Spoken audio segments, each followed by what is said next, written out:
Okay.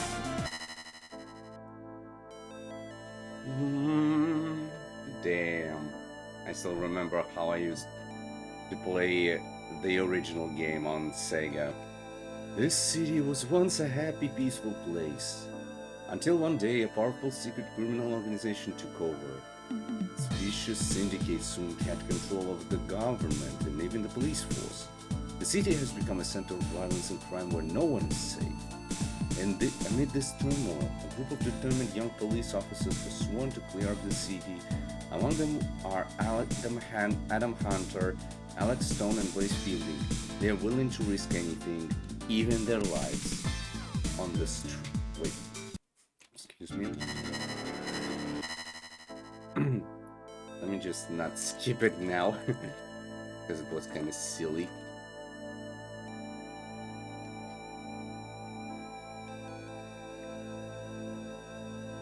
But damn, do I love this theme.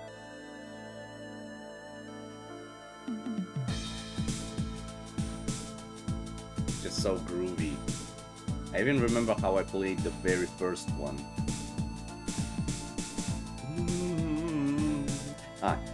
They're willing to risk anything, even their lives, on the streets of Rage.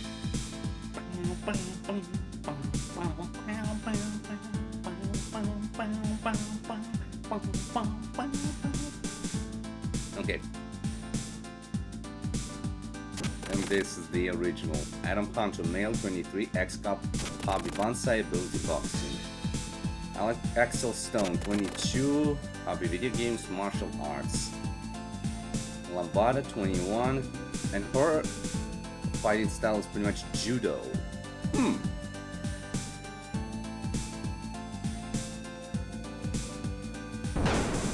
Bare knuckle. And it's pretty much the original one.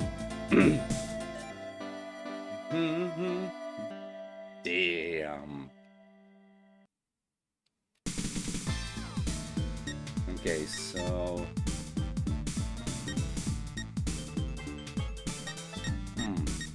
What could I pick? I know it's not gonna be Sammy or Max, or pretty much Skate, as he's known. Pretty much not Sammy, not Max, not Dr. Gilbert Zahn. I'm gonna pick someone classic. Let me see. I think... Yeah, let's pick the classic...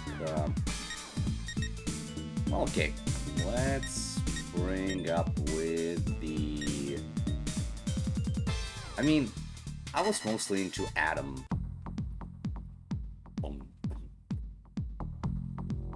Sprite work is amazing.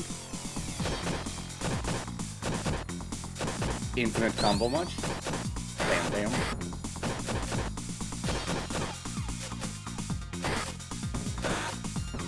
Bam. Ouch!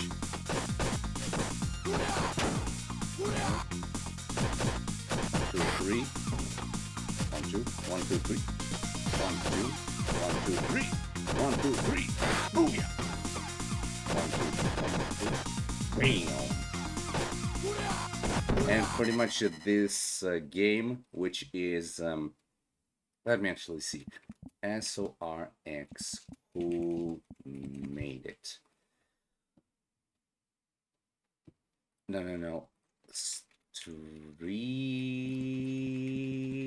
of Rage X. Streets of Rage X is a popular fan-made beat-em-up created by the developer Kratos. It was built using the open Beats of Rage engine and combines the first 3 classic games of the Streets of Rage series with modern combat enhancements, wall juggles, and graphical improvements. Pretty much, as well knows, Streets of Rage actually, well, some of you might have not known, but the original trilogy was made in the 90s, which is pretty much... Let me just get onto it.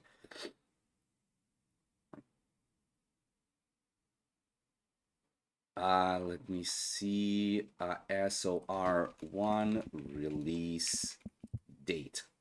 Yeah, pretty much the very first Streets of Rage was officially released on August 2nd, 1991, which is pretty much you can say already 35 years ago, almost.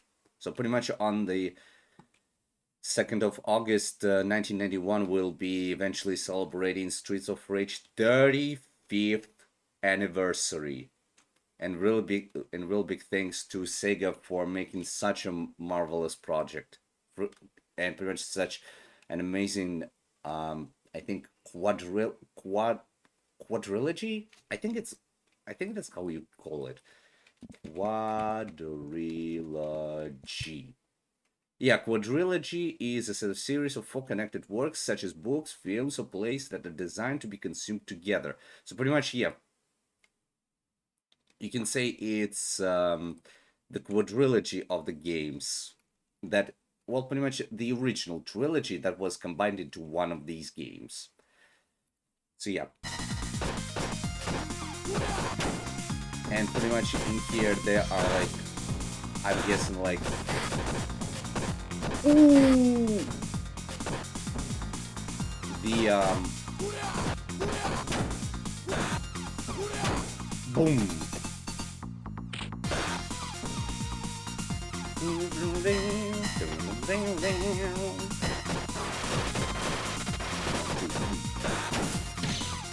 And yeah, there's also the mid-air sort of thing. 1, 2, 3.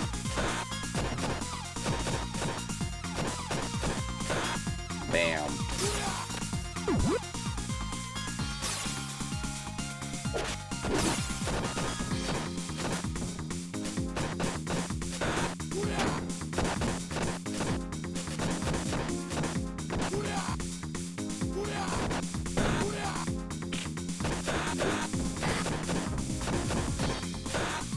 And yeah.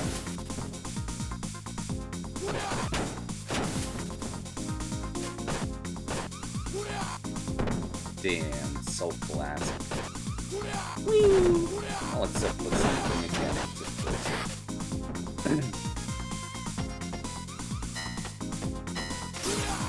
Ooh, a pipe. Damn.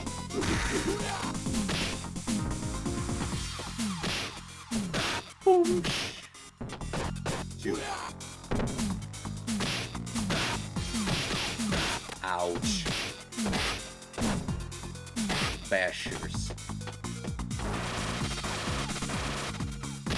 Bonk. Bonk. Damn.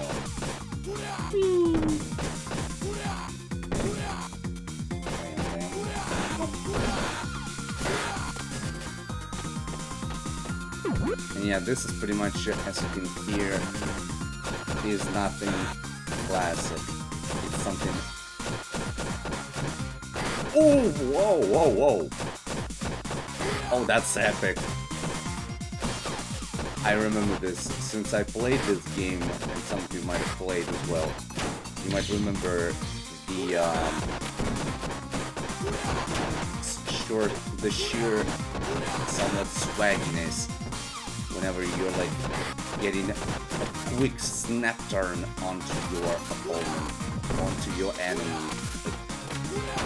That's totally goated. 1, 2, 3, 1, 2, 3, 1, 2, 3. And then BAM! And boom! 1, 2, 3, 1, 2, 3, boom! 1, 2, 3, 1, 2, 3, BAM! BAM! Green beige!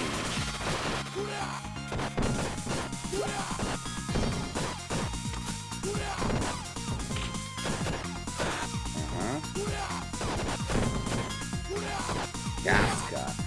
Oh. I'm guessing Reina Metal M.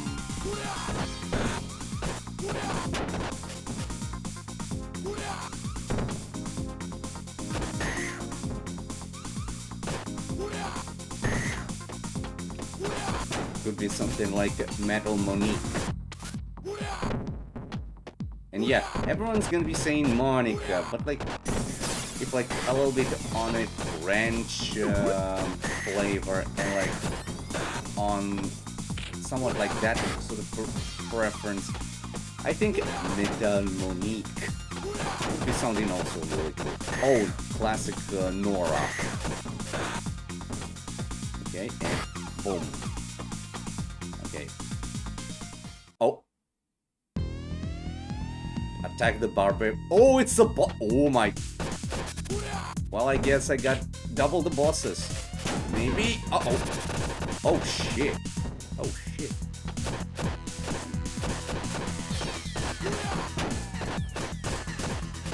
Oof.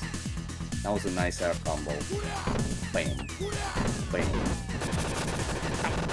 Oh, fuck. Okay. Well. Ooh, yeah.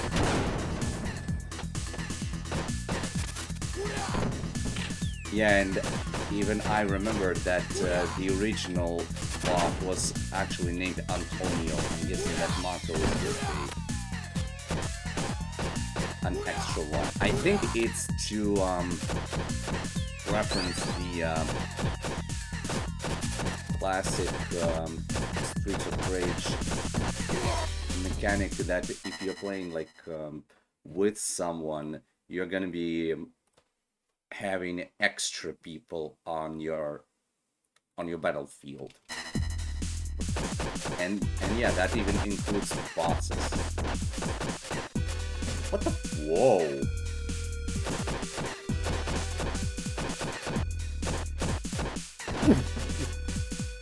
Just ow!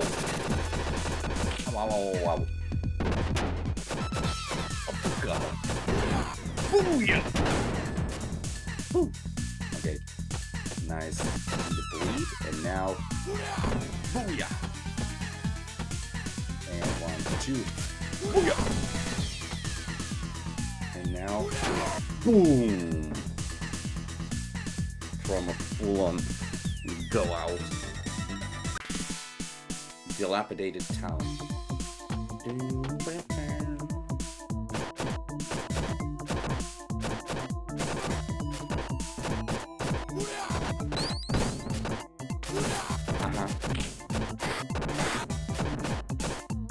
Nope.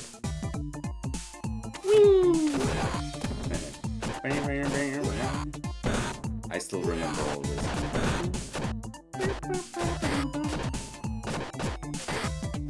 Such great times for all of this. Oh, I think it was like a pepper spray. Yeah, something like a pepper spray. Yeah, pepper spray hurts eyes like hell. Nope.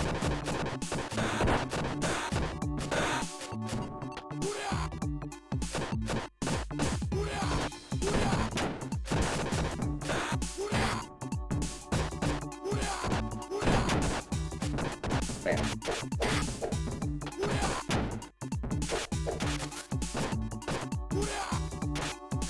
Oof. That's a very nice one. And I know you all want me to play something like Minecraft or some shit like that, but like, I don't know.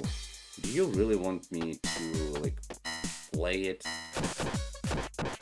Guess I don't know if you really want it. I just don't know what my audience even wants. I'll be just playing whatever I want. Oh, whoops. Oh. Oh. Oh! Double fist in both sides so that you'll be having some more express space. That's actually quite convenient.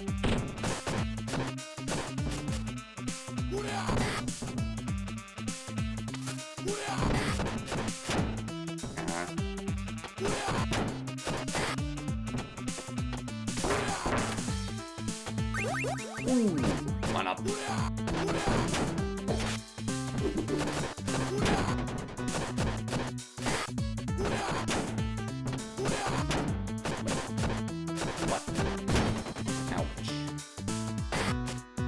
Wait. Oh yeah. Oh. Ouch. Yeah, since it's onto like more modern fighting beaten ups, it has something like this. Just showcase it. Yeah. You can just go ahead and spam your attacks and yeah.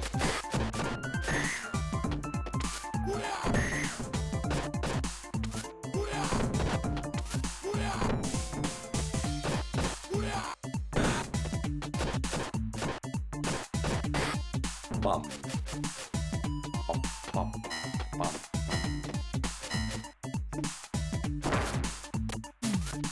Boom, boom. Yay!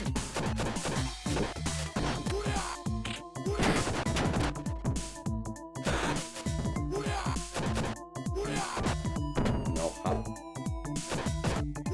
No knives in my house. Bam.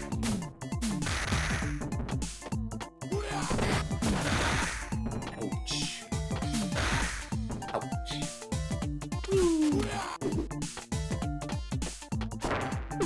Some heal. Always appreciated. Oh, wow.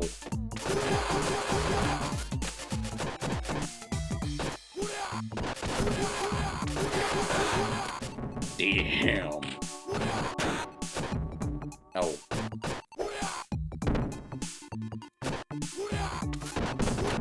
Oh, Jack.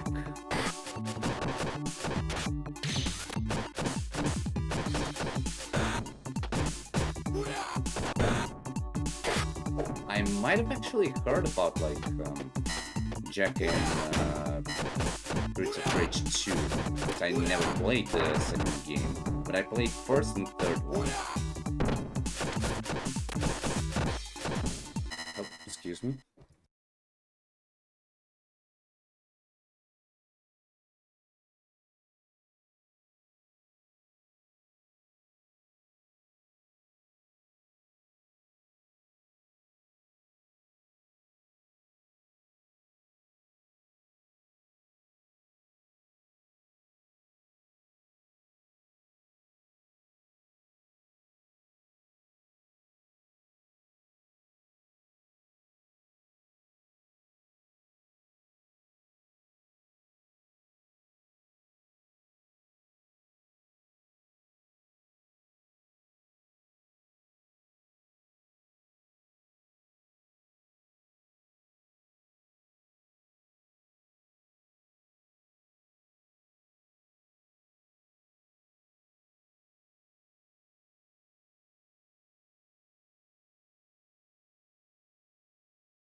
Ooh. Don't know what found on my guts. Hey, Kimi.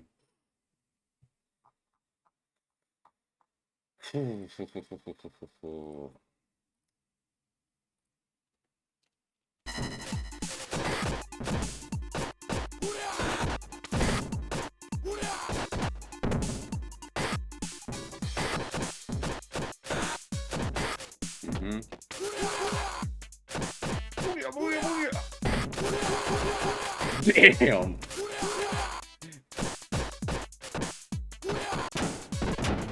Ooh!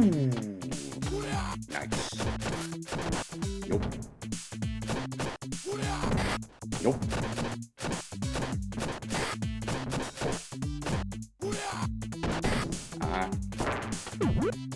You're not the jack of all trades.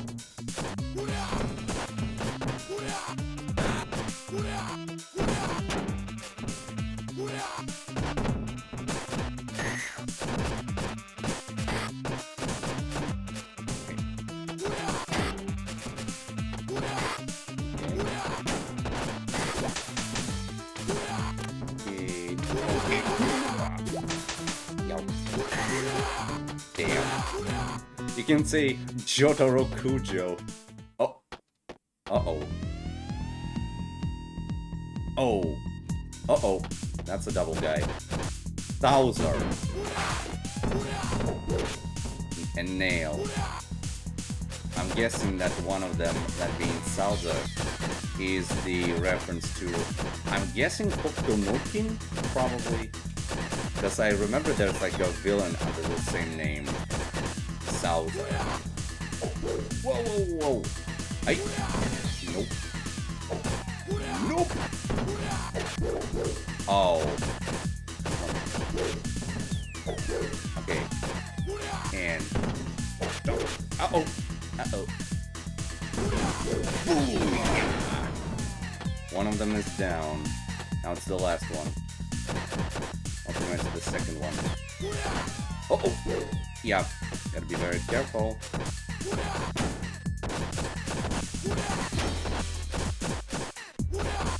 Woo! Ouch! Okay. Ouch.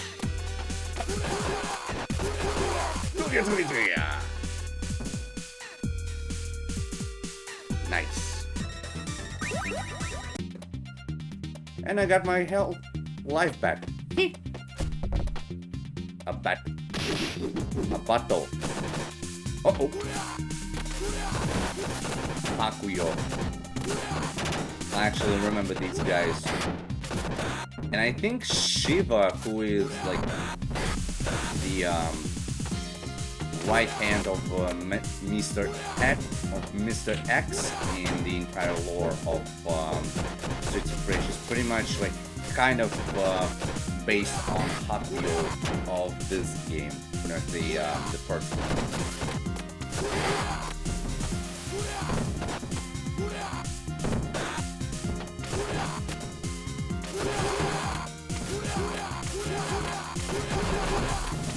Wow. Ain't I a button tapper?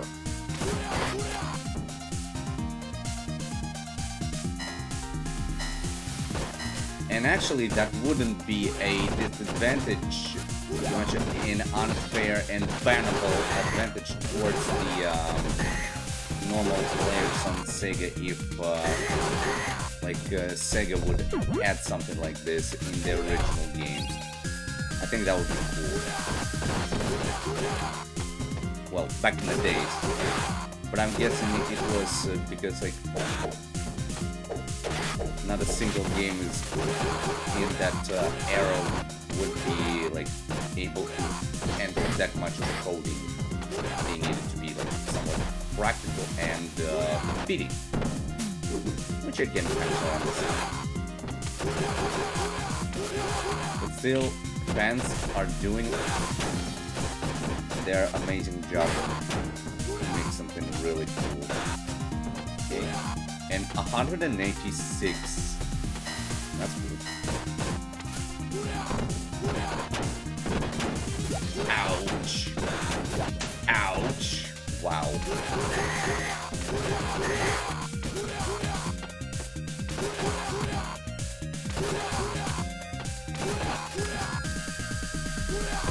grabbed and bent.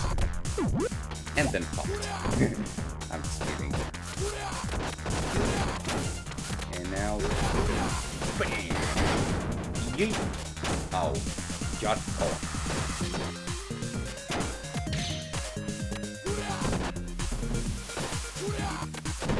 I actually like the remixed themes of this stage. Always pretty neat. Maestro Draven actually made a very nice job in making this movie.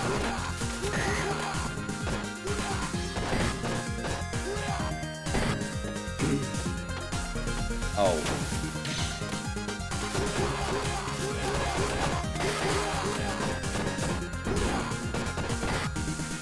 Oh.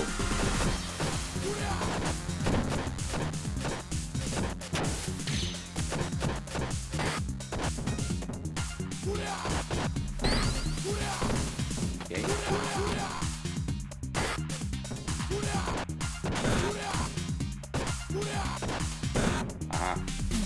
Won't get it. Human gravy.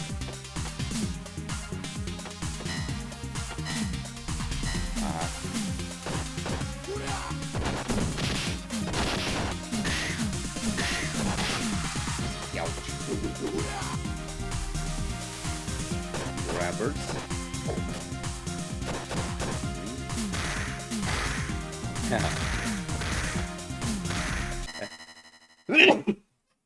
Excuse me.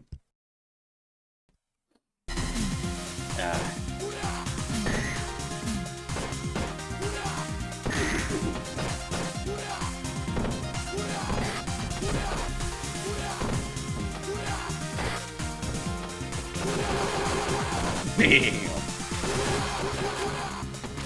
I just machine gunned. Wow! Am I literally like machine gunning the hell out of the attack button? Damn. Wow. Okay. Uh-oh. Oh, hey there.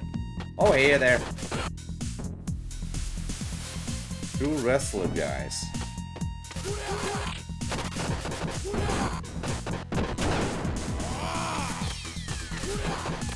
Okay. Whoa! Oh, whoa. I'm sorry, what was that?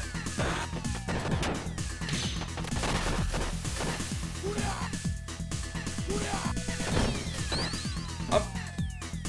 What did he just use to kill me?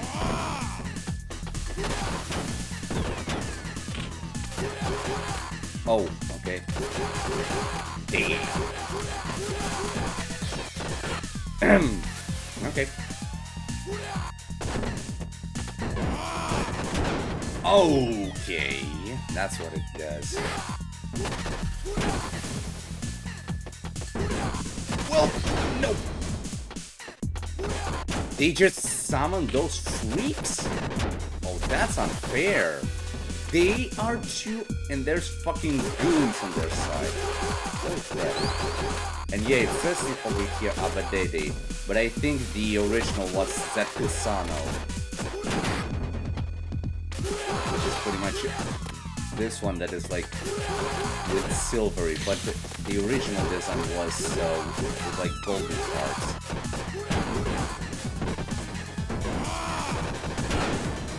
Well, I gotta eat it.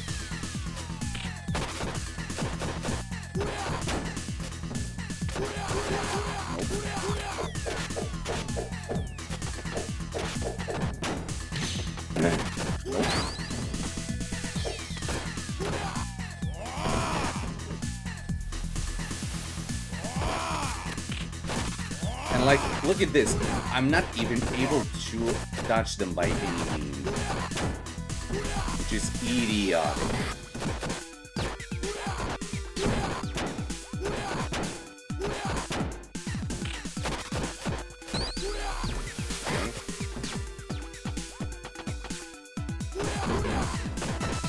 Bam!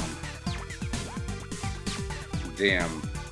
Wasted fucking 4 lives on that. Okay, keep the groove in. Oh, it's the bridge one.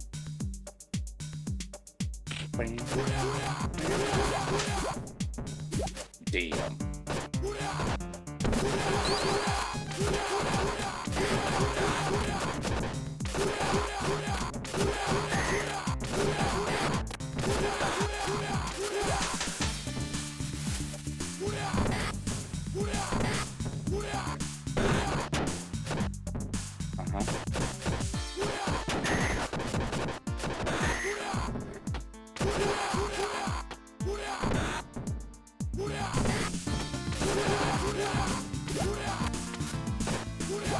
And yeah, even I still remember that the black uniform wearing ones are the stilettos. I think their names are just randomized.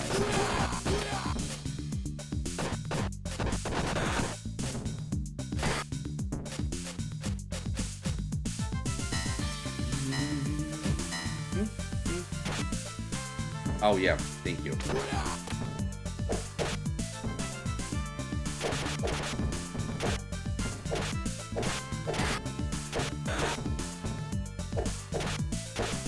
Yeet.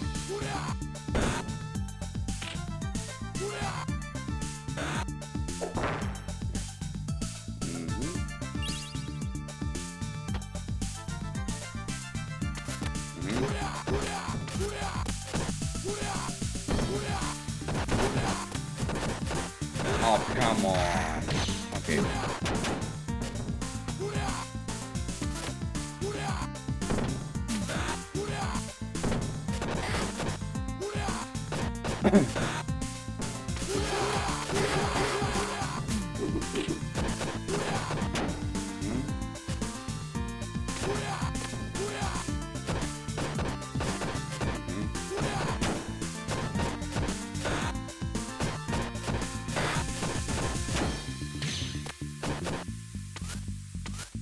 Oh, of course. What? Yeet. Oh! Wow. Nice landing. Whoa. He was throwing axes at me.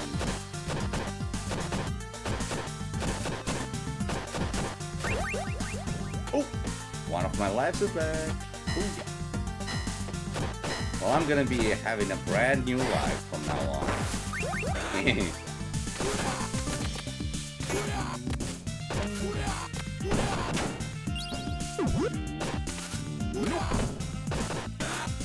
Dodge all of their attacks. Well, of course.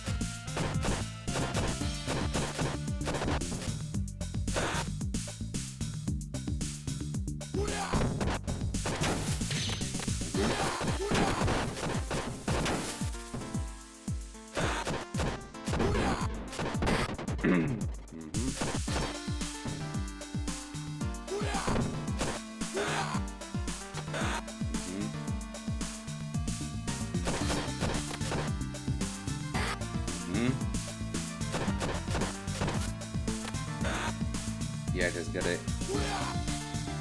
Wow! Eat it!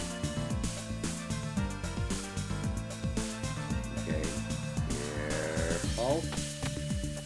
Oh, come on! Nope. Bruh.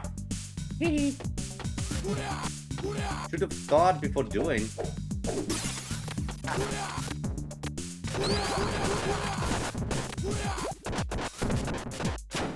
Oh, come on.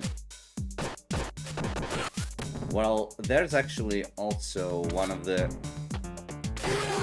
cooler modes in this fan-made project on Streets of Rage, which is called, yeah, pretty much there's this game mode. It's not in, yeah, it's not a separate file or anything, it's within the game, and it's literally called Rebellion, which is pretty much something you might have understood from the name of it and from the gist of the name. it's gonna be something, yeah, like a rebellion, but it's gonna be pretty much having your normal 6 heroes that being like Dr. Gilbert Zahn,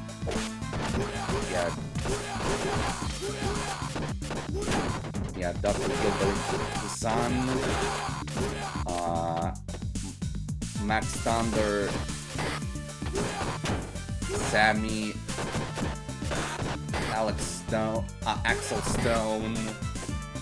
Axel Stone, Adam Hunter, Blaze Fielding, and yeah, pretty much Axel Stone. Yeah, Axel Stone. Okay, so Axel Stone, Blaze Fielding, Adam Hunter, Max Thunder. If I recall that correctly, Skate or Sammy Thunder, and also Dr. Gilbert Zahn. But with the addition of enemies in this entirety, so you'll be able to literally play as enemies in this game. It's already something totally insane. Like, be able to play as enemies.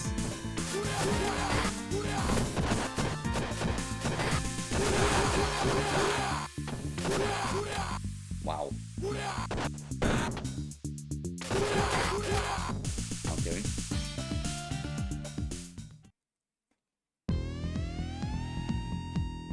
Oh no. It's the fire breathers.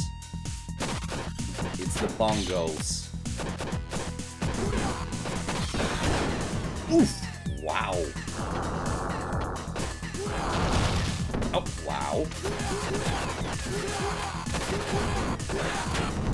Oof! I got squashed. Ow! Whoa!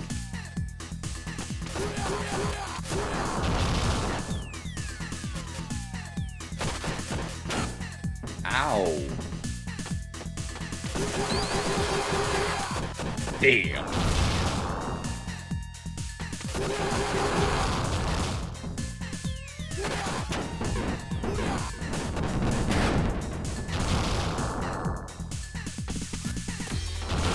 Oh, come on!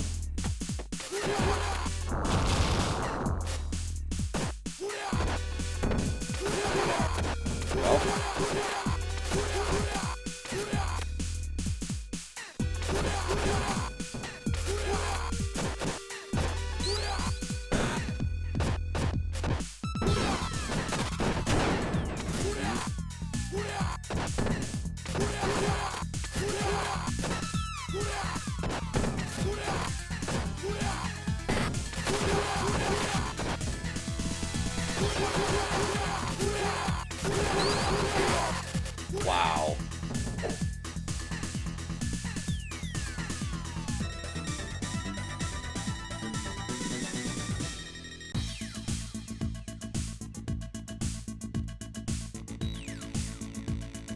My favorite stage. Not because of the aesthetic, but because of the theme.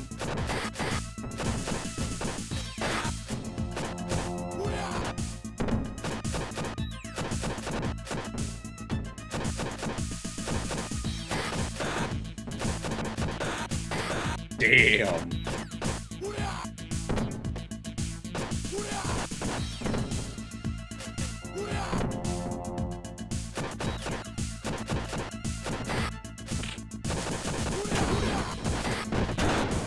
Whee!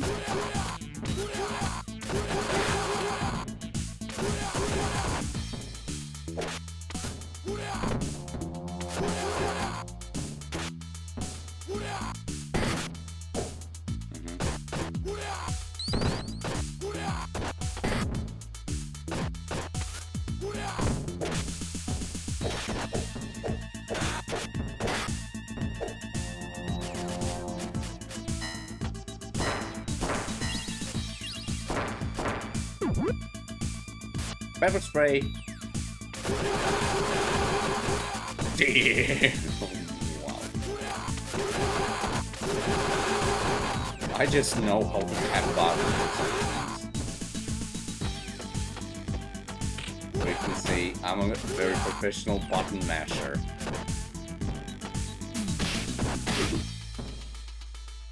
Damn. Oh.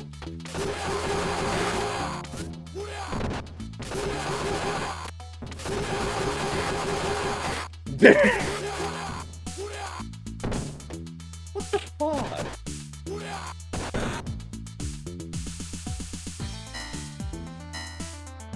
That is awesome. Just to be able to get the... Wait, get the...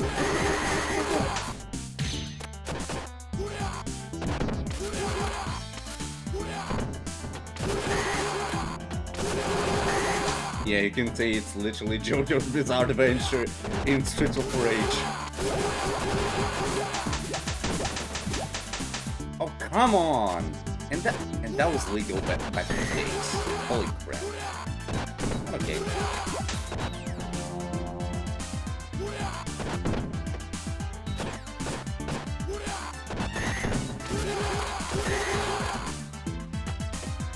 I need a very emergent... Damn.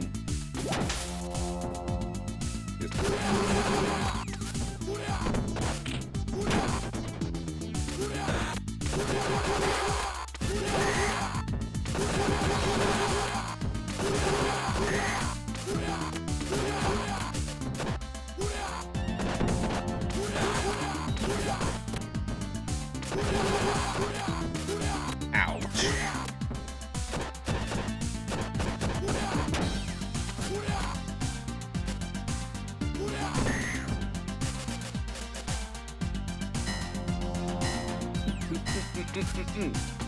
Think like I suppose.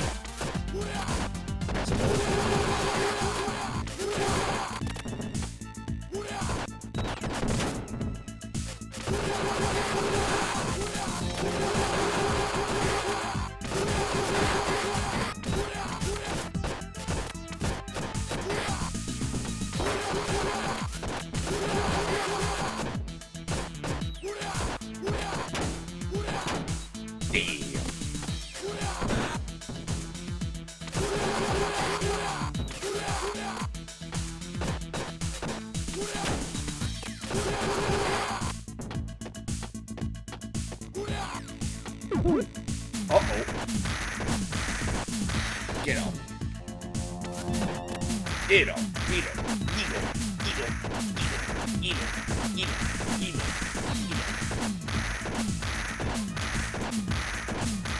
And yeah, actually there is an interesting thing in this game that is known as cheats, but there is only one of them that I think I activated, which is pretty much, actually some of them, pretty much setting the enemy amount to like 3 or 4 players, but it's pretty much so that there'd be at least a little bit more of difficulty. And as you can see, I'm really struggling to even combo those freaks, because they are everywhere. That's how I'm trying to get myself through this entire shot. Of mine, of course. Only with, what do you call it?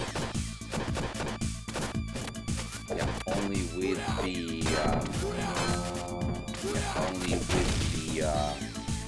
what do you call it? Yeah, only with the wall juggle, and you can say infinite combo juggle to be able to beat at least one of the chapters of this entire game on any character from the classic era, and pretty much in the arcade that is. And yeah, as you can see, I'm really struggling.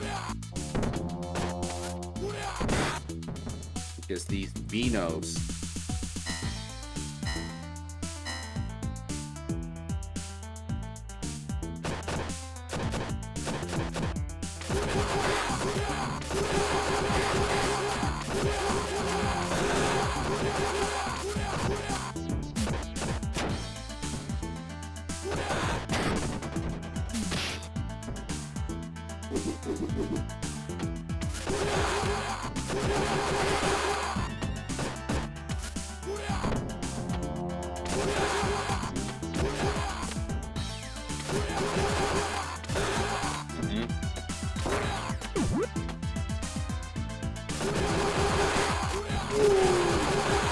Damn. Now that's what I call it, JoJo. Oh, come on.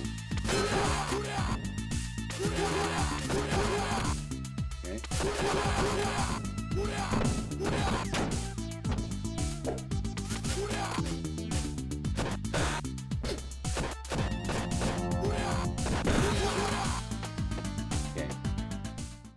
Who is it gonna be this time? Oh, fuck me. Oh, wow. It's gonna be the ladies. I don't want to punch the ladies. But I must. They're evil. I think two of them are Mona and Lisa, and another one are... And another couple of them is pretty much the original Anikine and Yasha.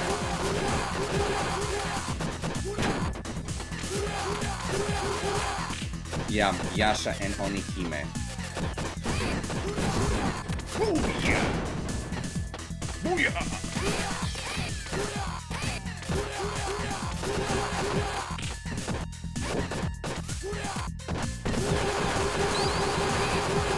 Yeah.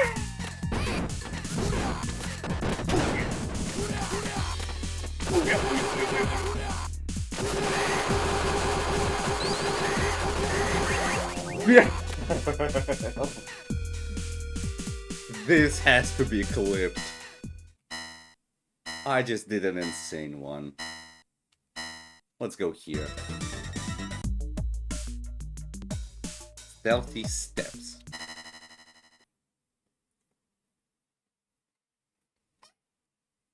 Holy damn, that was insane.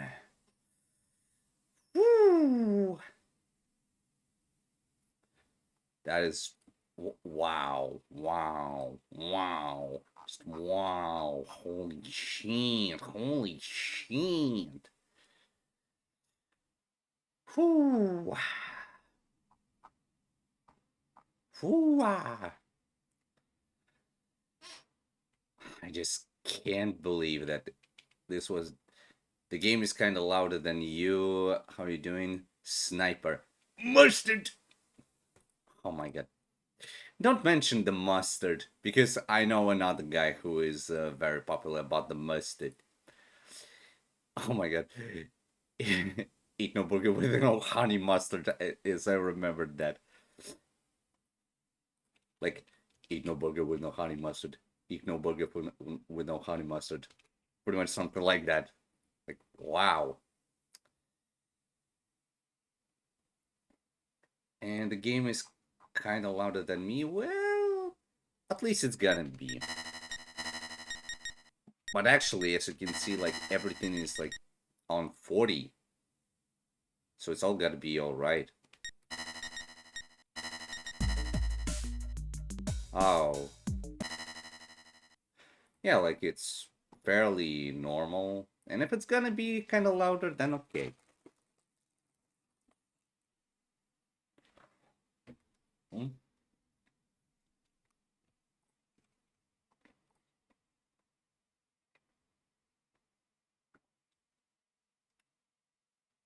Okay, and...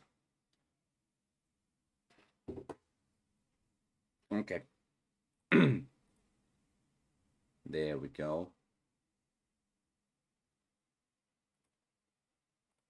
Just like this. And let's go. Yeah, I'm guessing for this trick to work, you just gotta spam it.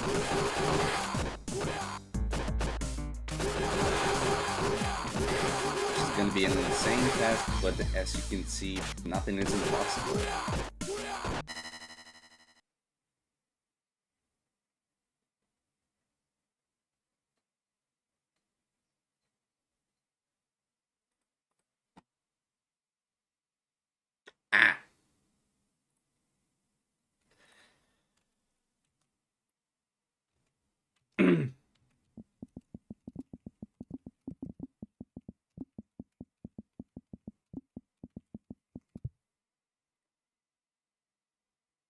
Ah, by Santa Hoovy.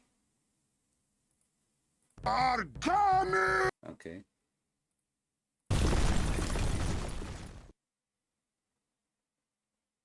Mustard? Okay, now I see what you mean. Such a mustard bastard. Oh.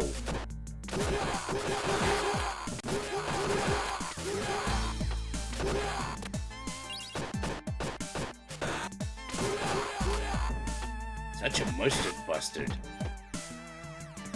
Wow. Whoop! Be careful! Buzz, buzz.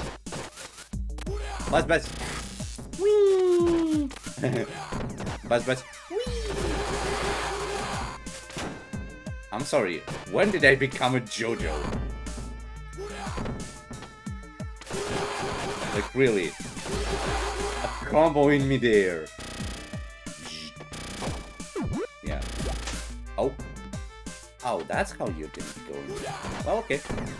Well, okay. Ow.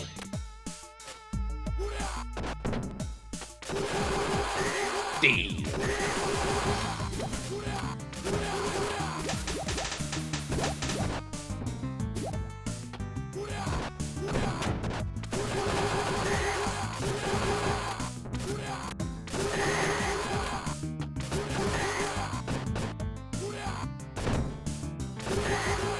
D.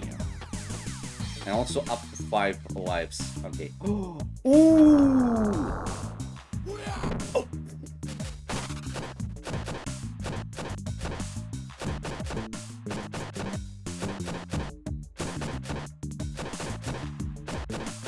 Yeah. Oh.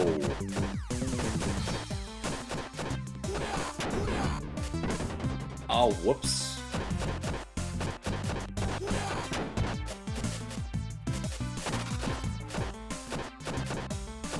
Three. 1, 2, 3. 1, 2, 3. 1, 2, 3. Booyah! Hehehe. Cute. I like them as well, but if they're in a fair and you can say unpredictable humor, if like the humor in them is gonna be unpredictable, alright. And if they're gonna be like cool as hell, just like the Scratched universe, then I'm gonna be all in on them.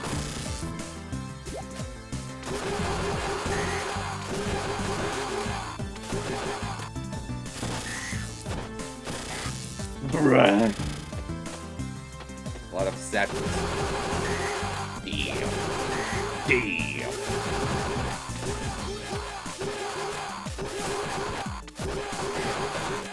I'm just... Yeah.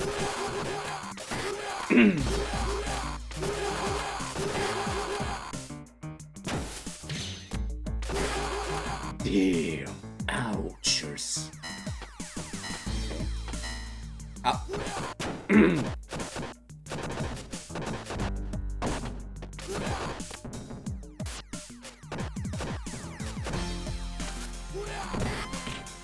Well, I mean, I really like it. I really like it all in them.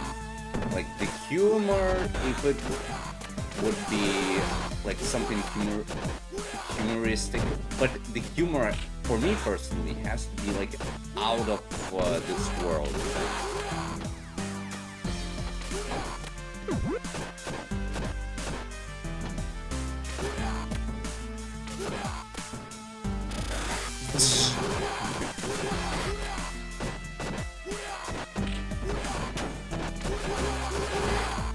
Wow. Wow. Seems like I've become JoJo. Damn. Just... Damn, I've become JoJo. Uh-oh. That's Nail. From level 2. Wait. Can I actually, like... Ouch!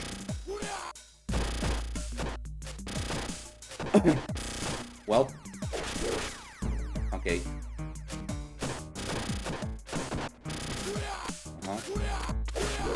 Ouch! Damn! I did it! I did it! I did it! I did it! Uh-oh. Fuck!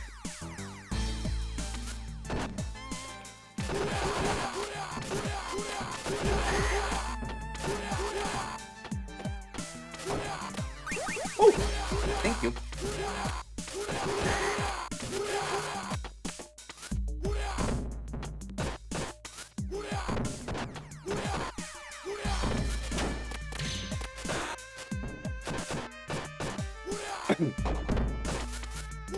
5. I don't think I need a 5 or any weapon in this case, since I've learned the secret of the JoJo.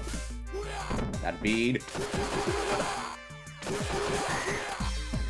that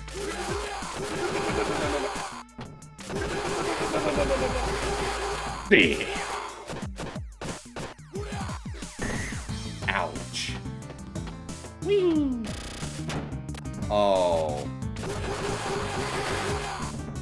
And they're all dead. Oh my god, it's like Hoptonokin mixed with JoJo.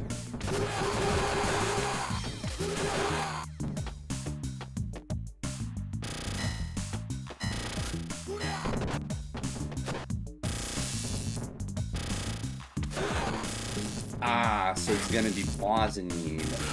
Oh! Okay. Okay. And run, run, run, run. Wow! Dodge. Oh!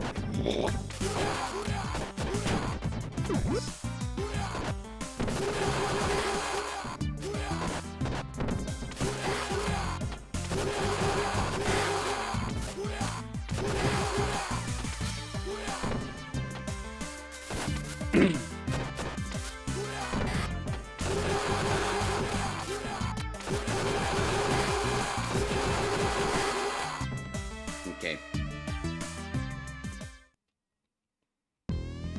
Okay.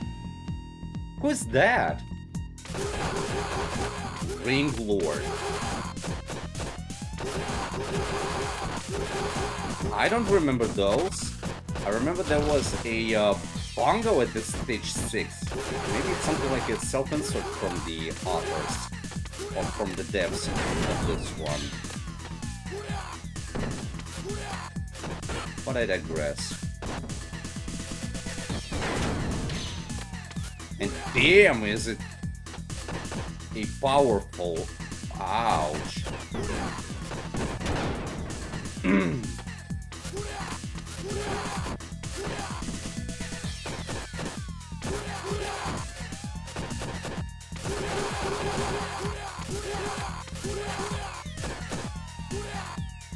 Just gotta tap it in. Just tap it in. Oh! What the? He just launched a fucking bucket at me.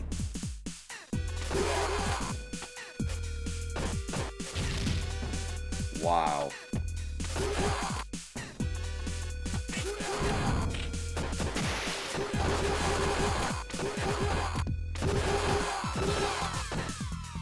No, that sort of behavior is already too much.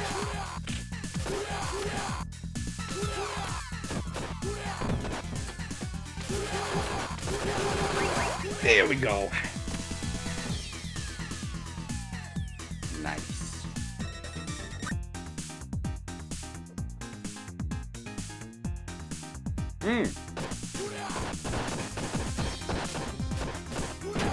Irene got me an extra life.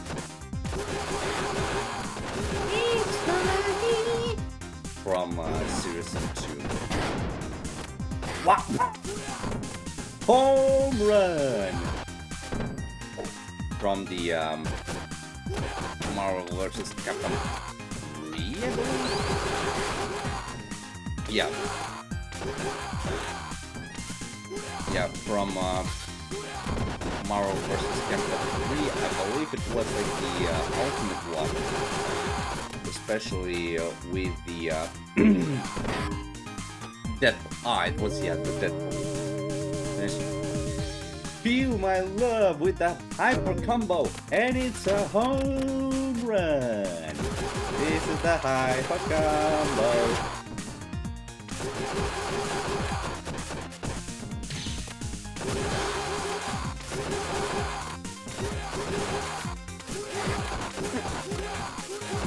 He just eated himself up. Well, not my problem.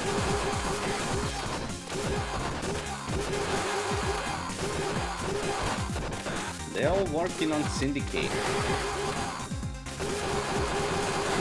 Yay!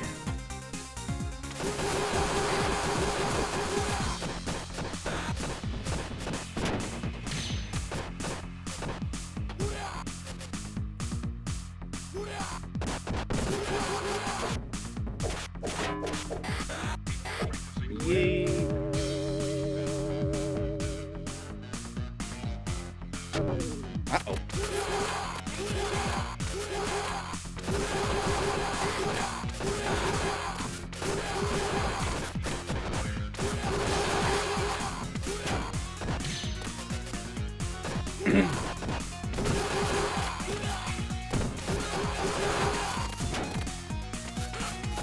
Well. Oh, wow. 1, 2, 3, 4, 5, 6, 7, 8, 9, 10. Wow. 11. 12. Wow, I'm just eating them all.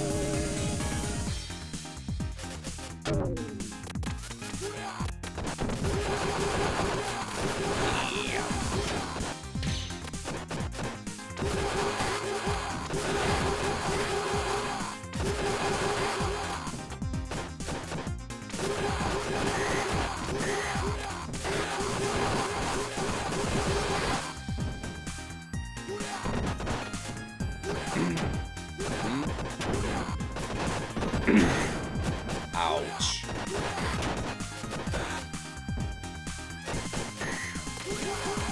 Oh. Ah, wait, Metal Madame, I think it was. For this type. But actually, this, like, white one is actually known as Queen.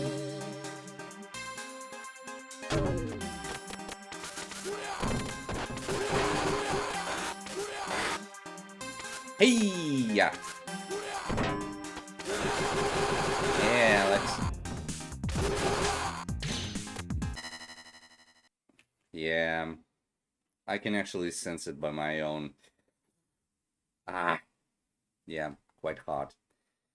Also, Alex, you wanna see an interesting thing about this game? Pretty much the Streets of Rage X. You can become a fucking JoJo in here. Watch how. Okay.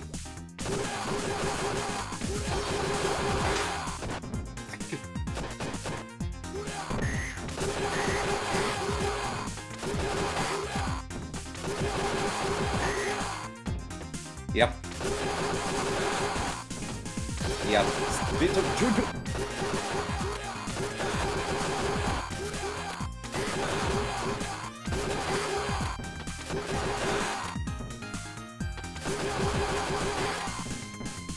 Oh.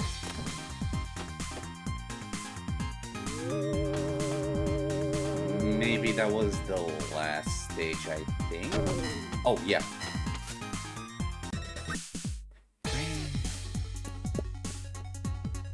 This is the last one. And yeah, in here, enemies will be going like swarms of flies from Beelzebub. From the Beelzebub's body. And I'm not meaning the Helltaker one. I'm meaning like the literal Ars Goetia demon. Because as you know, Beelzebub is pretty much in somewhat iteration known as the Lord of the Flies.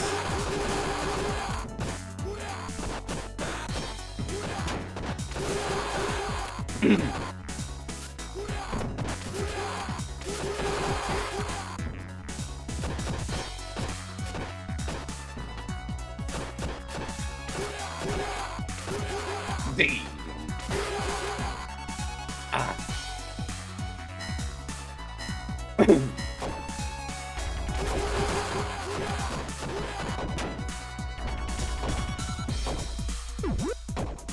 Boom. Thanks for 90.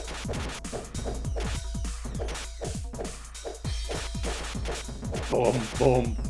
Bam, bam.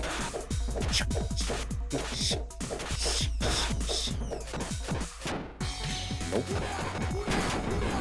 Ooh, yeah.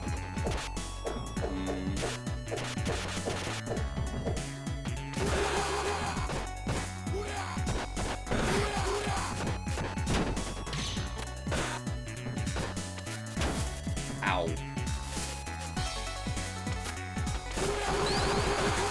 Okay. Oh, Rarara. It's one of the enemies.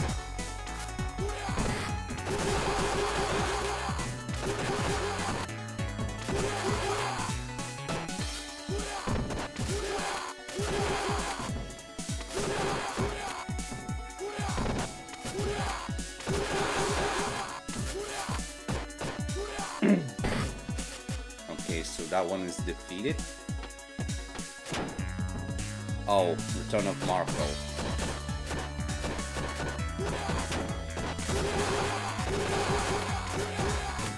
Uh-oh. Okay.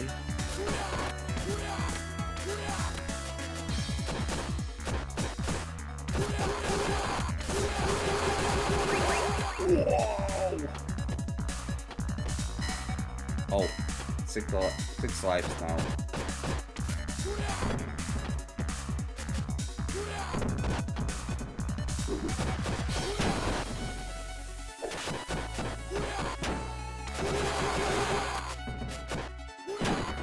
Bam.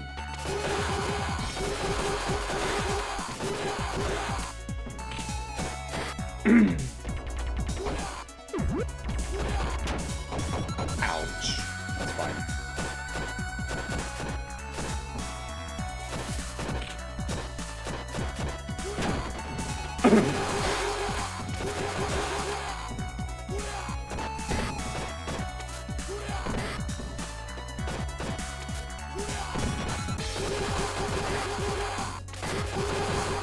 Wow, the points are just stacking up.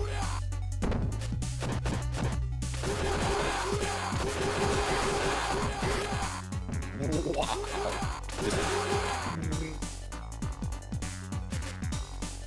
Okay. Again, nail.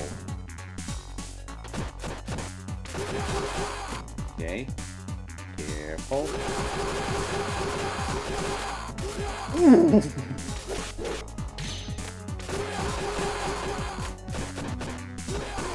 His history.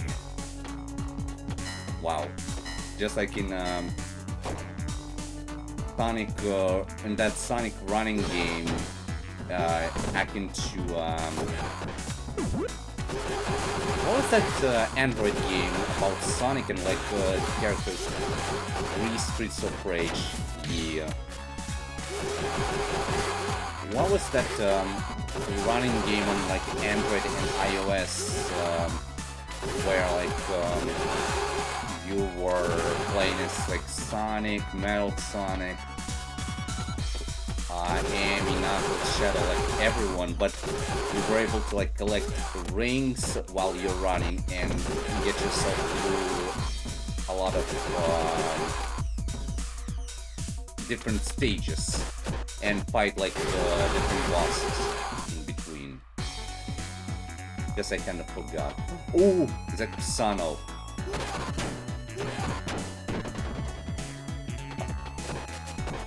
Oh, good God.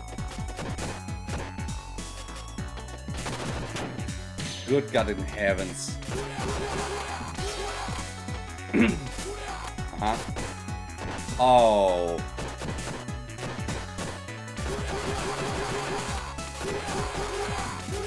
Whoa.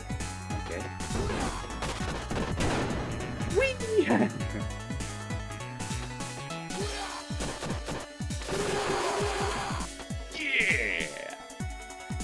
That's how you do it.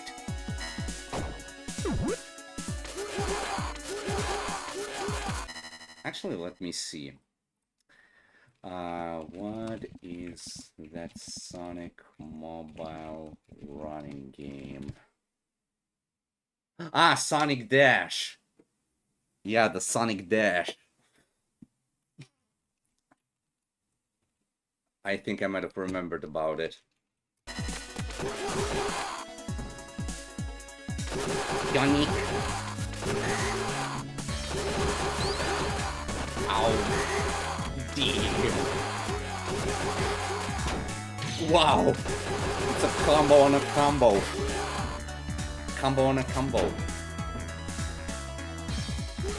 Combos upon the combos.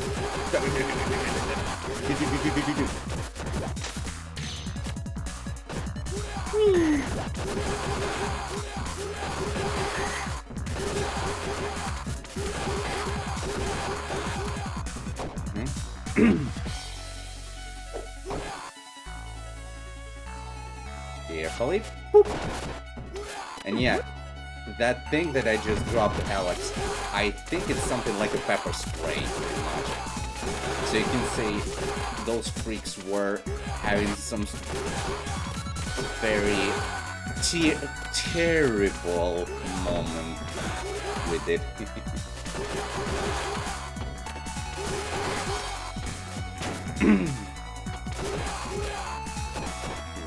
3, 1, 2, 3.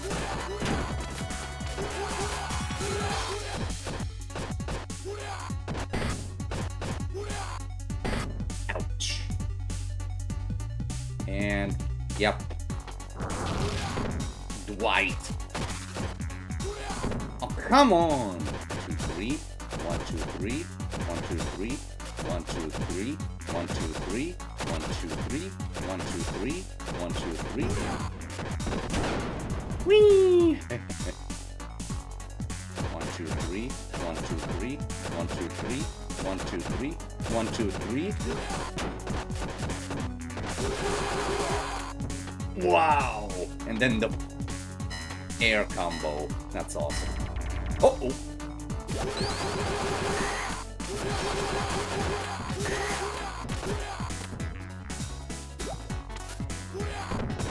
Suya!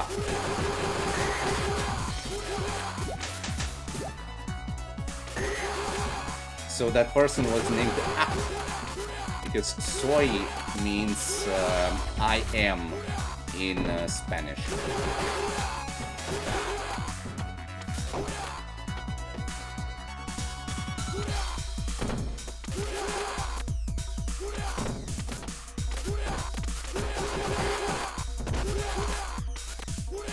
Pretty much as if saying, hi, I am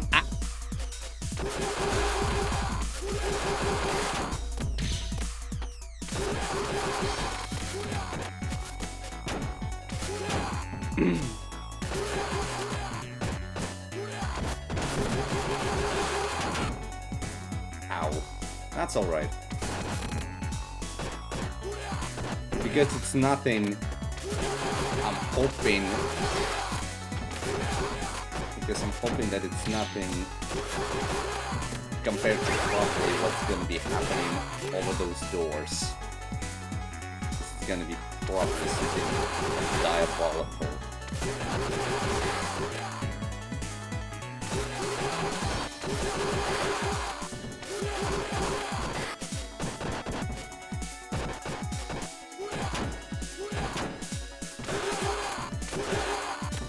Okay. Oh, again, those two. Oh, Mona and Lisa. Oof!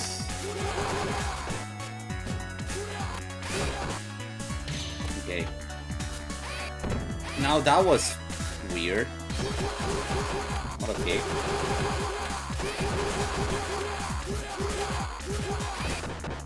Oh, wow.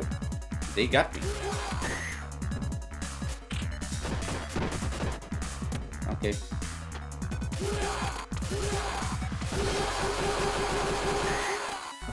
Well, I gotcha. Hmm.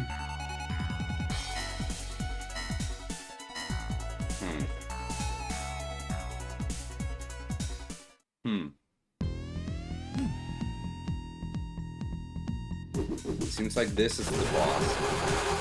This entire group. Or like this syndicate or something.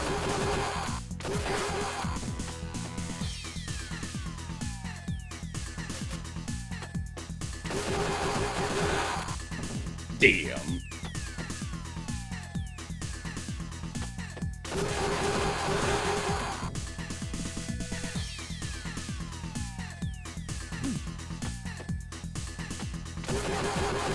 Oh, wow. Uh-oh.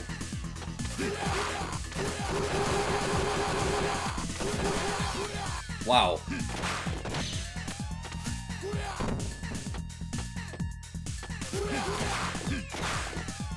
Wow. At least 3 combos. Already not bad. Uh-oh. Mr. X.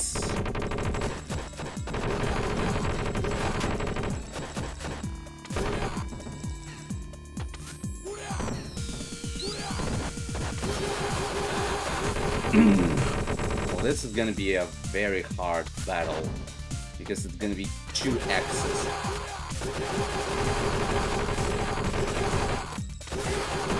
But not anymore. Because one of them is already down.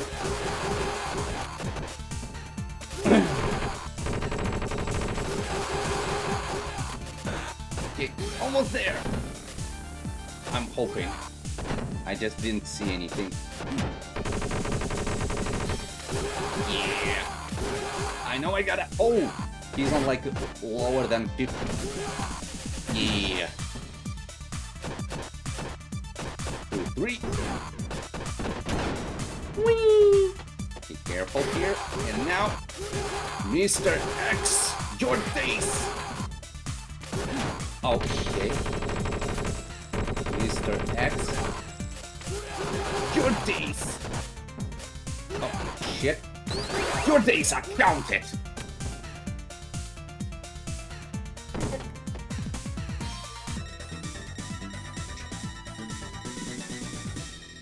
Booyah! That was a cool one.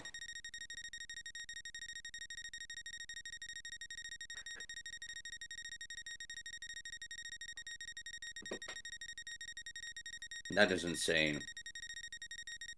To manage all of that in one go. Oh, and I got an extra life. Extra life!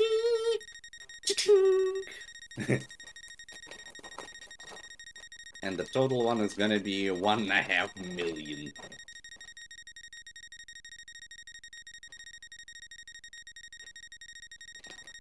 Hmm?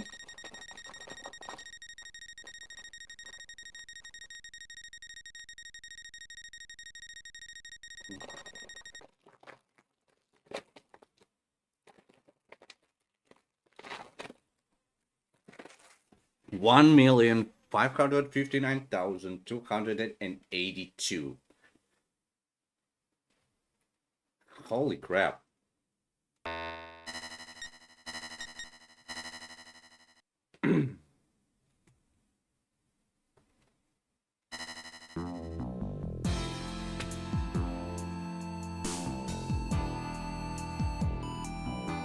Yeah.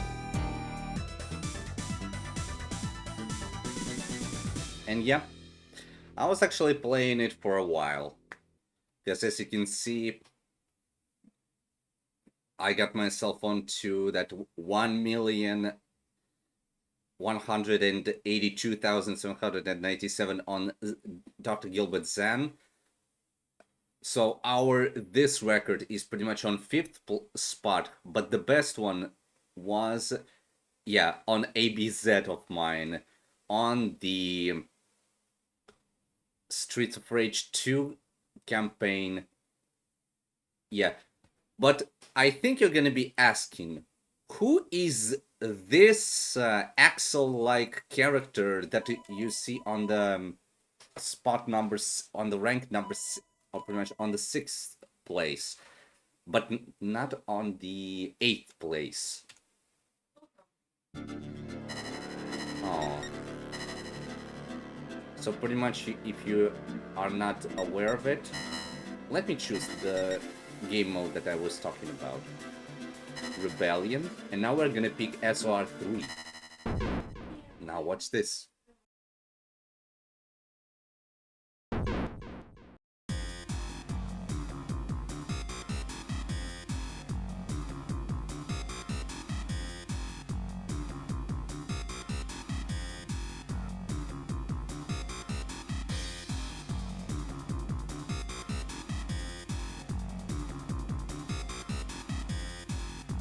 There we go.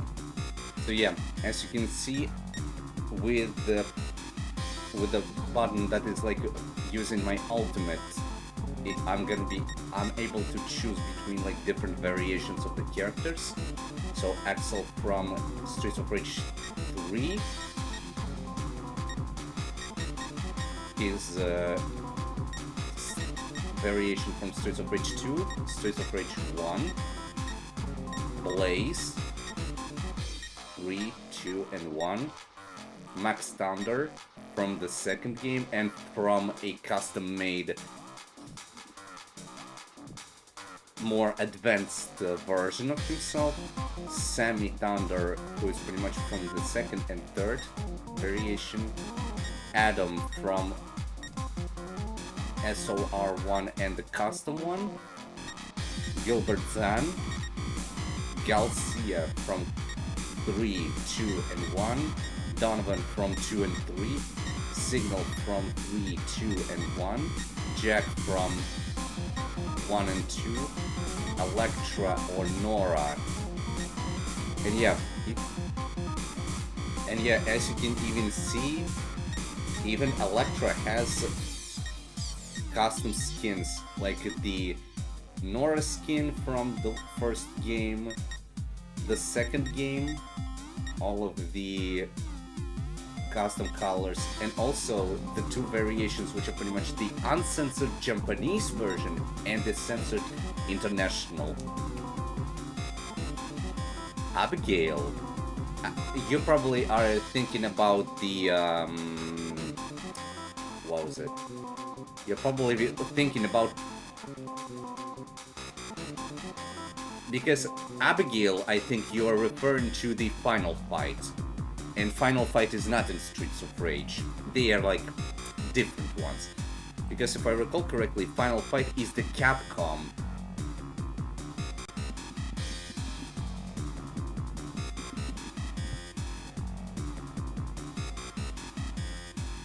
Not even Poison.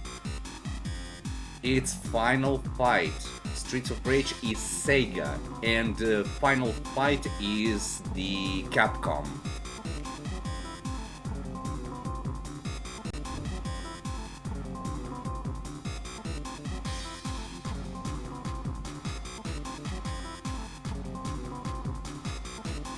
Well, that's alright, that's alright. That's alright, that's alright. So yeah, you're gonna be able to place those as Fog from second game, Pakuyo from first and second game, as Xanagi from 2 and 3, Big Ben from both games, Raven from second game, Slum and Vice, pretty much with different colors and everything, Garnet with her international look, and the classic one, which is pretty much her appearance in the official game, pretty much being kind of like with the revealing outfit. McLeod, McLean, and McBride, which are pretty much gold, silver, and bronze, and I think MacLeod, MacLean, and McBride are pretty much like the names of agents, as you can see. But also MacLeod is somewhat reminiscing, or pretty much making me remember the Agent Smith from Matrix. There's also a banned character, Ash. I don't have to tell why he was banned in the international, but in Japanese he is alright. There's also Bruce from Streets of Rage 3, Rue, or pretty much Victi. There's also Tiger from Streets of Rage 3. But as you can see, both Hakuyo and Tiger are pretty much similar in pose. P1, which I think everyone will know what it is. A reference to. Pretty much the... well, if you said Robocop, congrats. Antonio, Souther, Bongo, and he has an alternate costume. Anihime, Harakiri, which I know is like a bad word in Japanese. Barbon from Streets of Rage 2. Jet, that is able to be changed into himself from the second game, and then the two variations from the third, that being normal Rocket, and then Jet, you can say Mark II, Zamza. And yeah, let me showcase this. Here are the colors. I actually remember this color from the Streets of Rage 3 on the laboratory level.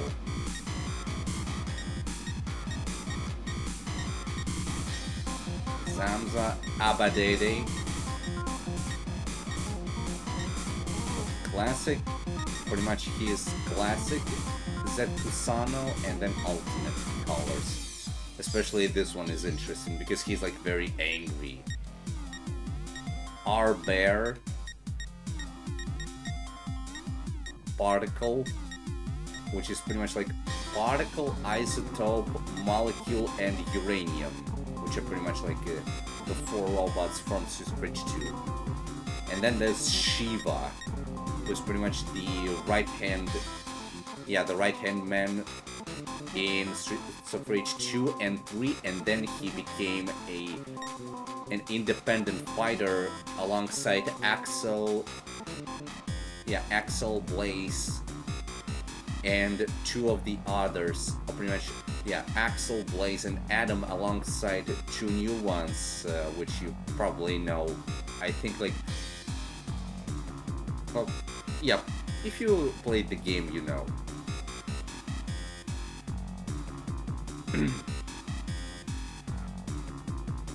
Yeah, pretty much he also got himself, like, I really like this color because it's his original color palette.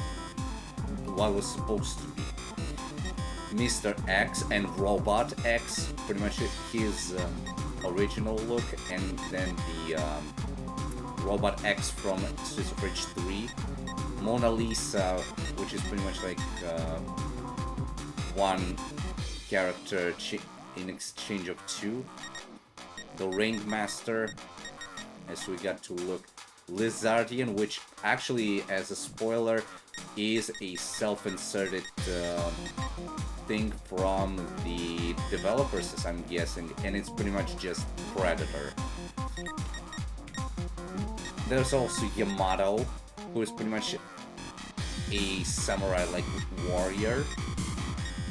Neo X, who is the final boss of one of the routes in Streets of Rage 3, but my personal favorite is Break.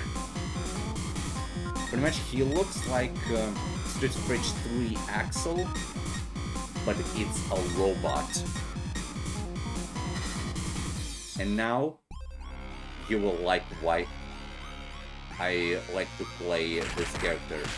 So it's Axel's pretty much like normal combo and everything,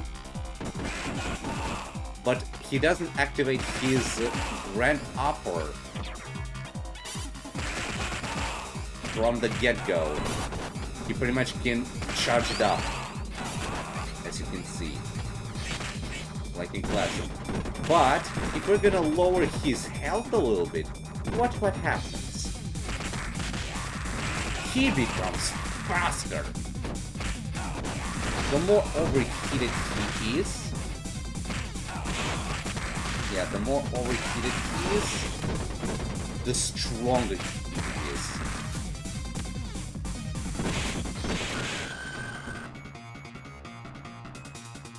And now I'm gonna probably, I'll let them to hit me, and now just watch the speed. The combos are just flying. Now just watch this. He's just zooming. You can't even capture him.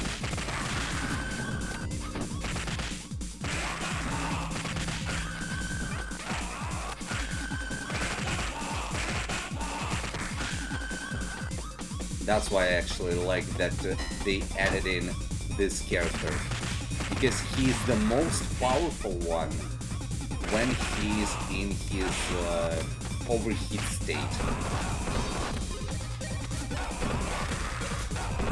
He's like literally just grabbing and tossing, grabbing, tossing, grabbing, tossing. And everyone is gonna be like questioning, well, why is this one really interesting after all, if like he's an unplayable character in like classic games?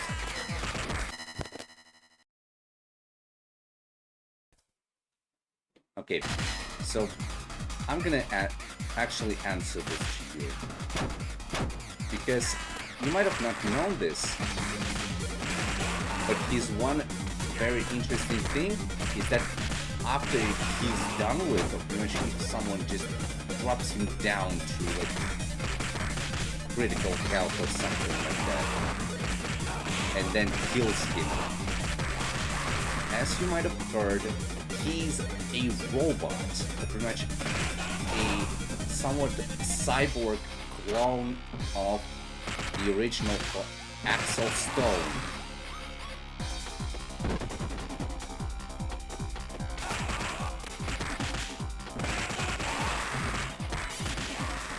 And what that means is that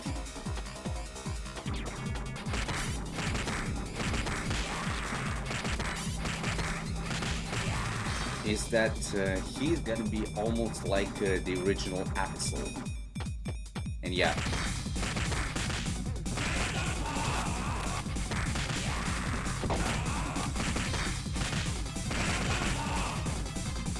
Oh, classic one. Bro. Yeah, make him angry, he'll be angrier even more. Yeah, just...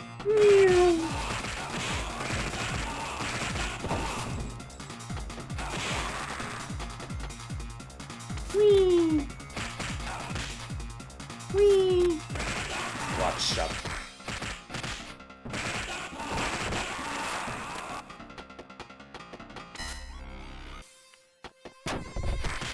And yeah, he doesn't even need weapons because he is the weapon in this situation. Right, what? Just boom. And now he just moves incredibly fast. And also his what's it called? His ultimate,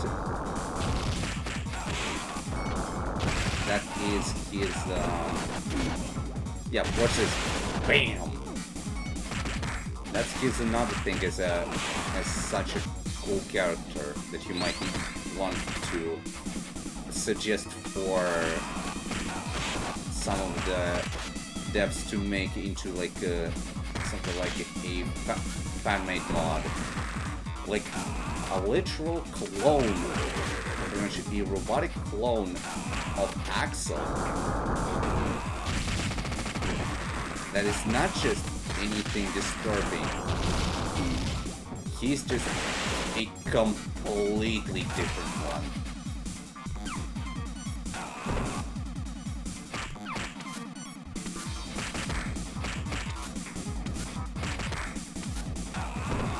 And yeah, that's actually kind of sad because like he's a robot and he is supposed to be able to like lift those big guys into the suplexes, but it's weird that he's not able to do that.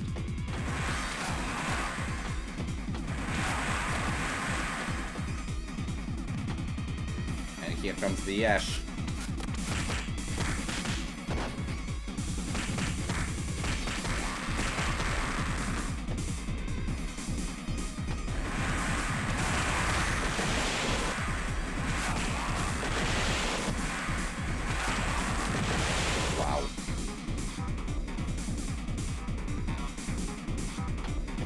Oh, okay.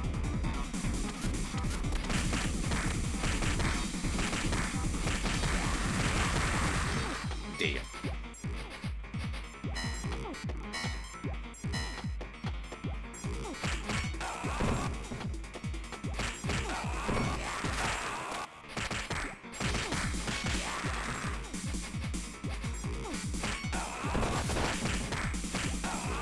And also, this you can say interesting fan project by Kratos and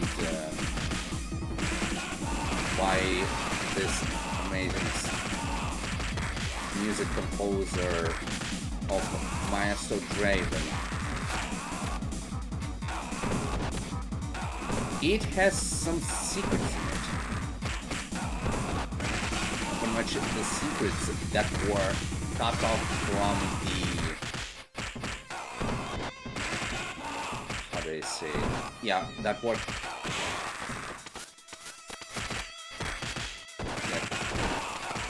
that were essentially cut out from the international... yeah, from the international version of the game, but were included into the Japanese version. Right into redness, and there we go. Kamadeko Ko.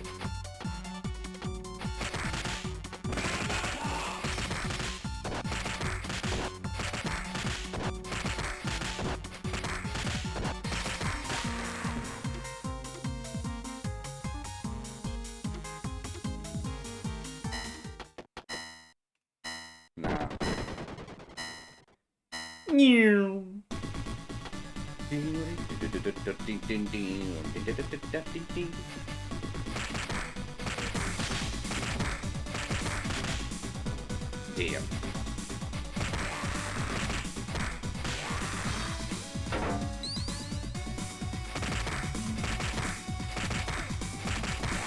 And I'm already on almost full HP.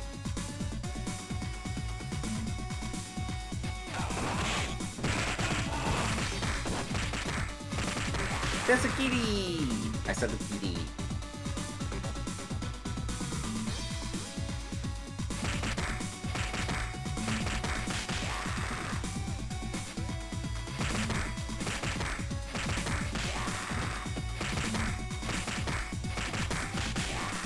Damn.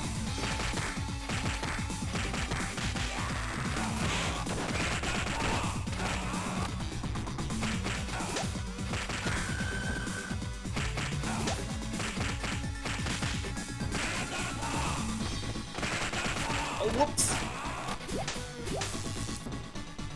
Oh yeah, as you can see, they even got some, pretty much the Electros got themselves a bit of that curvature movement.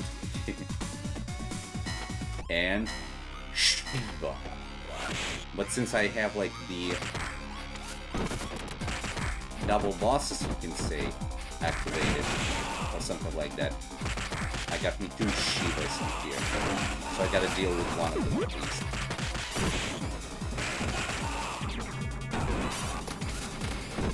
Oh, come on!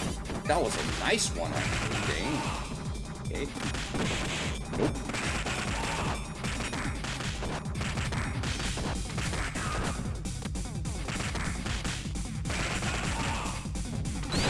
Ooh.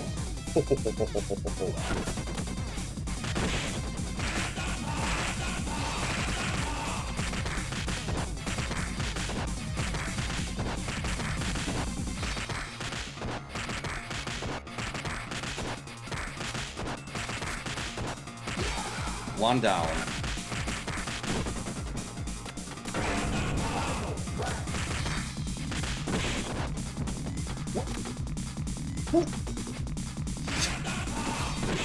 Nope. You're done.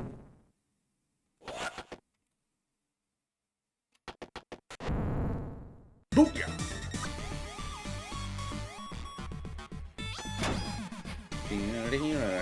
Damn.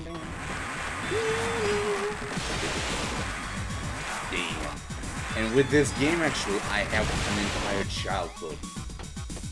Because it was one of my favorite beat-em-up games in the entire time.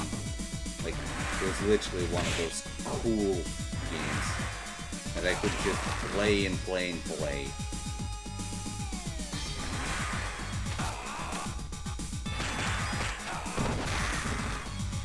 Oh, wow. Super speed. Oh. Well.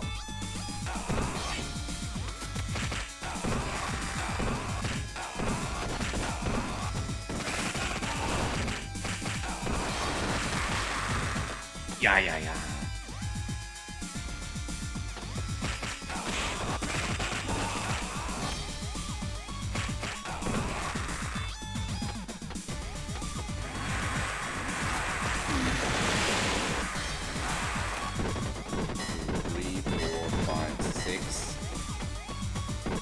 Eight.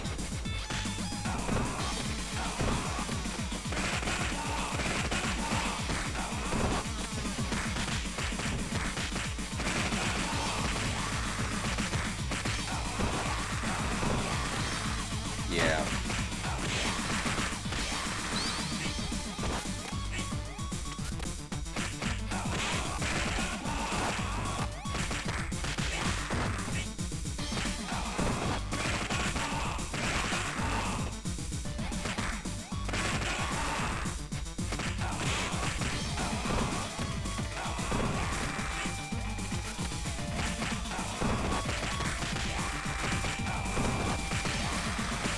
Wow.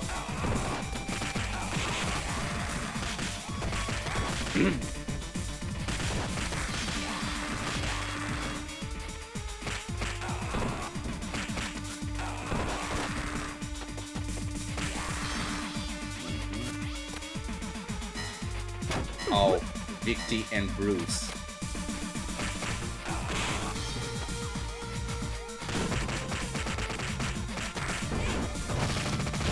Wow! Well, okay.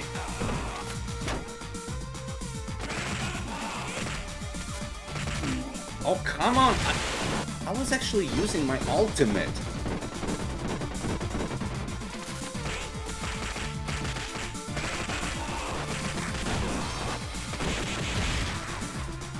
Down and gone.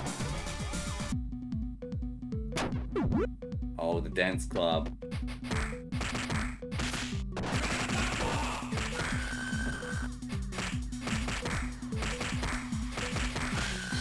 And yeah, you might be asking, like, what does just one star move do? Well, for one star move on break, you need to actually be dashing. And yeah, you'll be able to do this. That being, you'll be able to do the, how's it called? You can say a support throw from the classic games. because he's gonna be pretty much getting his grip onto the ground, and then doing a front flip into the air tackle. But nonetheless, it's a very cool one. Bam.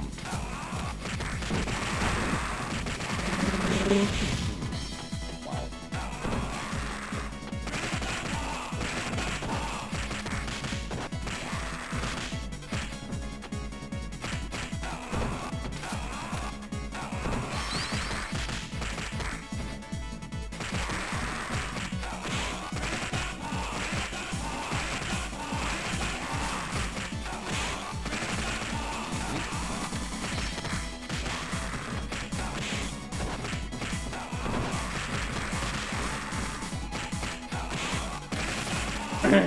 Wow, that was a close one.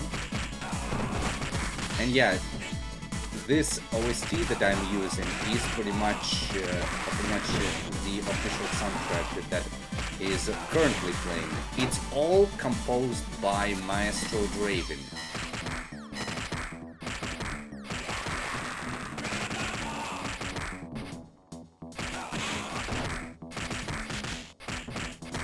And like, I honestly like games of Sega, but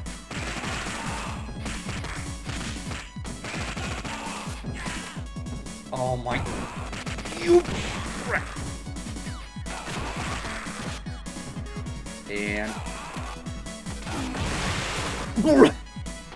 just yee. Nope.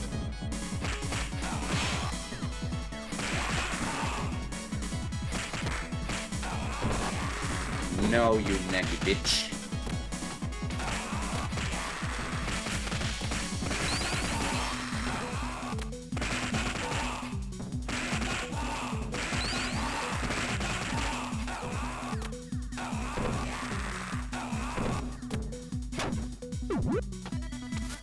Nope. Nope.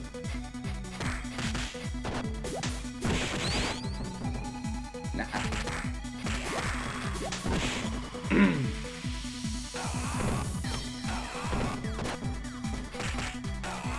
Oh, you just dare to touch it. Oh. Or you dare to grab that one. Okay. Okay.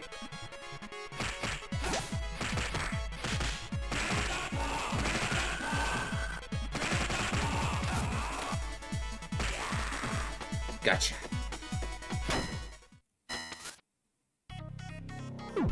Okay. Oh, Mona Lisa, but these ones are the originals. Onihime and Yasha. Like, Mona Lisa. Everyone knows Mona Lisa as a figure in history that was done. And actually, no one probably knows who Mona Lisa was originally. Like, what was her name in the actuality? It might have been like Mona Lisa, but just like with the entirety of those like stuffs, you know how it goes. They pretty much just wanna hide it all.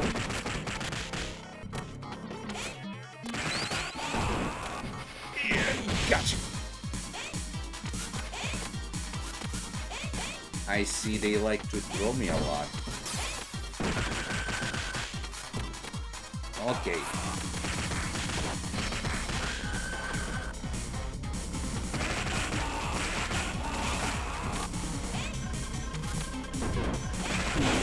Ooh. Ouch. Okay. And yeah, whoever is has joined right now, I really hope you are enjoying the stream, and I really hope you are getting yourself some cool drinks, some ice cream, because days are getting hot over a very short span of time, you know.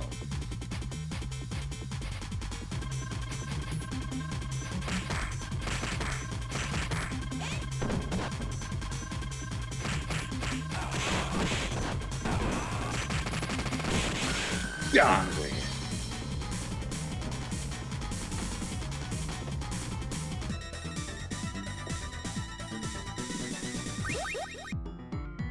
Okay, percussion.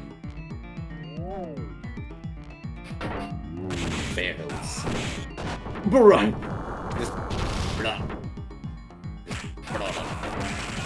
Just bam on one barrel.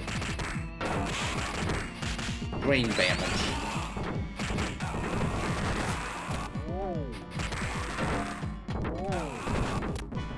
Whee! Oh my god, I remember actually this construction site level. This first part is pretty much having a mechanic, as you might have just noticed, has the mechanic of the wind.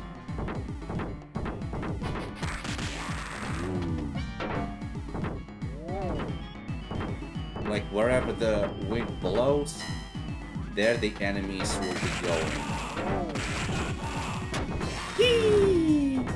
And just like this. Yeah. Like here, it's blowing totally to the left.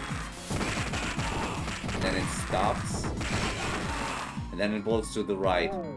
That's actually very cool. Just whee! And some of the enemies are gonna be just blown away.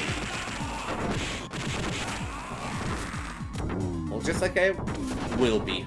Oops.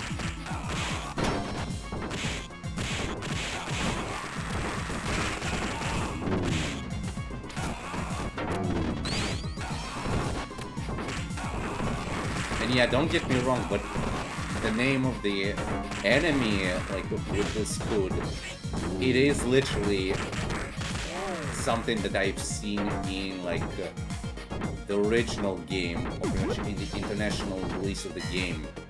There was such a name. I'm like, where were the international ones looking at?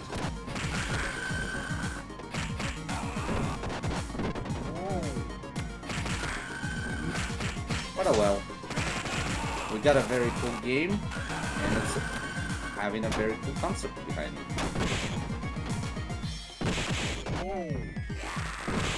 Yeah. Oh, thank you. Infinite combo. Okay. Wow! That was actually very cool. Just... Oh, even the air special. Uh-oh. Crap. Why did you even do that? Yeet! Yeet! Yeet! Oh! 3 girls and just 1 guy. Well, lucky man he is. Oh yeah! And booyah! Oh, you shithole. Oh, Julio.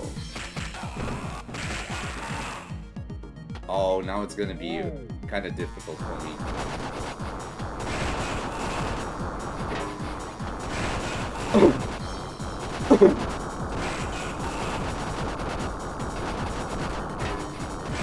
But yeah, I need to quickly break through all of these.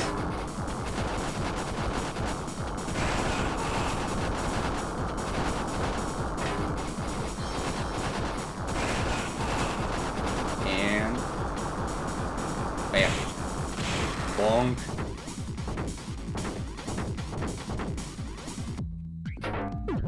Random cross.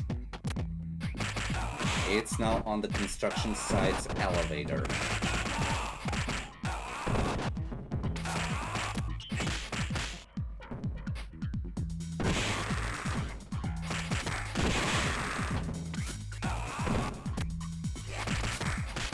Yes.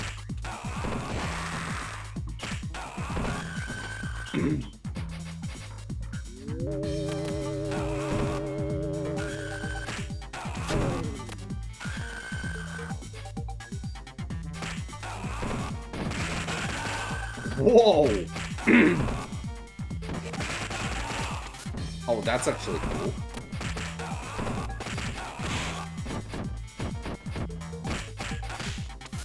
Ouch.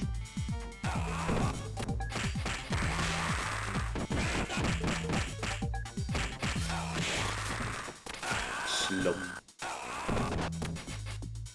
Oh my god, I now got it why they changed that name for R-U-B-Y.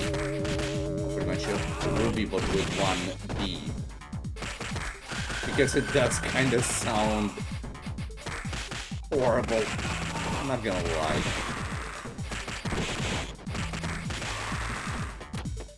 Oh! Okay.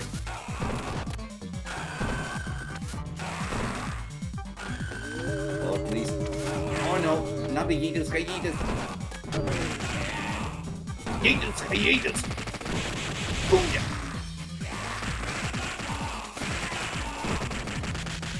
Ouch.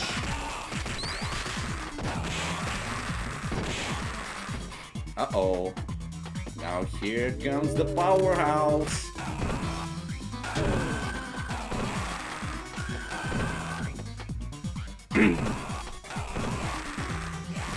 Okay. Nah. I'm telling you. Break is literally the powerhouse. Or pretty much the cyber powerhouse on steroids.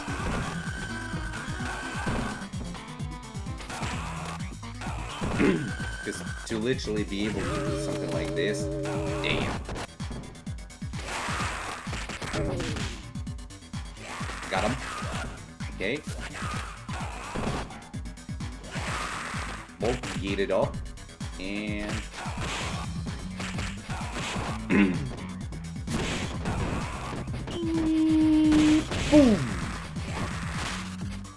Nope. Oh. Fly off. But now here's gonna be an interesting part. We're playing as Break. And our boss is Break. Actually, two Breaks. That's like double bosses.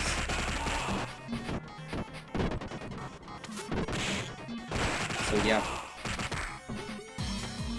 I gotta be extremely fast on my attack.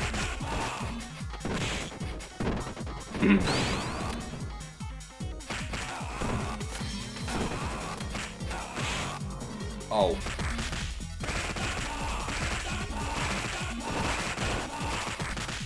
Oh my god. And now just spam the button.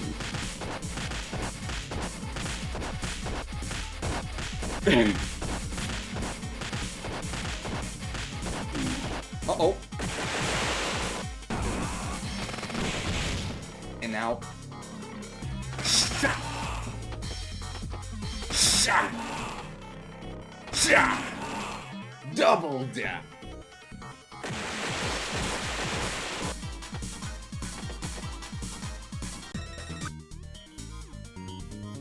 And yeah, I got another life, which is good. Bam. Extra damage. Oh, okay. Bam.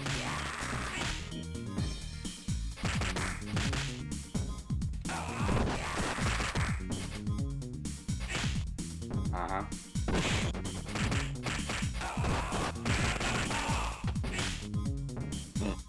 Uh-oh. I remember this. Gotta be away from the bat. From the bat. Yoo-hoo! Yeah, I remember that this, like, robot or something like that. It pretty much will be able to bang to bonk anyone who is gonna be on its railways.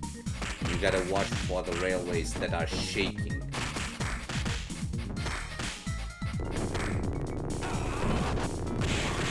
See?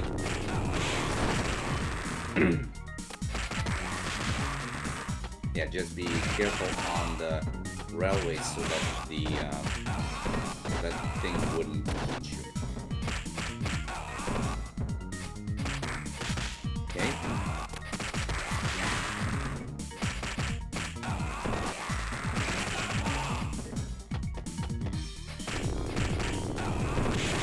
Oh, that was actually coming up from the other way. Whoops. This gave me a little bit of my sweet boost. And now a little bit more boost.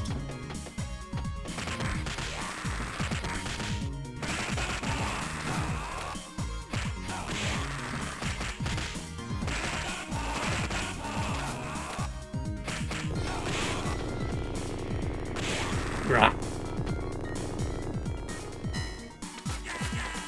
Yeah.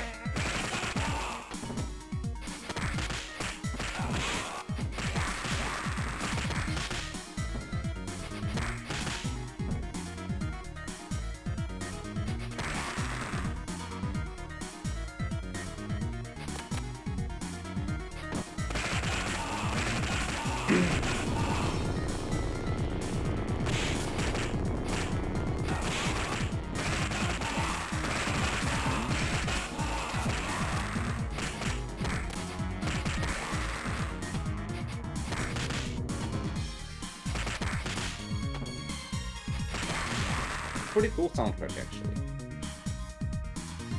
Oh. I think it was the top one. You gotta be in the middle. Yeah.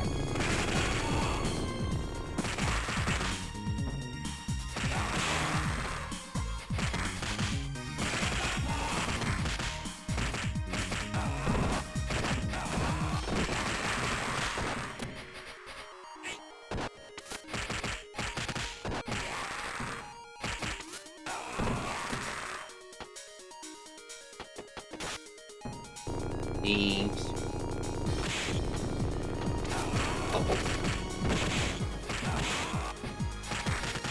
Allora, punchy.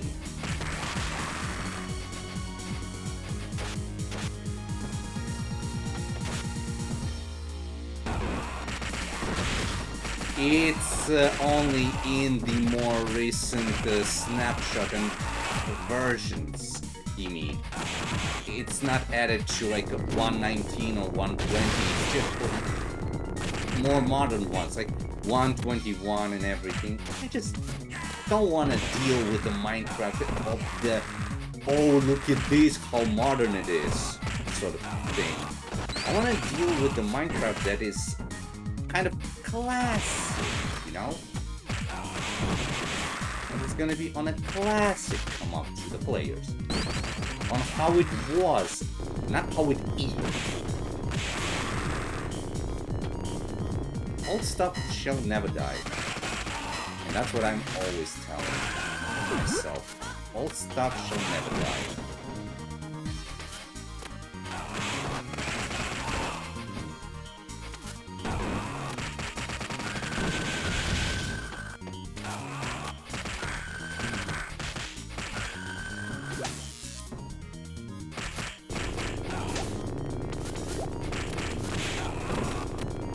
Damn.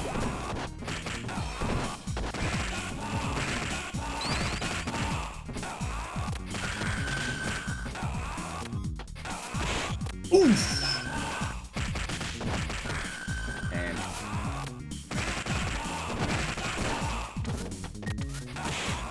ouch. That must have hurt. Oh, yeah, that hurts. Like, yeah. Wait.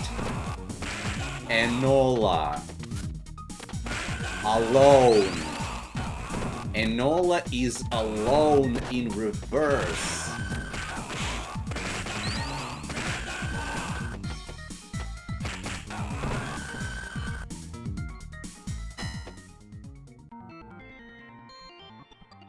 Oh, the fuck.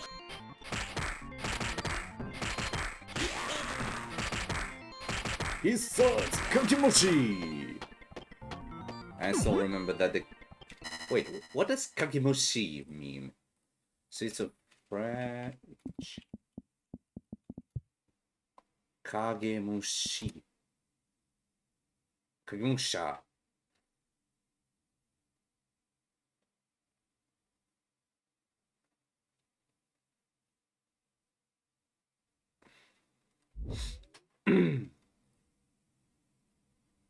That is kind of interesting.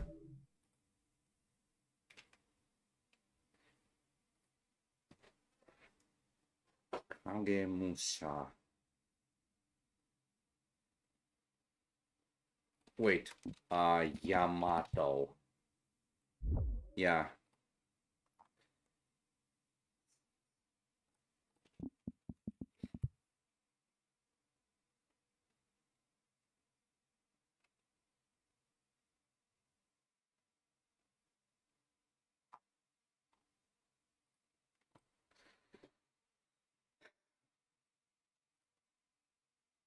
Kagemushi. It's like... Wait. I think it's like shadow silhouette or something. Because Kage... Because like... Or like shadow movement. Shadow moves. Bam! Bam! Mifune. And yeah, they...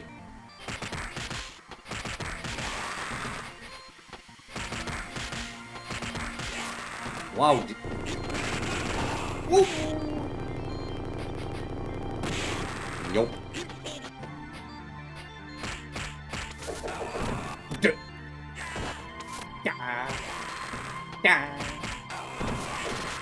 Oh, J. Just J. Uh-oh. Good thing.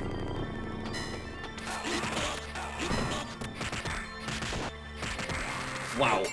Got him cornered.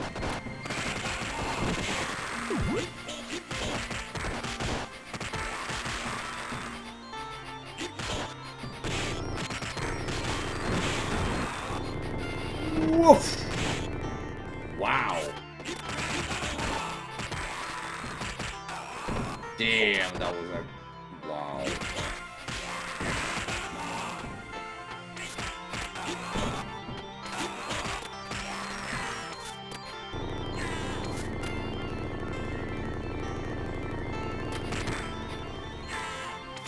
Yeah. Yeah. Actually... Chiba.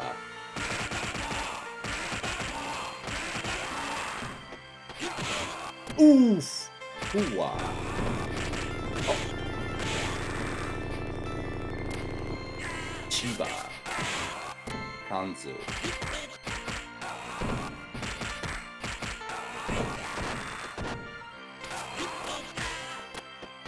Okay. Damn! Just deflected them.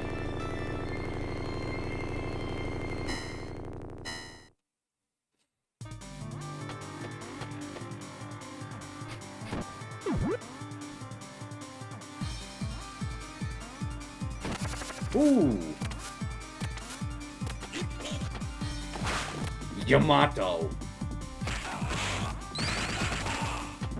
And in the classic one, if you're gonna be playing, there's not gonna be 3 different ones. They're gonna be the same one. But using, you can say, different methods of attack.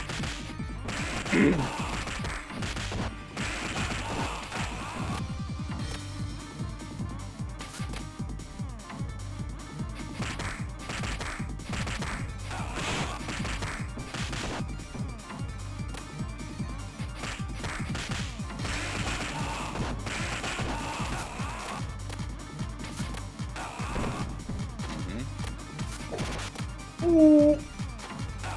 You shouldn't have done that.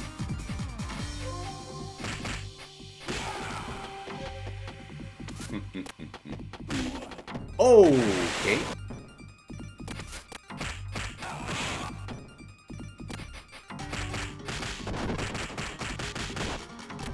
Ooh, wow.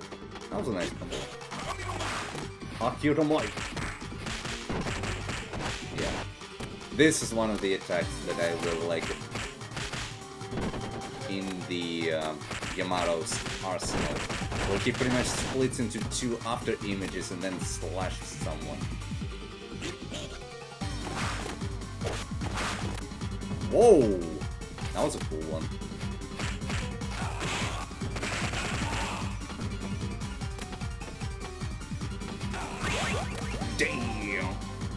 now it's gonna be the Yamato himself. Oh! Did he just Shadow Clone rush me? Damn. Okay, Yamato. You wanna play as Dutch? Let's... Damn. Damn! He just wrecked my entire fucking health bar. What? Nope.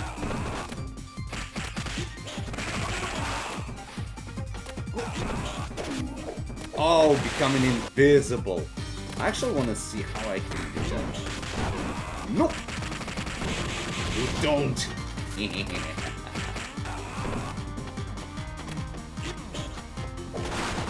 Actually, I might try to play as Yamato.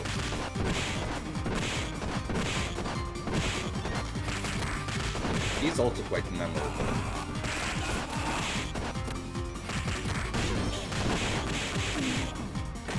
Yep, that was a mistake of mine. Yep, he just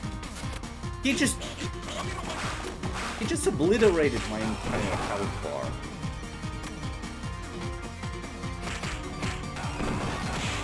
Ooh.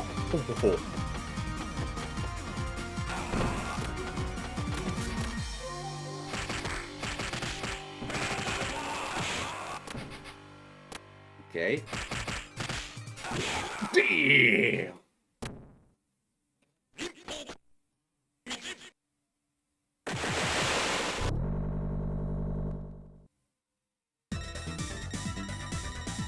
That was a very cool one. Beat Ambience SOR3 intro. Okay. I know this one. There, as you can see, there is a door, there's a crack in the wall, and there's a crack in the wall on the, like the background. And there's also the 1, 2, 3, but there's also a fourth entrance, which is pretty much the basement. And basement is opened by cracking one of the wooden tiles on the floor by a jump attack. We're not gonna choose any of like the side ones. We're gonna choose not one of the two side ones that are gonna be the wall or the door. We're gonna actually pick this one.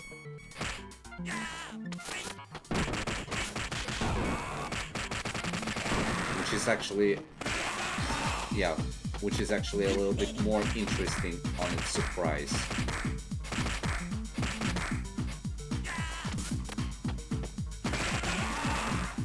Nah. Now watch this.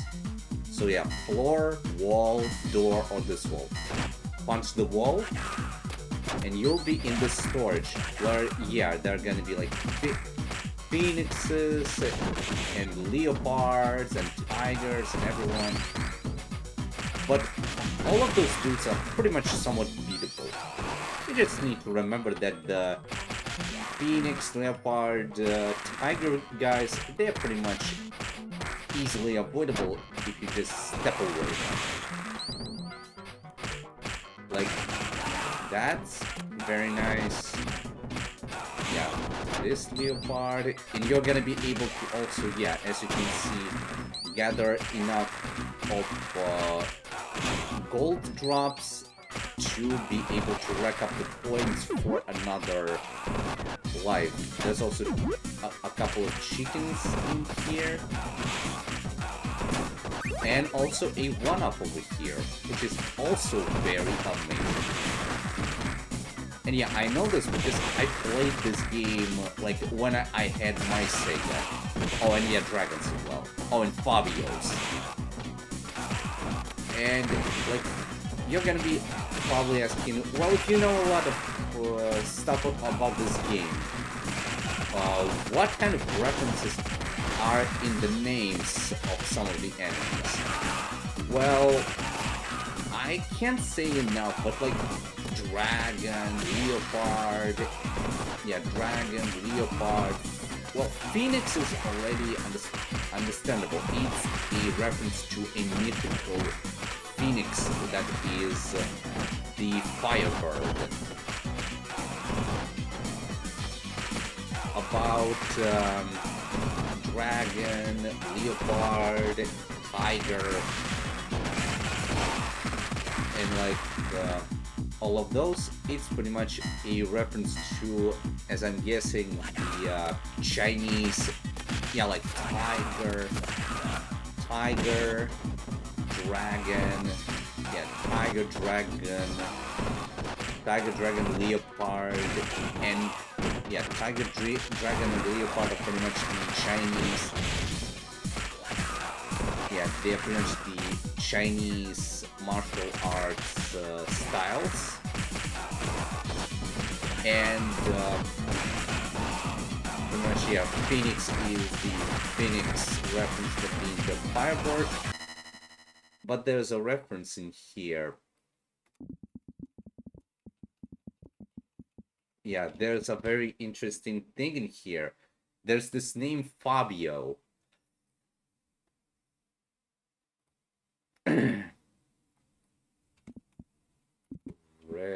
References.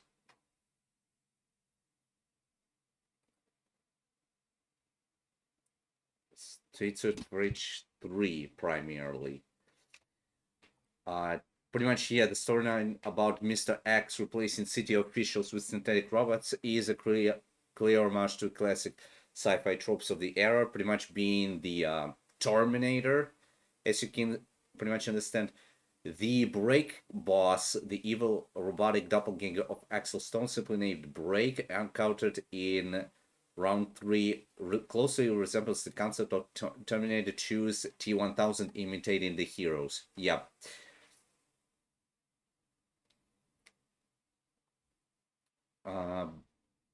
Pretty much some of the character stances, jumping kicks, and the pacing of the combat pay tribute to the classic Bruce Lee and Jackie Chan martial arts films, which is very classic, I'm telling you.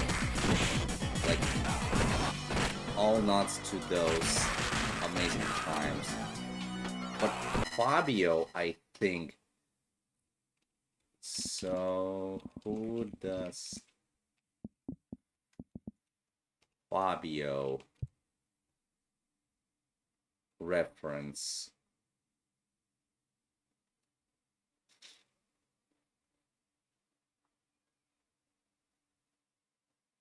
Okay, but I saw that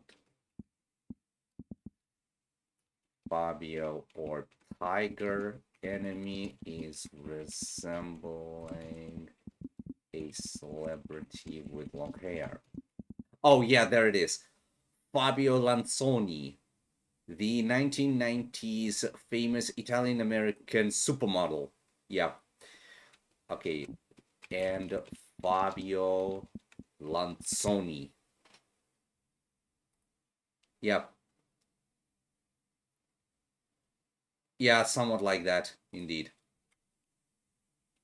Like, let me just open it up, hopefully. Let me get this one. And let me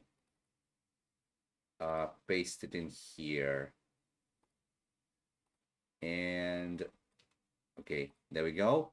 Yeah, pretty much you can even somewhat but see a clear similarity to like Streets of Rage 3. Yeah, pretty much like those have long hair, and pretty much they are somewhat looking like Fabio Lanzoni, which is actually pretty cool. Like, literally, martial artists that look like a supermodel. Damn cool. But, like, on my personal taste, that is pretty damn awesome.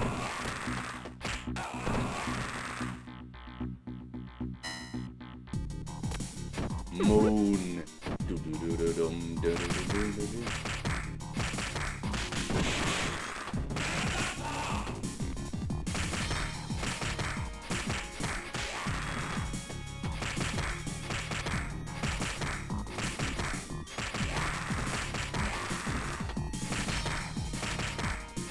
Yeah.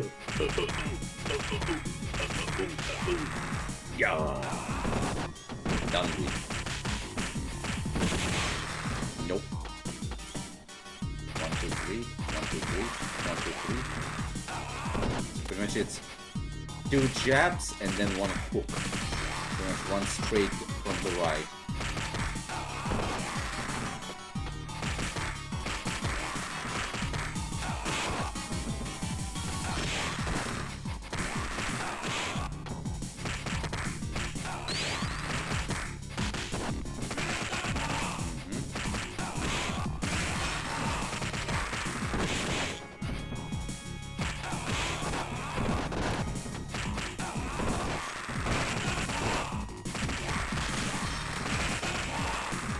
Oh no.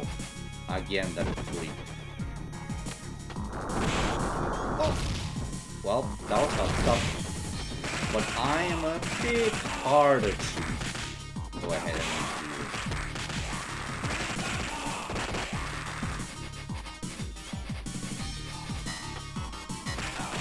But I'm guessing it's a bit of a combo reference on Terminator because T-1000 cannot handle like extremely cold or extremely hot temperatures, because you remember he eventually got frozen under the effect of the liquid nitrogen, and his death came in the form of molten steel or something like that, like molten metal.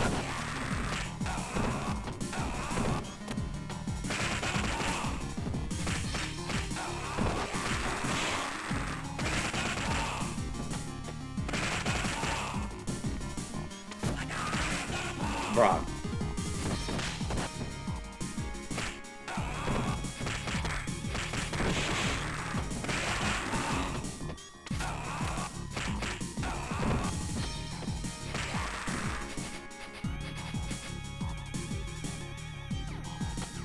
Okay.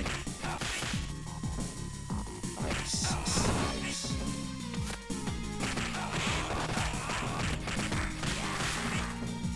Okay.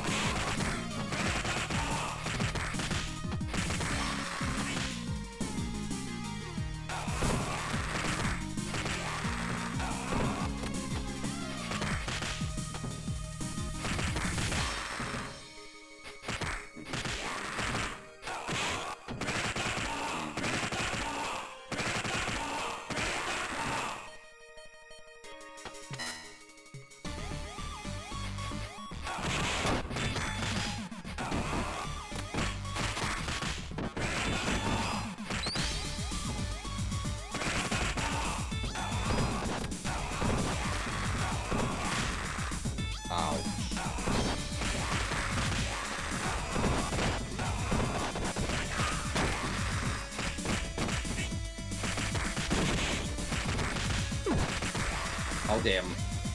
Shouldn't have. Just waited a little bit.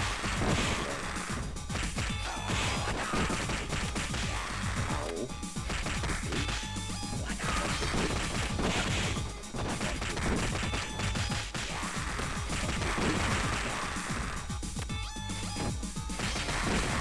Yeah. Uh-oh. Freakazoids with knives.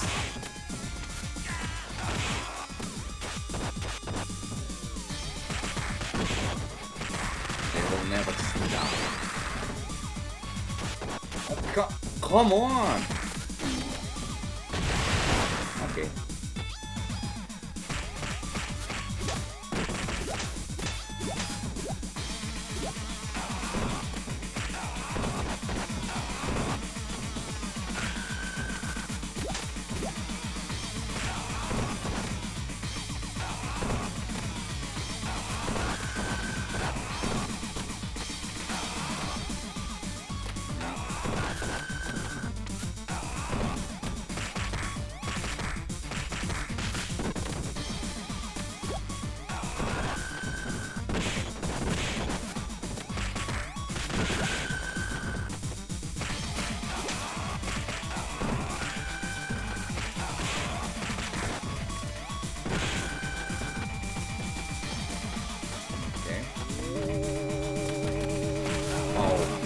girls. But not for me.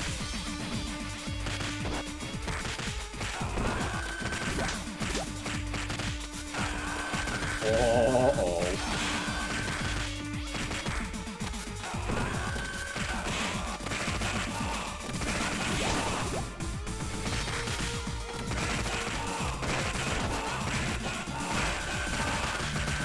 Damn. Well, and they didn't get. Holy fucking shit.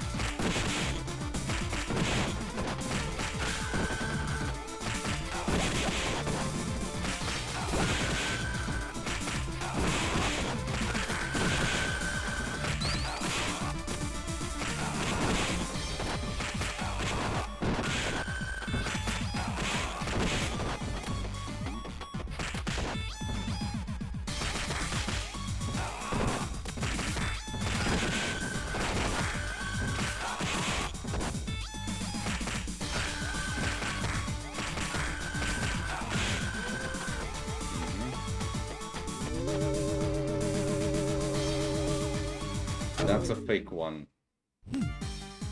Yeah, that's fake. That's fake, Mr. X.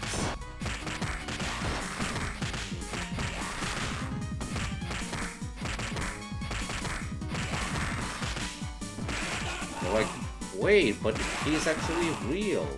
He's sitting here. He's just lifting his hand. When the actual Mr. X is not there. Or pretty much he's not here.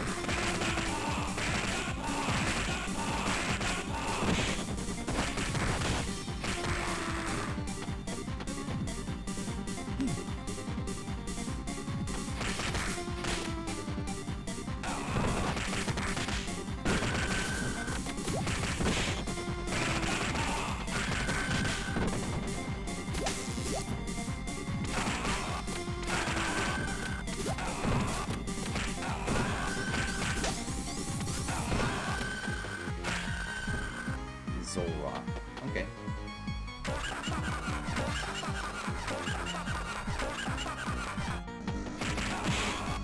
Yep, that's fake Mr. X. But yeah, you also can do this.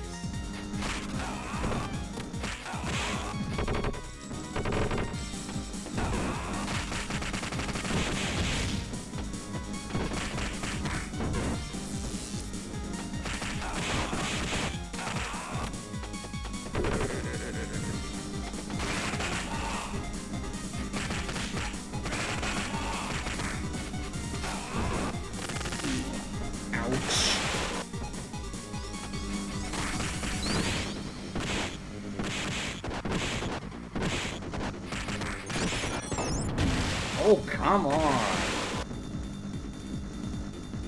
This time, we're playing as Yamato.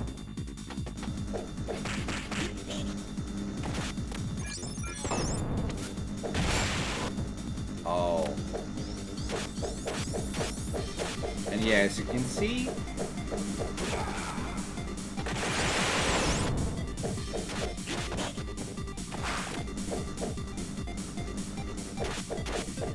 Yamato. Yeah, Yamato is just a shooting guy.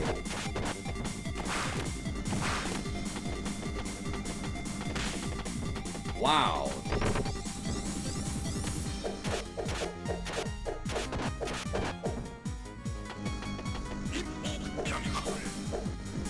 Oh, Yagimasu.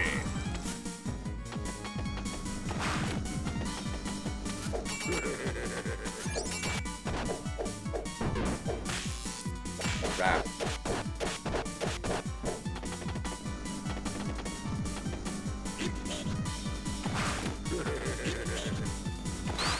Wow. Okay.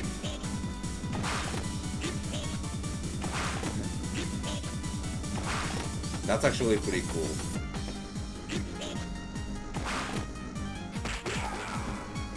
I'm gonna I'm gonna have to learn a little bit of Yamato. He's cool. Damn! Yeah!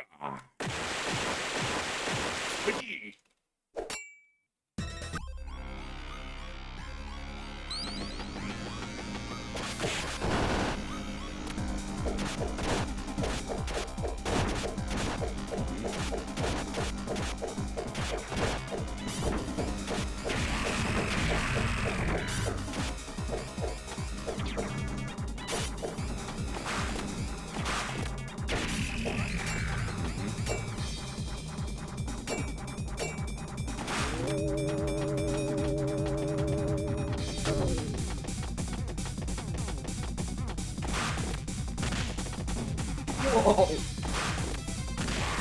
Damn! 1, 2.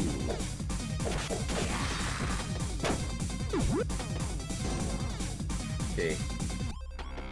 Oh, come on. Oh my god. A teacher versus his own.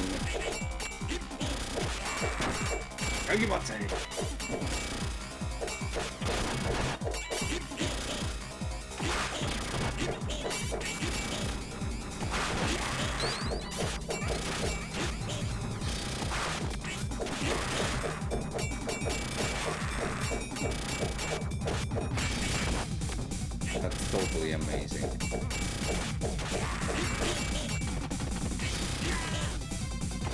Wow.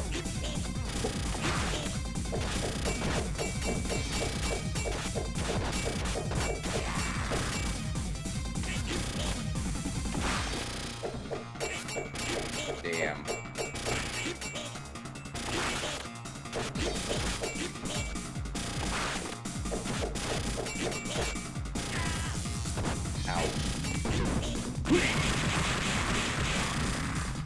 Wow, that's like shell blown rush.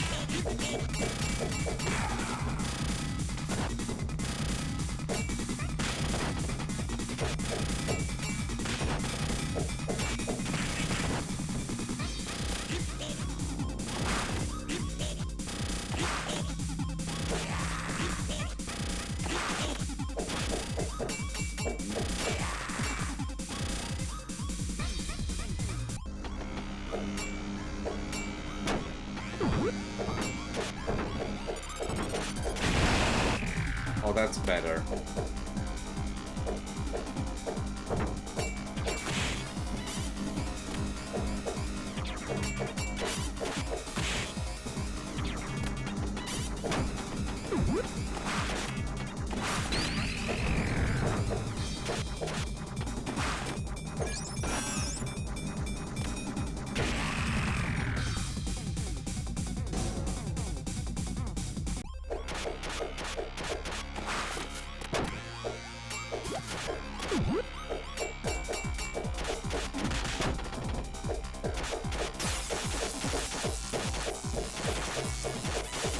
Wow.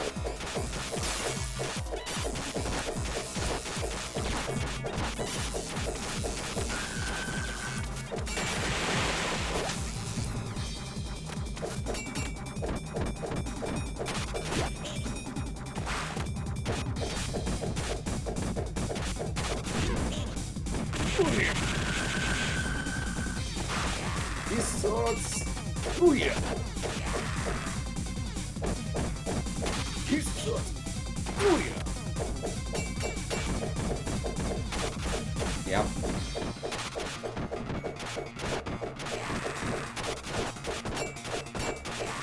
No defense will be forever.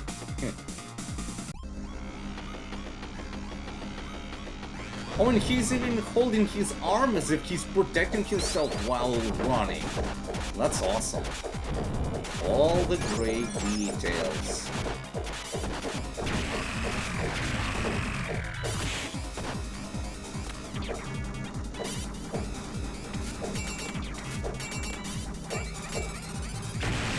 Okay, great.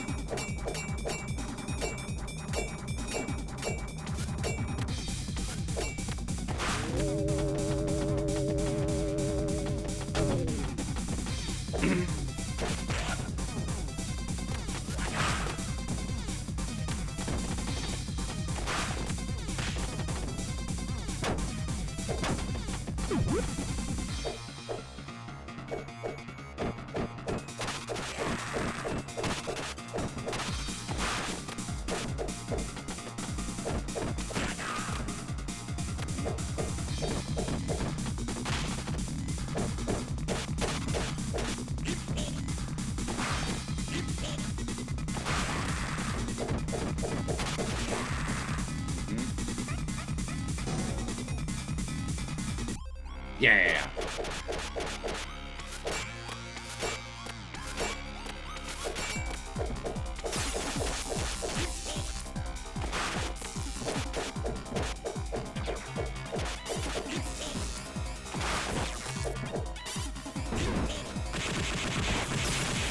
Wow.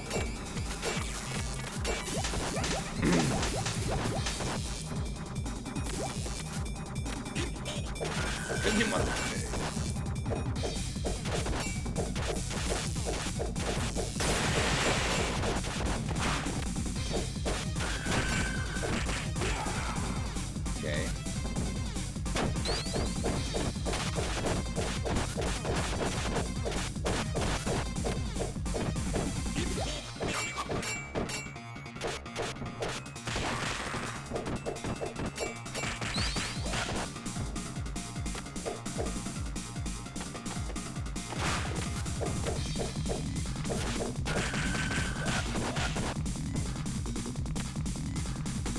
Well,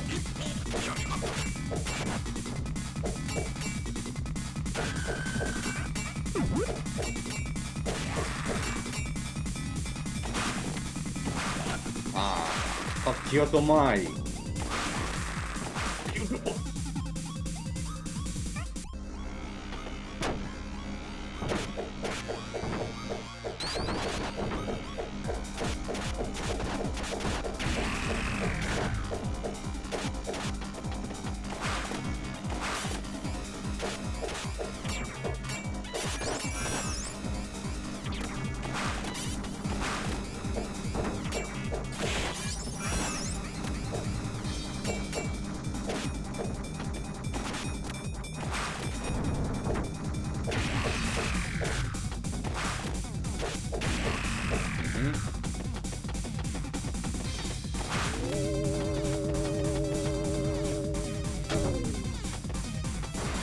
Uh-oh. Now here I need to rush it.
Ooh.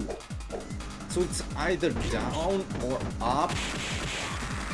Yeah, either up or down, and then the special. Gotcha. And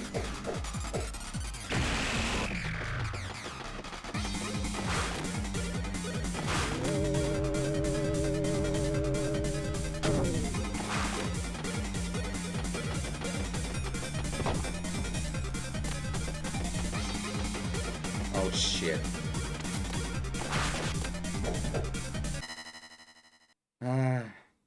That's fine. Nah, this one is gonna be impossible like this.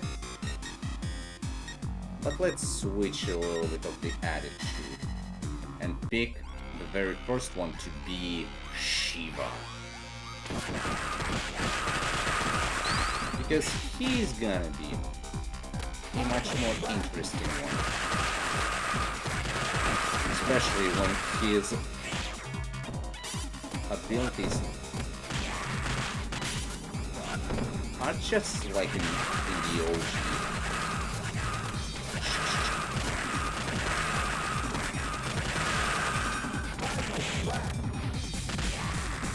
Like, speed, yeah, like, speed, don't speak about it.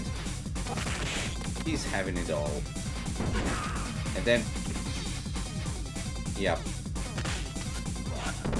the only thing that I'm missing.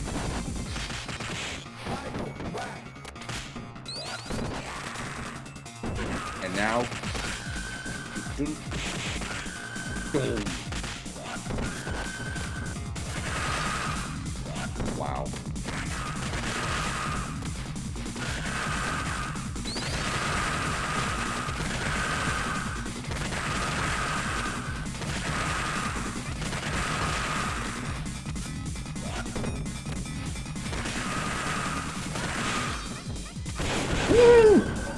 I got it! Finally!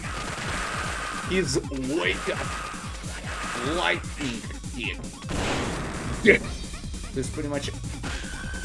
Okay, so it's pretty much up attack once you're gonna be getting yourself onto a wake up.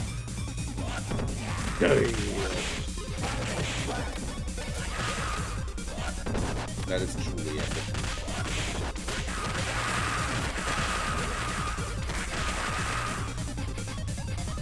That's why I love to play as Shiva, especially on like classic console and in Street Fighter 4, or in Street Fighter, in Streets of Rage 4, because he's that epic, he's that powerful.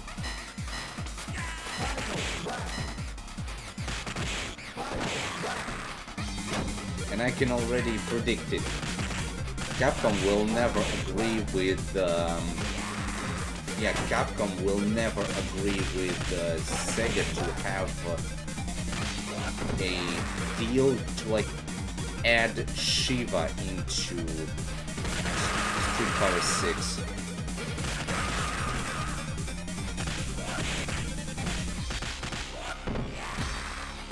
Because really, the guy has everything on his arsenal. He has martial arts, he has speed, he has agility, he has everything. He just needs to be in one of the modern fighting games. It would be sick.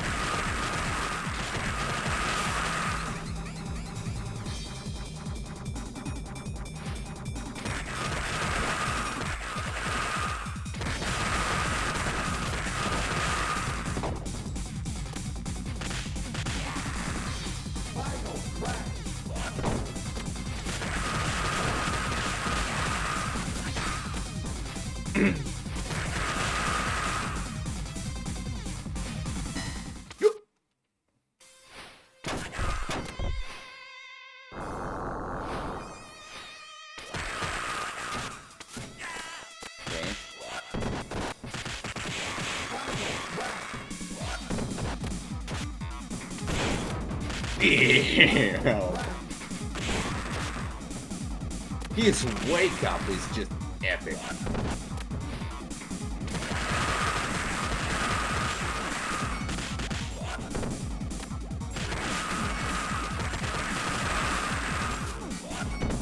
Huh.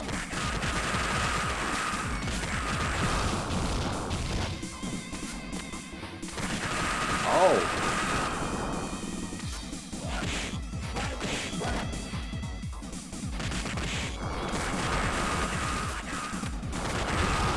Actually, something that Kratos and his entire team would add is something alongside the mechanic of break.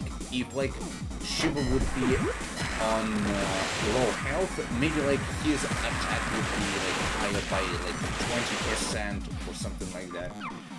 That would be extremely powerful. I mean, I won't be arguing a game like this. He's still very powerful.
Damn.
One down.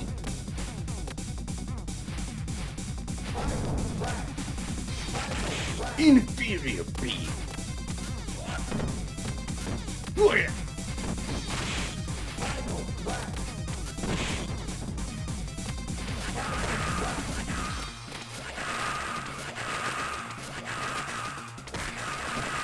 Huh?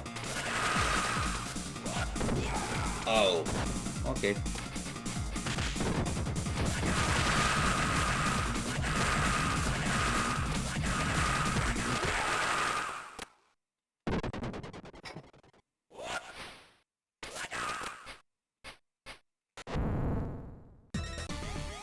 Epic.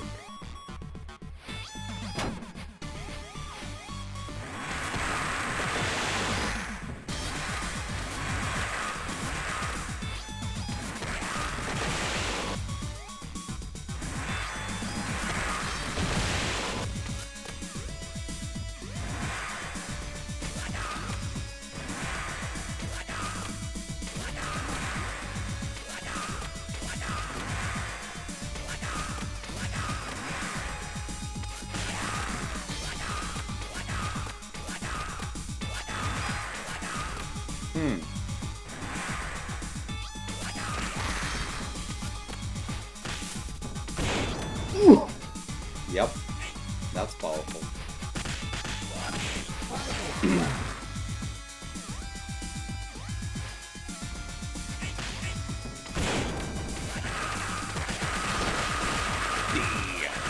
Now I got me a new fun thing to watch over.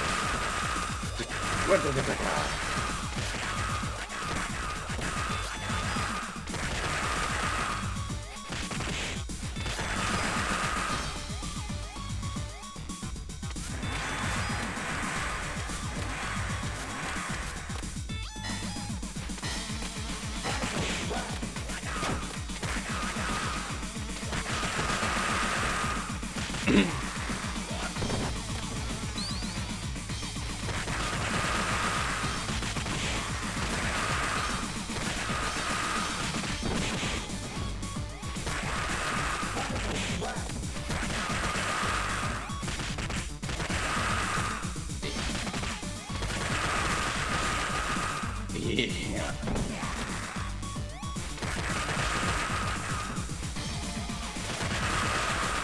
It's pretty much the right hand, or pretty much as of the events of Street of Rage 4, the independent martial arts teacher Shiva, but in previous iterations, or pretty much in previous games, he was the right hand man. Yeah, the right hand man of Mr. X, who's pretty much the head of the syndicate.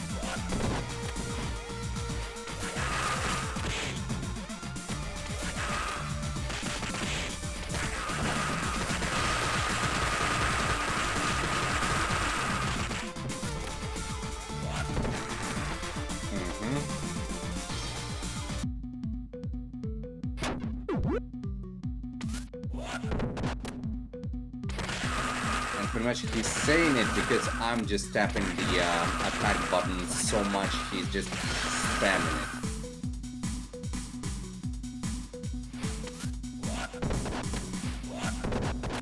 Just see, just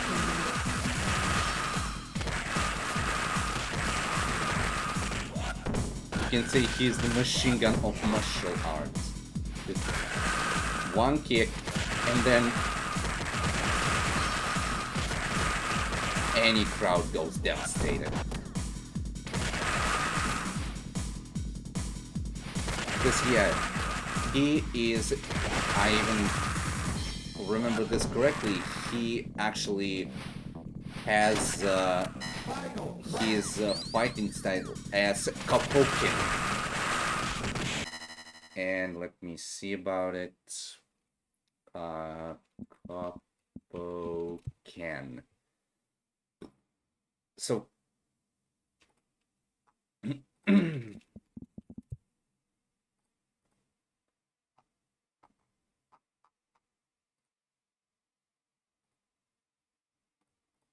Kapokin is a specialized striking technique and martial arts discipline found in traditional Japanese martial arts, most notably within ninjutsu schools like Koto-ryu.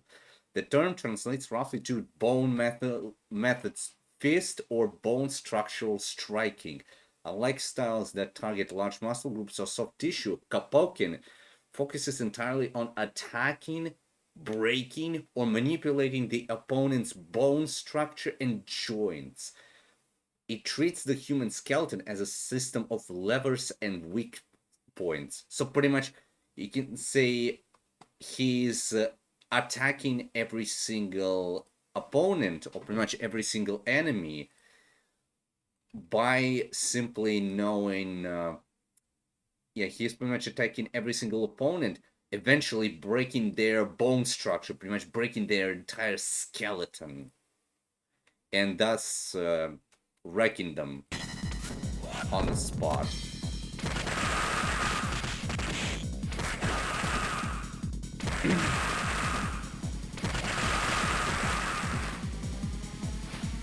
And you can say right here, pretty much like since the I think Streets of Rage 2 in Streets of Rage 3, around like 3 years passed. So pretty much, actually, let me see it. What's the timeline of Streets of Rage games?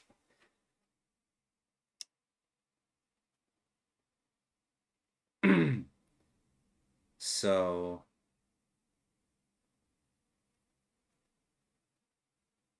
yeah, it's pretty much the Streets of Rage original, pretty much. Ex-police officers Axel Stone, Blaze Fielding, and Adam Hunter resign from a corrupt police force to act as vigilantes. They successfully fight through the city streets and defeating the elusive crime lord Mr. X, ostensibly destroying his syndicate. But that was in Streets of Rage 1, which eventually was published in August 2nd, 1991. And in 1991, it was, well, as we all remember, let me see about it. So let me see, playable characters. Yeah, Axel Stone. Axel Stone was eventually, by that time, 22 years. Yeah, 22 years old.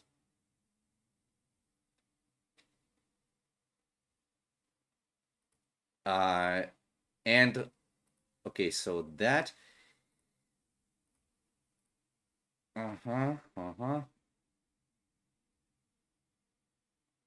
Okay, so 1 year later. Okay, so let me see.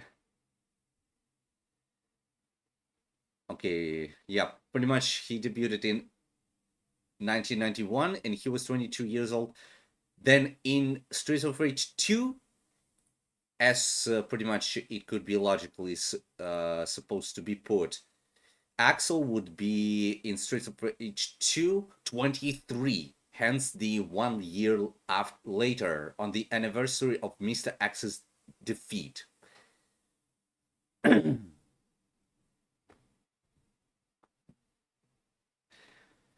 Yeah, pretty much he got himself on 23 years old.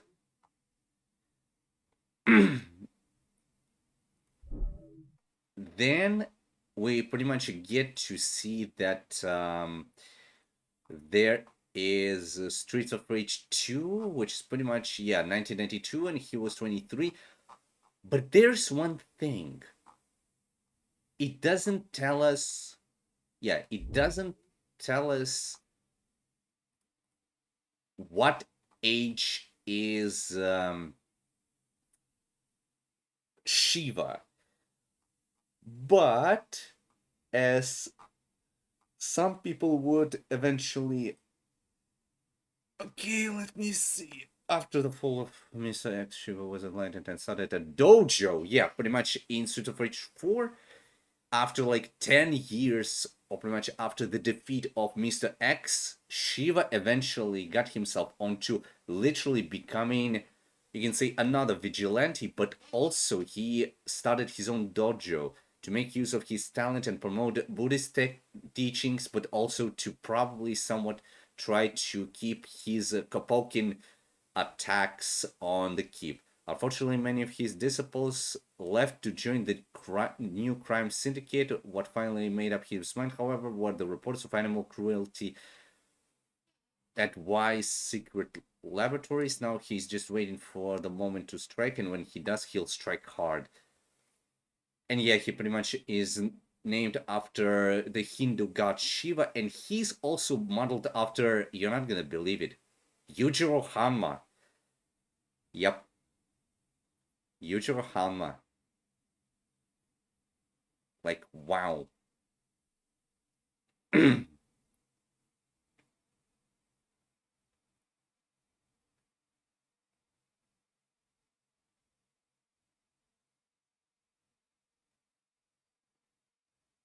Yeah. And also, let me see here. Um, are Axel Stone and Shiva around the same age? And pretty much, yeah, it says here. Okay, so let me see.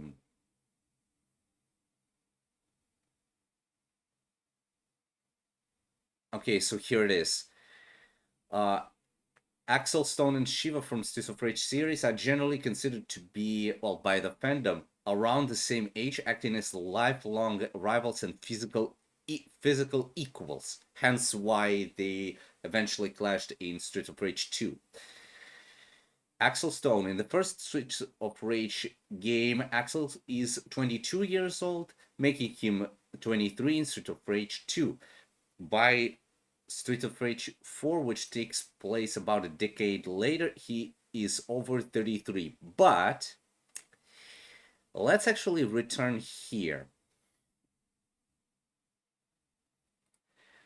Street of Rage 3 actually was released in 1994. So you can say already that set a year after the second game. So you can say that Axel would be 24 years old. Yeah, 22 years old in the Streets of Rage 1, in Streets of Rage 2, 23, and in Streets of Rage 3, he would. Streets of Rage 1, 22, Streets of Rage 2, 23, and Streets of Rage 3, 24 years old. Thus making him eventually being 34 in the original one. But canonical profiles such as his data in Street of Rage 3, that being Shiva,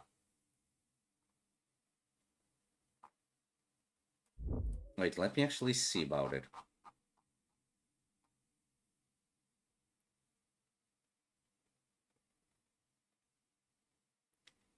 Mm-hmm. Okay, so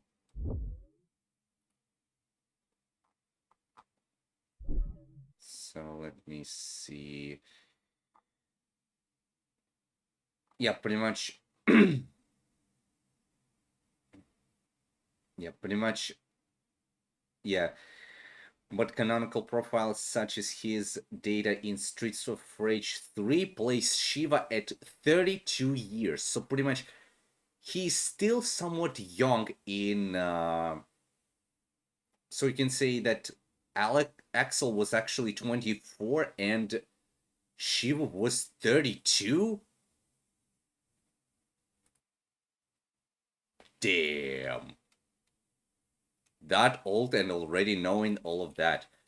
So you can say that he was, or actually he would be, somewhat of a warrior of Kapokin in Street of Rage 1 in his 30s, or pretty much in his 30. In Street of Rage 2, as we pretty much understood from the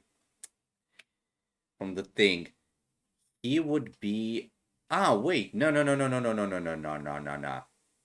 He would be somewhat okay, so if I just don't know about it. Um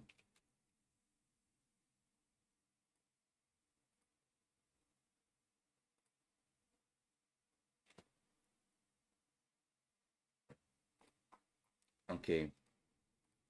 Also, let me see about it. Strings of Rage.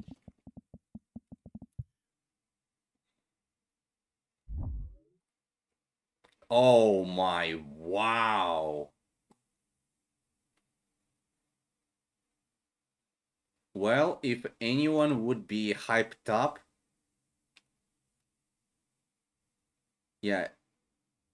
Oh, was first announced by Sega during okay. So it's gonna be a 3D game. Hmm. The game was first announced, yeah, pretty much the Streets of Rage 5, or also known as Streets of Rage Revolution. The game was first announced by Sega during the 2023 The Game Awards ceremony on December 7th, with a short teaser showing some gameplay where Axel Stone is seen beating up enemies. During Sega's management meeting 2023 presentation on December 12th, the game's title was revealed. Sega, please return this game to your development. I would be hyped up. And if you will return such amazing faces as yeah, if you would return such amazing faces like, well, maybe like classic mini bosses like Jet, yeah, someone like Jet, Mona Lisa, Shiva of all the cases. If it would be someone like Zamza, but like maybe he's like Disciple or something like that, Souther, Marco or Antonio, pretty much Antonio, Abadede or Zed Kusano, or maybe like someone that is like named the same, I would be hyped up to buy it and just straight up go with it. Because really, it's hyping up. So pretty much, if like they are equally placed, that means that Shiva in like Streets of Rage 3 is gonna be excuse me. Okay.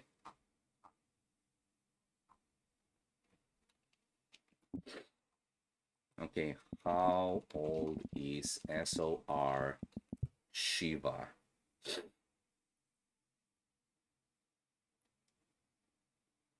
Yeah, it's unknown.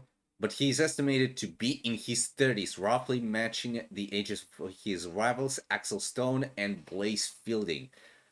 So let me see now. So Axel Stone, let me see. So pretty much Axel was 22. Yeah, 22 in his first game and 21. So you can see that he would be pretty much like 31 or 32 years old as well. Seems like it's or maybe like from 31 to 34 years old, since like it's like roughly the same. But pretty much you can say, yeah, he's like 34 years old in the Streets of Rage 4, but in Streets of Rage 3, he would be pretty much almost you can pretty much he would be somewhat the same with Axel. That being he would be his peer, that being he'd be 24 years old. But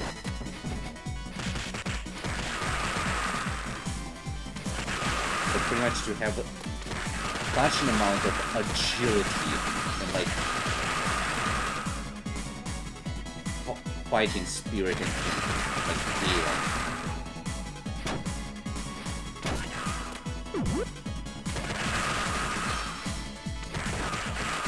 Just one launch.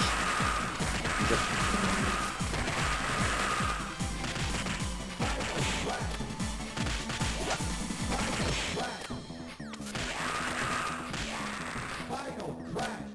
and yeah,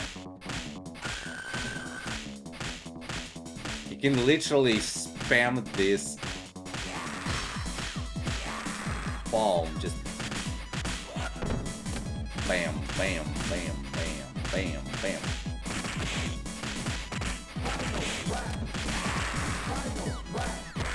And then just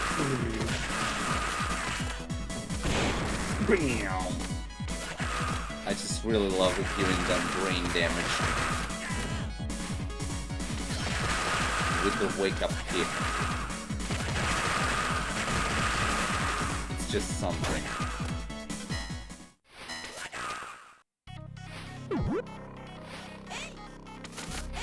Oh.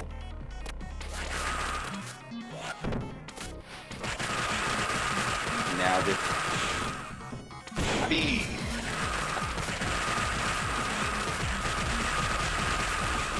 Yep. Yeah, not even these girls are gonna be any match towards Shiva.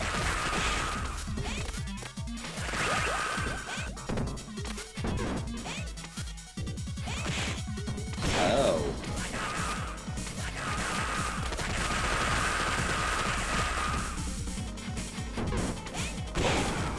Ooh.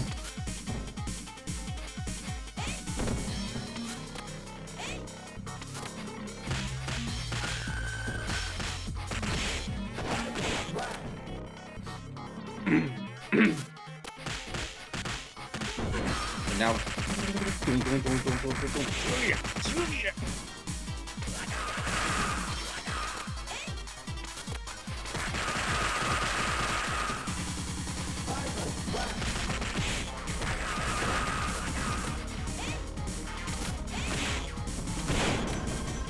Okay.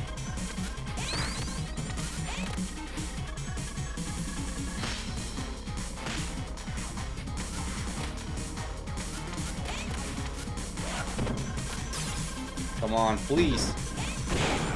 Oh my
Hmm?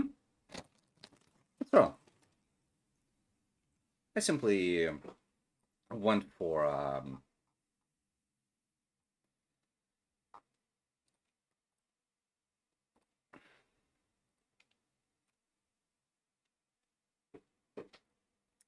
I simply was going for a little bit of a drink because, like, you know, you gotta be staying on the hydration. Come on, just fucking kick me. Oh, come on. That was pathetic.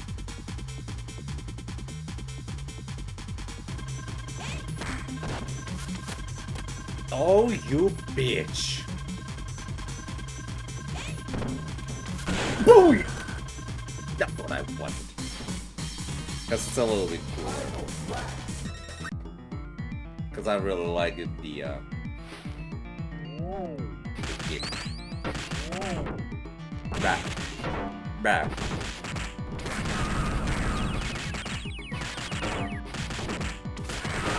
What is wrong, guy? You're having an ache?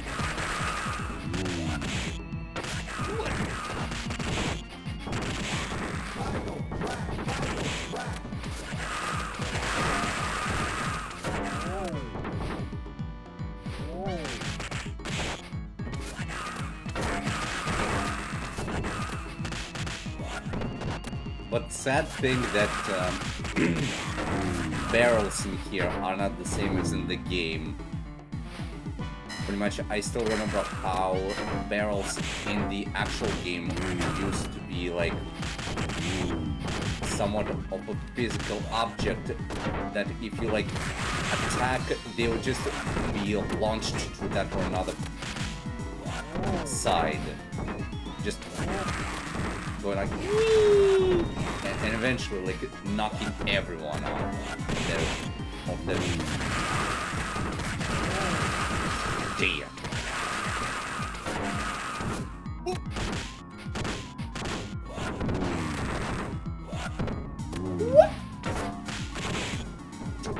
Ah.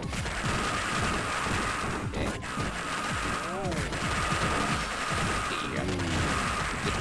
Damn.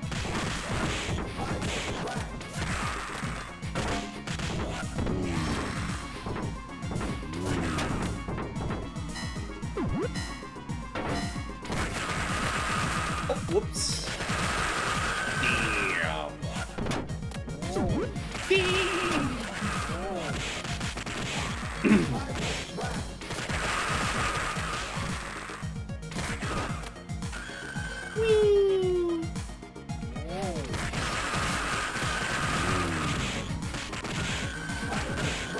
Damn.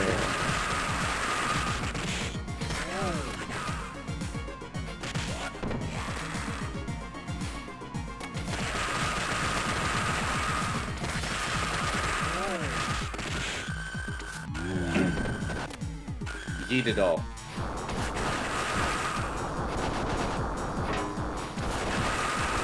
Now just like this.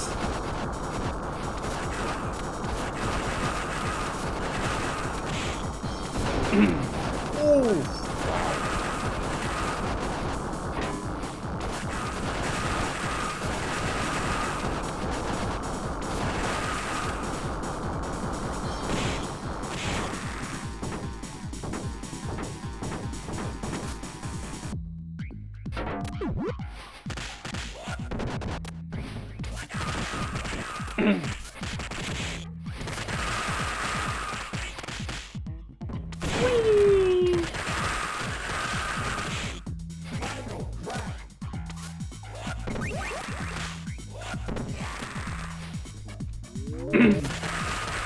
Damn. You caught that moment nicely. Damn.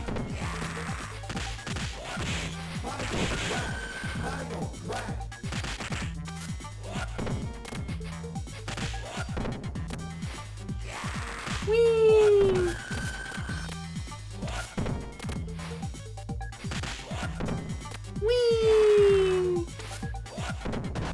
Whee! Whee! Whee! They're just flying.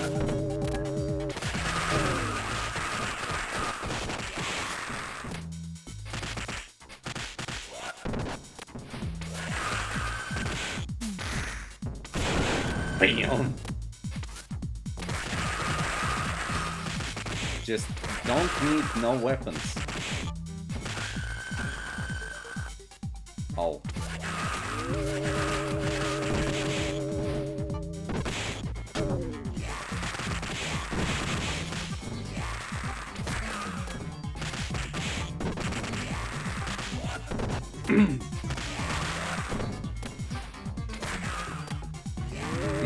Crap.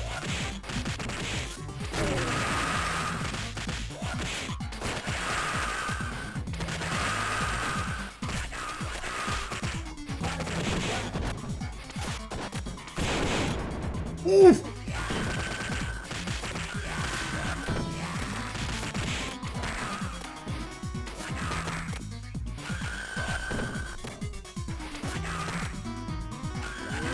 With the nose.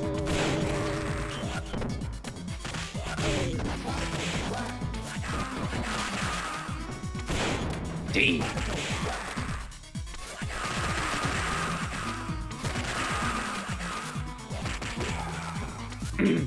And yeah, he's literally sharing the same voice clips as these Tiger, Leopard, and all of those guys.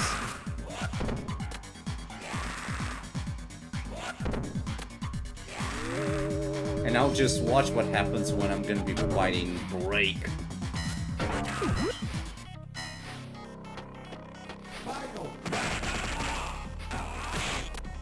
Wow.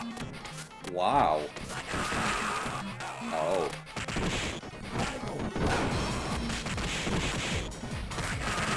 Okay.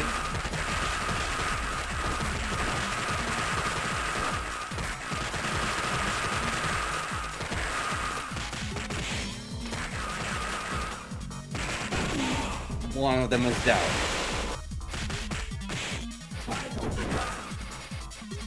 Uh-oh. Whew.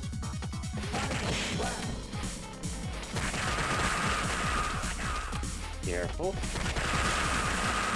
Quick. Oof! Ouch.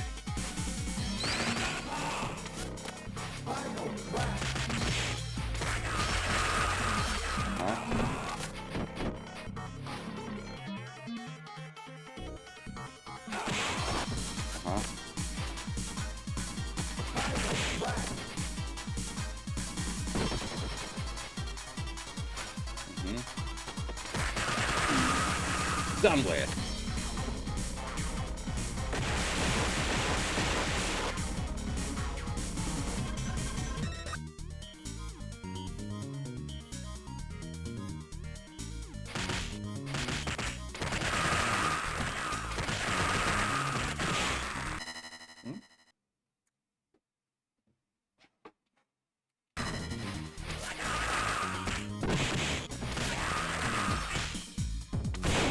Ouch.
Wow.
back. Oh.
Okay.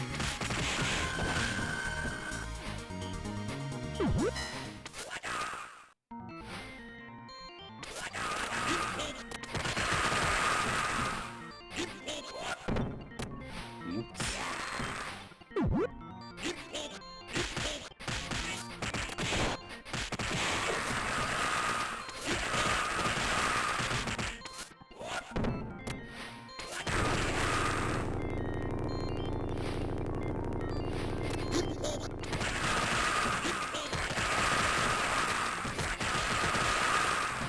Mm-hmm.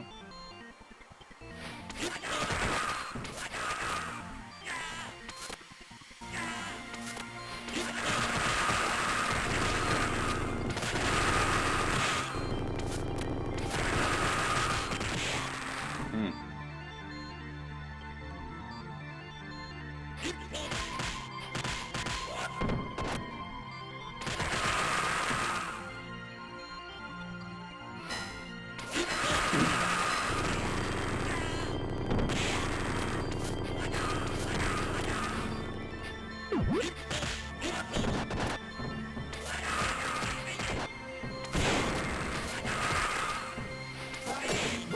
Oof.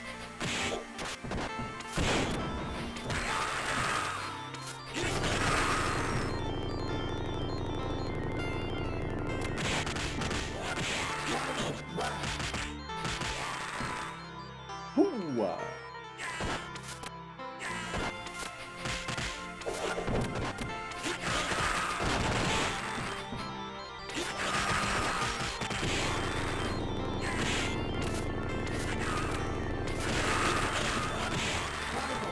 Ryohin.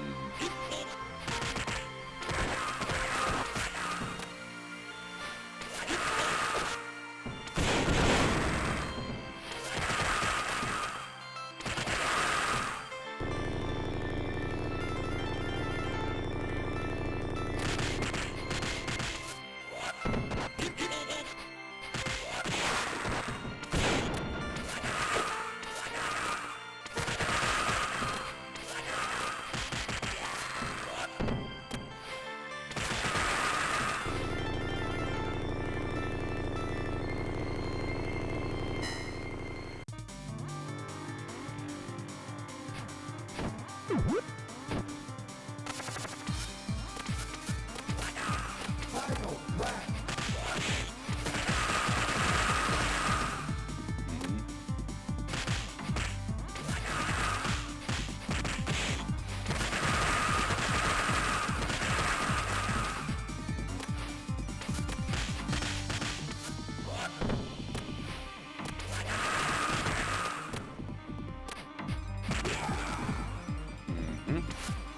Uh-oh.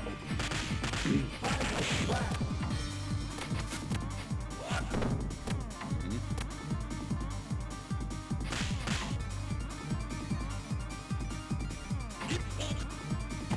Uh-huh.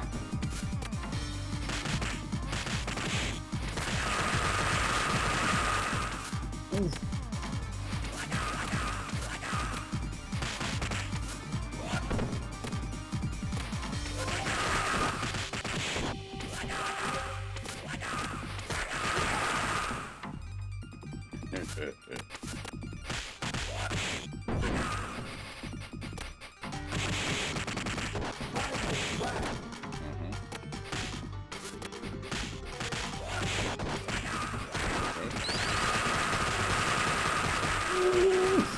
That was quite a combo.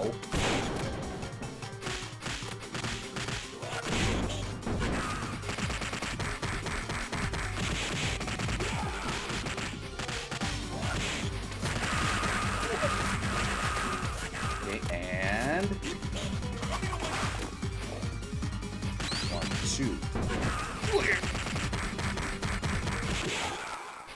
2. Done with.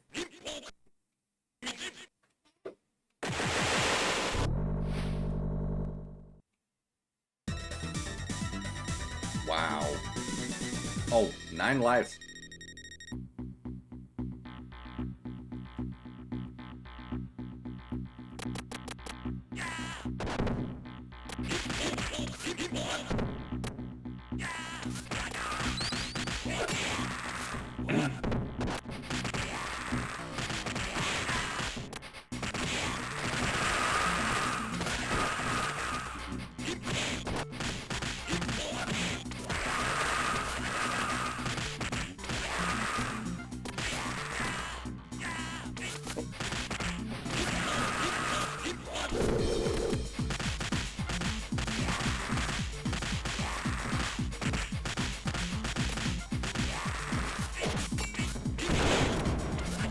Nah. No Kagemushi will be able to hide you from the wrath of Shiva.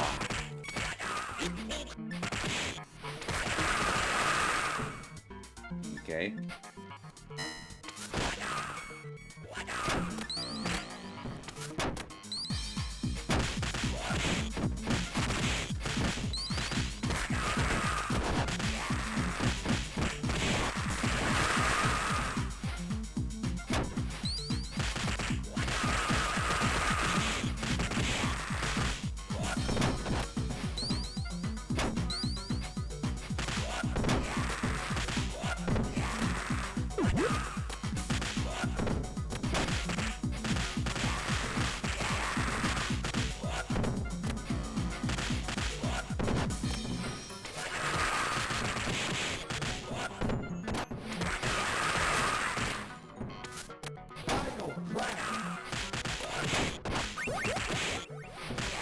Now 11 lives.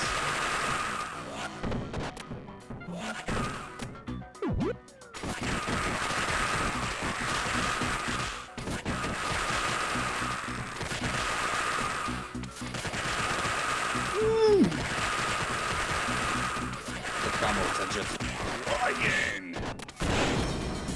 And the enemies do.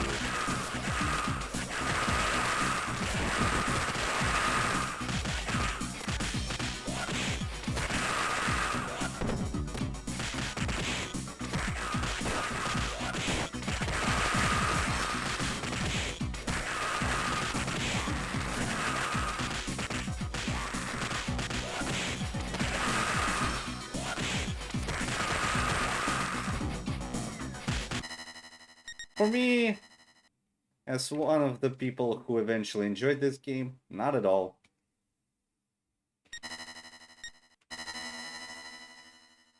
But I can remove them if you want. It's alright.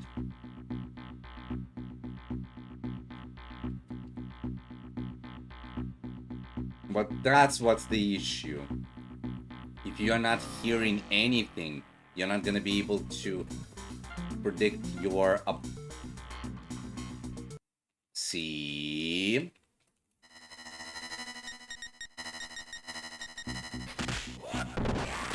Like, it's not that annoying to get yourself somewhat adapted to it.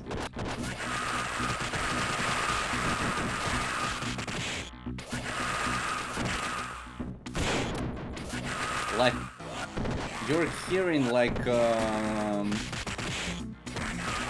lot of repeating from like JoJo, like when they go ahead and speak out their lines of the stance.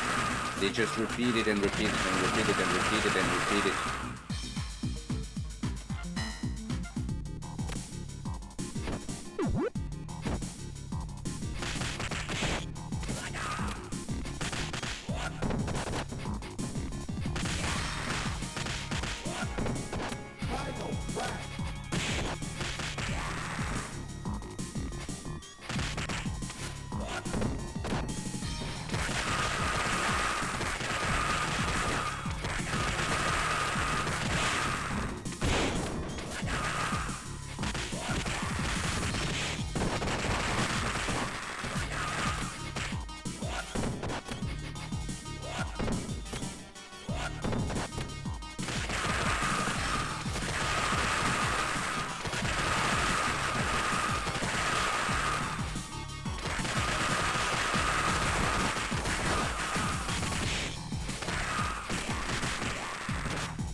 I mean,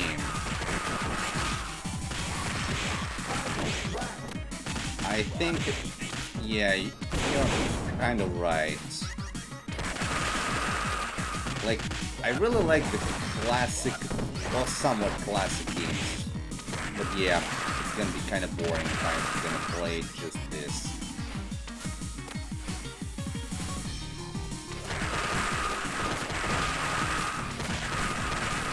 I will change them a little bit.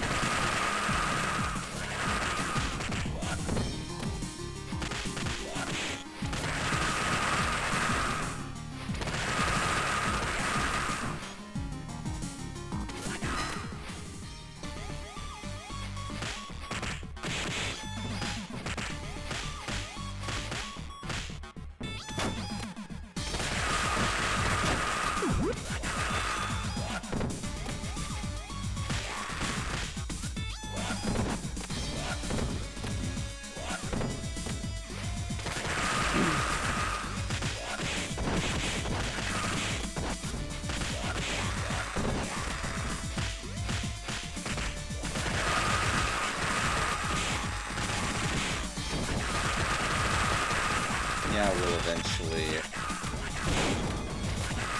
change it up.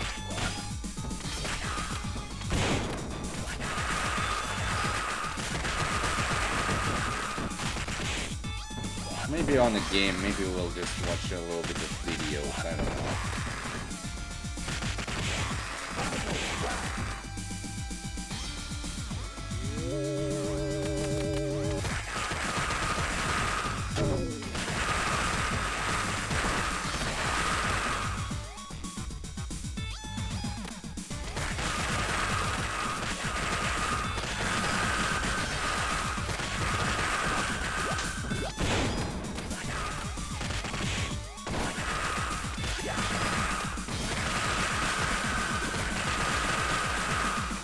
Aha, that's the trick.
Ooh!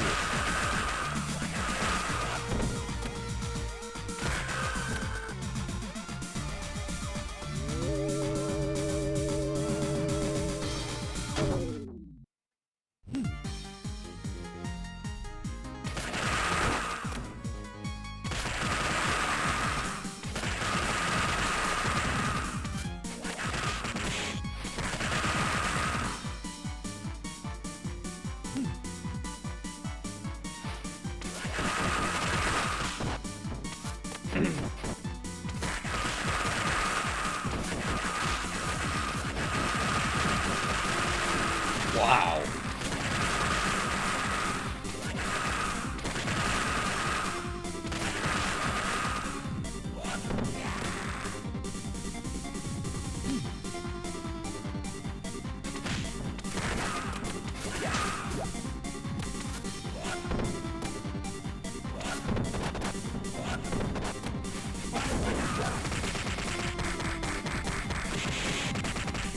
Wow.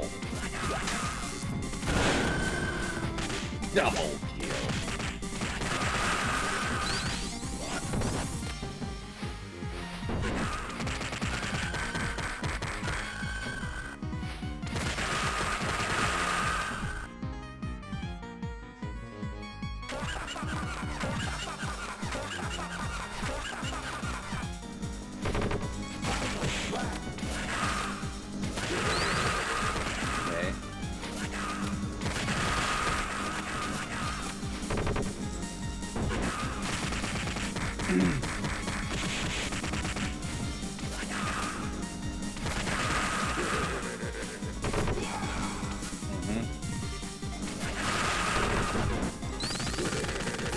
Oh, wow!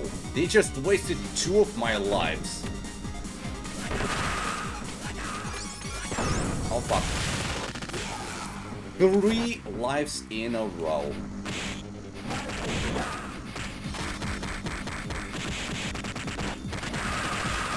Well.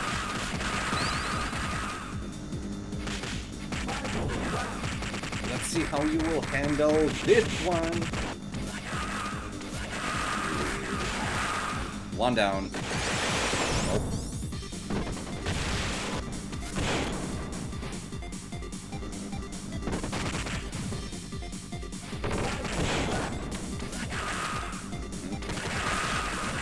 Okay.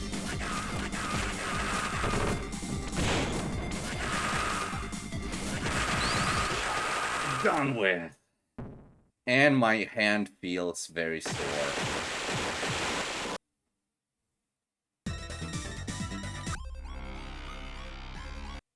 Okay. I just don't know what to watch or like what to do.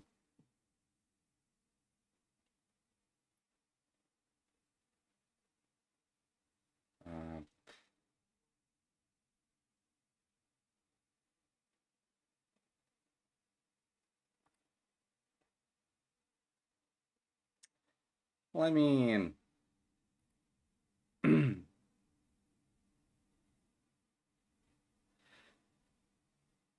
don't know, really.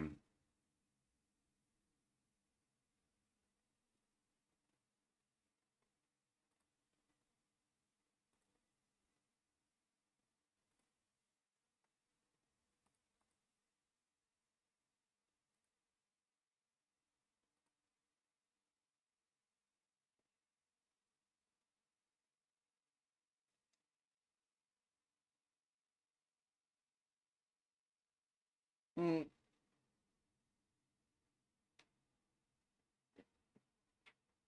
I'm just trying to watch where we could eventually stop on like the stream and like to have a bit of fun. I think I found a couple.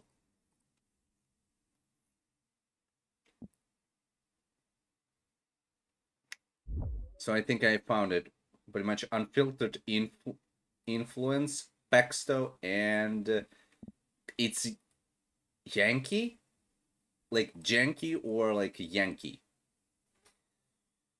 Pretty much these 3. So let me see.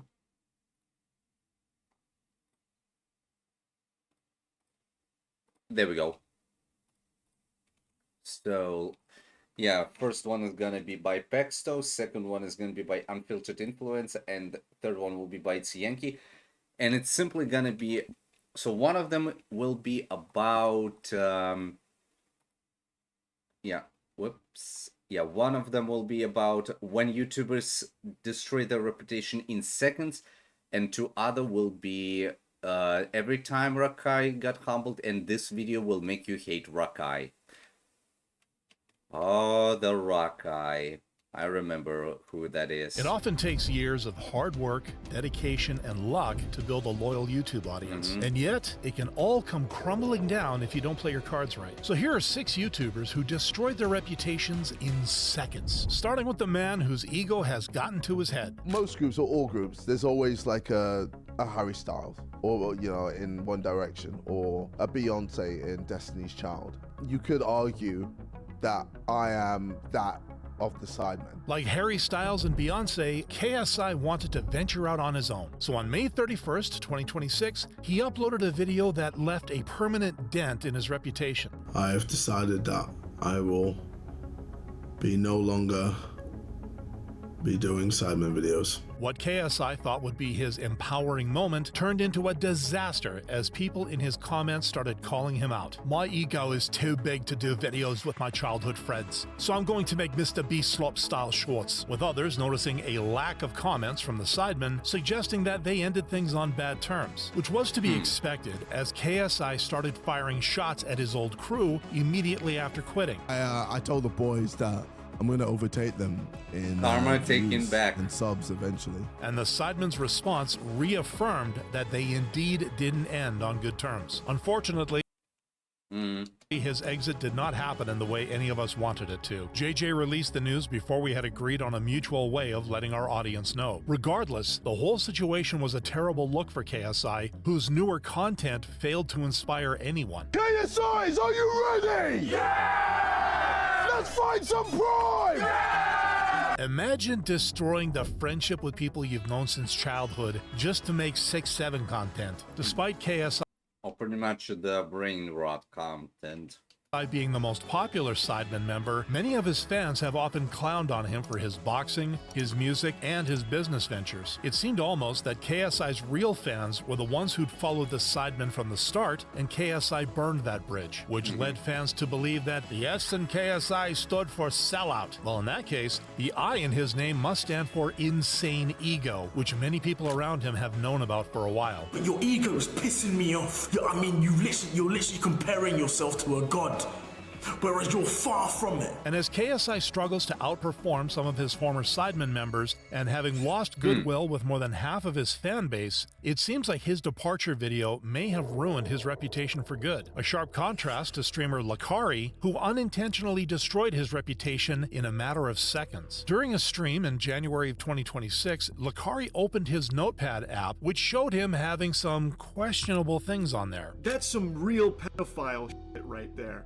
Also, like teens and animals. And as the clip spread, more people began investigating the contents of Lakari's PC, and it was horrifying. Bro, even with this controversy aside, 3 terabytes of porn is effing insane. Following the incident, Lakari tried to play the whole thing off as a mistake, but even his own mods weren't okay with that. End your stream, dude. This isn't funny. This isn't a joke or something you can laugh off. I hope that this somehow was a mistake or a virus, but it's looking real bad. You need to get help. I'm unmodding myself and unassociating with you. Peace. Which turned out to be the smartest What's the nickname? Zenoda. I know it's gonna be kind of weird, you know, but if Zenoda will be seeing this, how about becoming my mod? I'm a fair person, not rushing for clout or anything. No, really. I'm not rushing for clout. I really appreciate any sort of audience, even though it's gonna be like 1 viewer, 2 viewers, 3 viewers, 4 viewers, doesn't matter. As long as anyone is watching, I'm glad.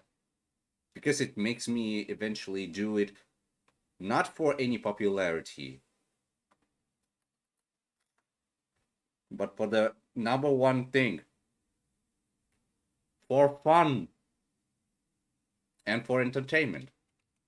Get help. I'm unmodding myself. continued to try and lie his way out of the situation, further destroying his credibility. Worst of all, Lakari was grasping at straws, trying to take down anyone else he could with him, as he claimed that those links in his computer were sent to him by Mizkif, while also trying to drag Asmongold down with him. Asmon messaged me and said, bro, you need a separate PC for that stuff. Oh my god. Which was quickly debunked. Info had just come out and the clip I saw had the names and everything censored. Obviously, I wouldn't have said this if I knew what the content was. Well, I really also hope that Asmongold, because I was talking with Tsuki once, and she remembers that Asmongold was also kind of transphobic, I think. He pretty much didn't like the trans people, when he actually should have opened his eyes earlier. Even if people are gonna be trans, bi, non-binary, pansexual, we're all people. We still gotta support each other, yet some of the people hate it. What's wrong with the society these days? Despite Lakari's attempts to save his reputation, Twitch would ban him temporarily, while YouTubers made documentaries about his downfall. But Lakari's absence from streaming only lasted a few months, as he returned in June 2026 to address the situation. I was torrenting a 2D hentai game and the text documents came in a zip file alongside the game. Inside the link was malware. I want to make this clear. I don't condone or consume exploitative or illegal material of any sort. And after denying that he knew anything about those files, Lakari further shared personal issues he'd been having. I also had personal problems I needed to address. A lot of stress and anxiety.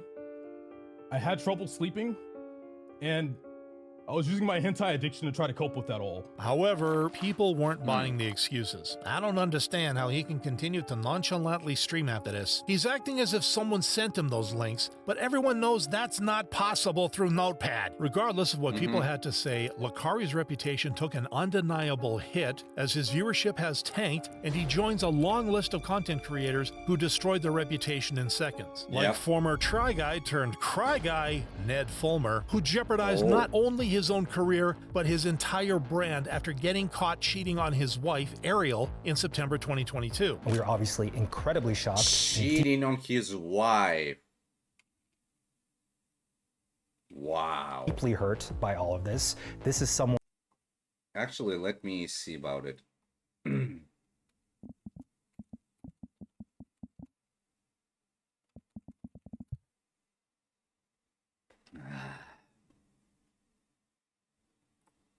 Okay.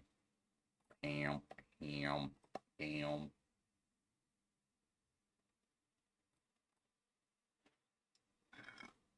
Excuse me.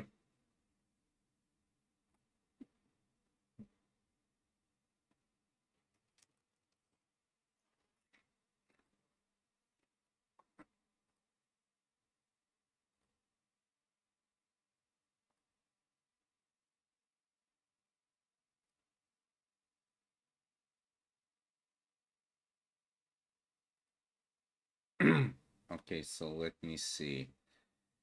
1987, June 11th. 17, 18,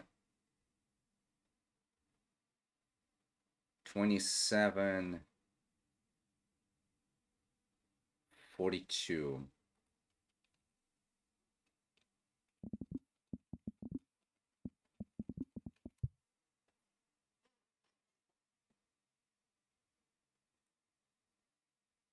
Yep. Oh, wait.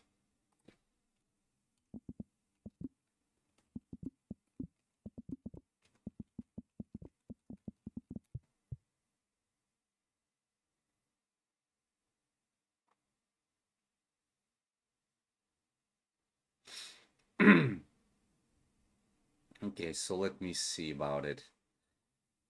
So 11.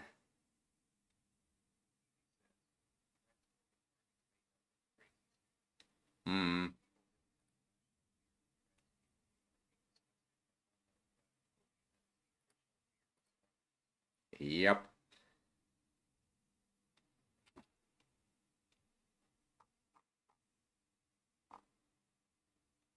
Yeah, pretty much just get this. Ned Palmer's is actually a life path 33. That's why he was eventually very influential. But what happened? He cheated on his wife, and his 33 eventually came down to 6. That's why people never use fucking numerology unless you are as young and understanding and willing to learn something as me. That's why I eventually got myself onto Mythos, because Mythos is the way to go. Because really, people on Mythos, that be in the Mythos hub, they are not just legends, they are insanely amazing. I don't know if I could eventually like share a link to this entire thing, but I could eventually try. But also, I made a very nice render of like my character, pretty much like this model of my character holding a glass-like orb, or pretty much something like a singularity orb with the mythos symbolic in it, that being the big letter M, and with the olive branches. Pretty much some of the people are like, it's too cartoony, it's too cartoony, it's like, oh, you gotta be like that. But pretty much the main creator, like the main like the founder of Mythos, whose nickname is Vero. Yeah, he pretty much eventually said, "Whoa, this is cool." Yeah, and then he's like, "Oh shit, yeah," because and like his lucky number is 13. And yeah, he eventually said like,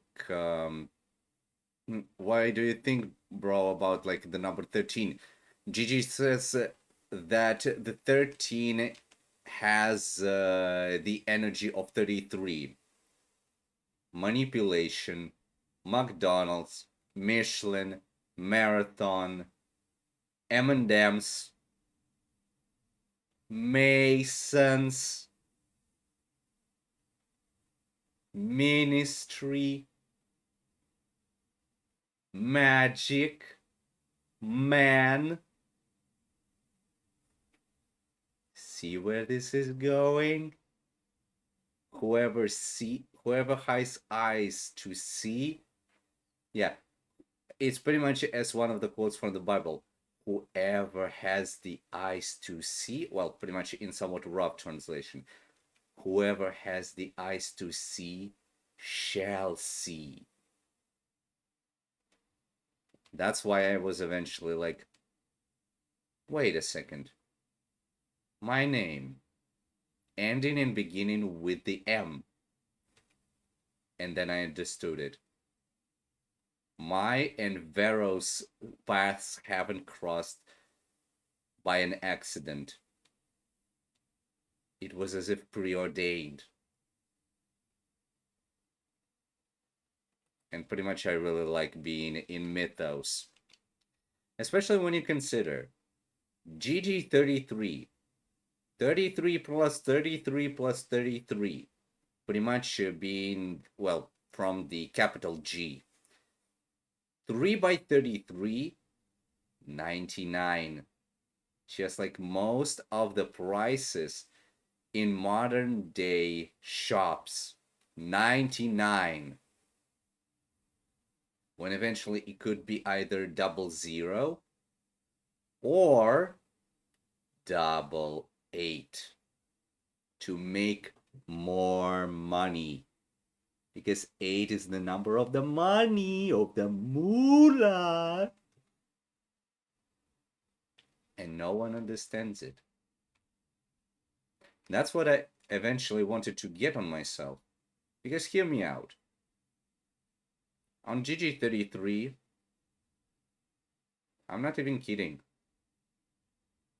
Their 1 year of like, you can say like Q plus is $280 for 1 year. The maximum tier, that being I think like premium in Mythos for 1 month, is $19.99. 1999. 1 plus 27, 28. The number of the wealth. Not for a year, for a simple month. And yet, if you're gonna multiply that 1999 by 12, you will eventually get yourself onto 228, 230, yeah, $239.88. All of that. Hear me out. Check me out. As Super Hot Fire would say. So 200. Wait, no.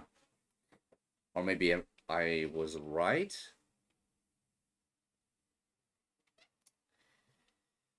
Yeah, 1999 times 12 is 239. Yeah, 239.88. Yeah, 239.88. Pretty much being, get this, getting down to 3. And what do we know? Or actually, who do we know also has 3 forms in Bible? God. God Father, God Son, God Holy Spirit, and the word God has simply 3 fucking letters. And everyone is just leaving me from here and there to not stay for an hour or two on some of the things that I might eventually spill out. Think, people. Think.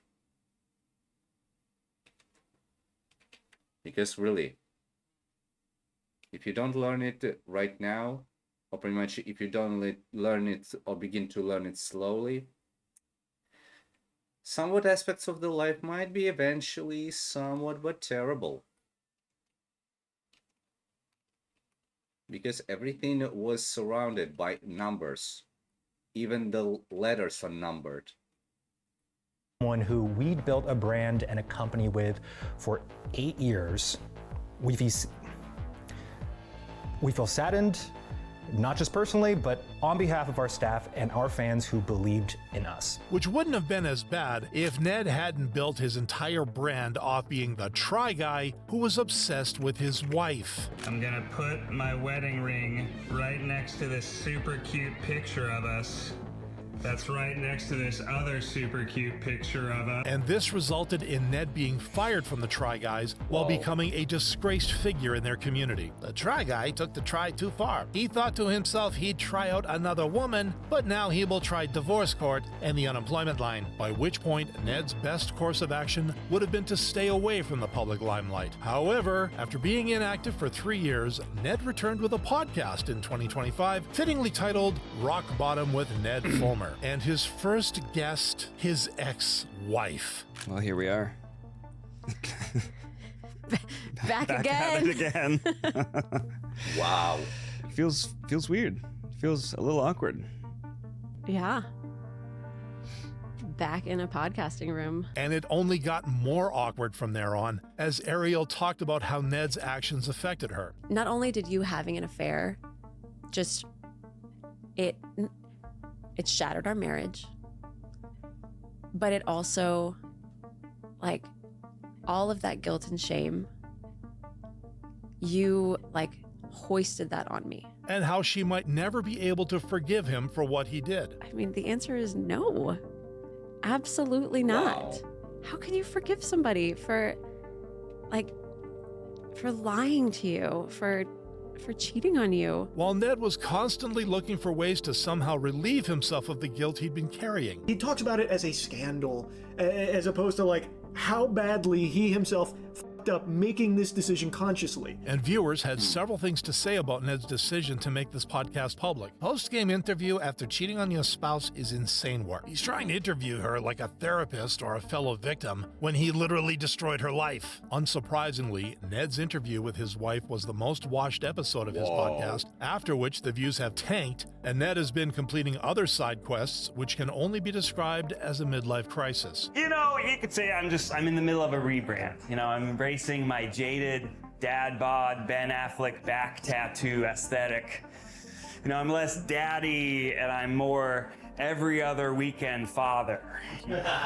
Yeah, no, I'm kidding. I have a great relationship with my kids. Which makes Ned a rare case of a male public figure facing consequences for cheating on his spouse, and him being the only one losing his reputation instead of his wife. But while Ned's rebrand continues to fail, Roblox YouTuber Koofy rebranded his entire identity to hide his dark past. Before his twisted actions came to light, Koofy was a respected and well-liked Roblox content creator with over 2 million subscribers and a dedicated fan base. However, Koofy's rise to fame would hit a brick wall when he collaborated with another Roblox creator, Kaka V420. But just as the duo started to hit their stride, Kaka found out that Koofy was secretly someone everyone knew all along. For the creation of the Koofy channel, he was Kellogish, a prominent figure in the Roblox community. And Kellogish had previously had his account terminated from Roblox after it was revealed that he had been talking to minors. Just dirty, disgusting shit that would be considered weird to any regular adult, let alone a literal child. However, Kellogish rebranded himself as Koofy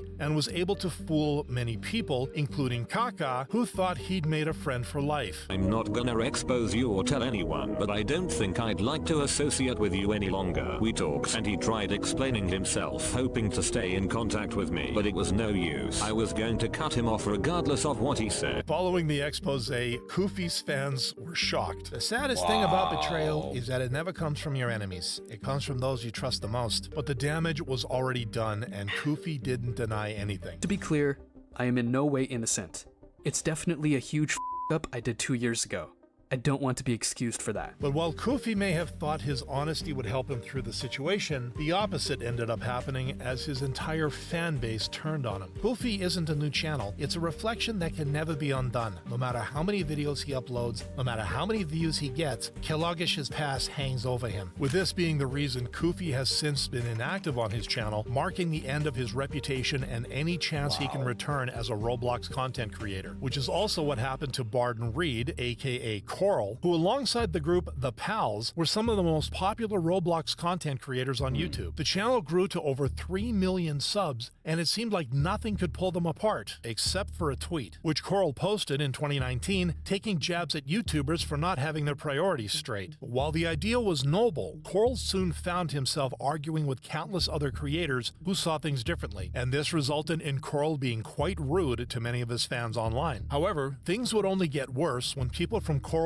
own fan base started calling him out for his takes. This is why I left the Pals fandom. Too much shade and now one of the Pals members making not needed drama over YouTube ads. To which Coral responded in the worst way possible. You probably should have left the Pals fandom because you are 17 years old consuming content made for 6 to 12-year-olds. After which Tiff replied that she had even spent $100 to get their merch as she was such a huge fan. But Coral replied to this with just a single word: cringe. This response ended up turning the entire fandom against him, with many creators making videos on his downfall. And in November 2019, Coral's longtime friend Dennis announced that Coral had been removed from the Pals following the controversy. This was not an easy decision for us to make. Very good decision. A lot of people seem to think that it happened very quickly and we just backstabbed him, but I hope you know that's not the truth at all. And what made Dennis sad is the fact that following their decision to remove Coral, he went on the offensive against his own friends. He just decided to start tweeting lies about the Pals. He wanted to drag us down with him, which disappointed many of their fans. Coral would stay away from the online space until September 9th, 2024, when he posted an apology on Instagram. The apology was received well by his old fans and from the broader YouTube community, who admitted that, looking back, Coral saying cringe seemed pretty tame compared to all the vile crap that certain YouTubers are doing these days. Regardless, Coral's reputation was ruined and his YouTube career was finished, all because of a single tweet. Unlike ex-Mr. Beast employee Dawson French, aka Dogpack404, whose initial rise to fame came after he uploaded a series of videos in July 2024 exposing Mr. Beast's true reality. There's a big emphasis at the company of like how to manipulate children, like understanding their psychology and everything, and like Other than manipulating children, Dawson made a series of allegations against MrBeast, including calling his videos fake, accusing him of protecting employees with criminal records, and of hosting fake lotteries to scam children, leading to praise from viewers. There is no way a single YouTuber manages to overthrow a whole ass empire. This is like some Elden Ring type of boss fight, and bro delivered, and while also driving a massive hate train against MrBeast. MrBeast's PR team is effing panicking. While Dogpack was getting legal threats, his infamy rose as people considered him to be not the hero they deserved, but the one they needed. But it turned out that it was actually Dogpack's team that would soon be having a PR nightmare. Because in November 2024, YouTuber Soggy Cereal uploaded a video dissecting each one of Dawson's claims. I don't want to put a lot of like hearsay into this video. You should just believe the receipts that I'm showing you and not what I'm saying. Well, I've looked at the receipts, Dawson, and so far they're telling me that you're a lying asshole. He therefore dove deeper into Dawson's background to understand why he had a vendetta against MrBeast. I was starting to see multiple patterns here. Hundreds of obsessive posts and comments on the MrBeast subreddit. Another third 15-minute long obsessive MrBeast job application where he goes into depth on viewer psychology, showcasing how aware he is of how every small piece of a video can be used to manipulate the viewer in one way or another. And following Soggy's video, Dogpack just vanished from the face of the internet. I think it's beyond funny. Dogpack 404 was always fast as hell responding to criticism, but when Soggy dropped that vid, he disappeared completely, as did his credibility, as Dogpack continues to lose thousands of subscribers with no one really knowing what he's been up to since Soggy dropped his video. Which goes to show that you could build up your reputation over days, months, or years, but often all it takes is a few moments for everything to go down the drain.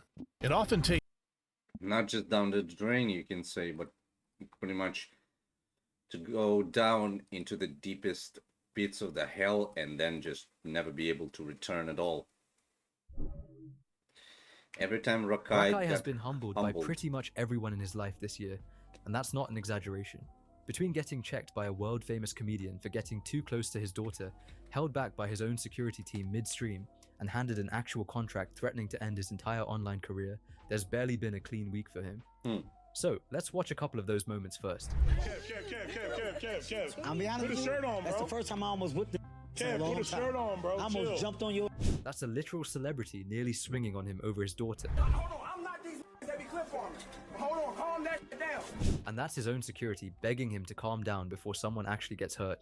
To see how it got this bad, you have to go back to where it started. A water gun, an angry security guard, and a promise it wasn't him. It kicked off at Streamer University, when Rakai threw water on one of the security guards, not realizing it was Kudi, part of the actual team protecting the group, and Kudi was done letting it slide. Yep. Open the door, Rakai. That is clean. It's Cuddy. Wow. I got No, where my mother? It was not me. Oh God, where my mother? Why are you throwing water on my in my mother? security On my mother. face? On my mother's soul was not me. Hey, turn the camera off, man. Huh? Turn the camera off. No, on my mother's life, the question was not No, me. that's crazy. You throw water in the security face, bro. We are literally literally. Yeah, that's like shooting yourself with a gun. You literally taking out the people that's keeping you safe. Like we're literally gonna take a bullet for y'all. Do you know that, right? We put our life on the line for y'all. When people are running around these with masks on in that night. To be exact, I wouldn't do anything to people if I would have something like this. Pretty much if I'd live in America, if I'd be a celebrity or like a popular streamer or YouTuber, just my POV, deal with it. But if I would be like this and like if people would be like, oh, could I eventually be like a guy that would protect you? I'd be like, yeah, of course. Like, what are you able to do? That, nada. I'm like, okay. I guess we got ourselves onto a very nice deal. And like, we would be somewhat of friends at first, and then like friends that hold each other by the backs. Like back to back. But like what Rakai eventually did, You can say it's not just disrespectful towards the people that are protecting him. He's slowly getting himself downgraded. You don't have to worry about that. We chase them away. We go towards the danger. You know that, right? So if anybody get hurt or anything, it'll be us first. So you could go back home to your mom. It was caught clearly on camera, and his first move was still to swear on his mother it wasn't him. That tone-setting denial didn't stay contained to security either, because barely any time later, Rakai decided a friend's empty apartment was the perfect place to throw a party. What you doing, bro? Why the fuck I just white bro? Why you playing with me, bro? It's like mad gas, it's like weed. What the fuck you doing? I got people smoking in my room, bro. When I work.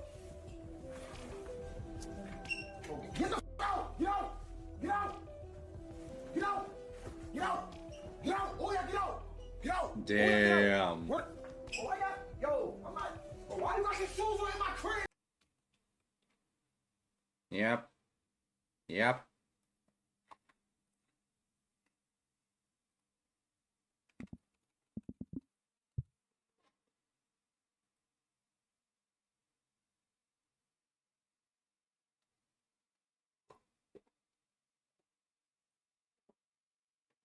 Two 2008. Would you look at this, everyone?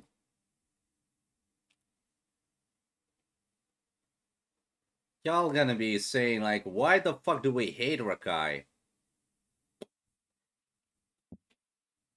Some of you punks eventually don't understand that he is born in the year of a goddamn... Let me see. He is born in the year of a goddamn rat. Rats are gonna be somewhat leaders, but they wanna get the fucking manipulation. Ya dumbasses. Ya people didn't even see it, right? You could have eventually looked into the Chinese calendar or some shit. Add up from 1996, 12 years, and then check up on his... yeah, and then check up on his birthday. He's a fucking rat. And rats wanna manipulate people all the time. What happened in Ratatouille? Who was eventually... What was eventually the main cause of... as some of the fans would eventually suggest, Gusteau was having to make such incredible meals, as well as linguine. A rat! Where? On the head. Rats wanna manipulate other people. Yet I, as a cat, I don't like that shit. I never liked that shit. So I'm gonna see a rat. And clamp. He's caught. That's why y'all people never learn about the numerology. It fucking works. And also, just get me on this. He is born on the 6th life path. That's understandable because he is supposed to be somewhat caring, somewhat understanding here and there, pretty much. But he is born on that 42 energy, which, if I recall correctly, let me see.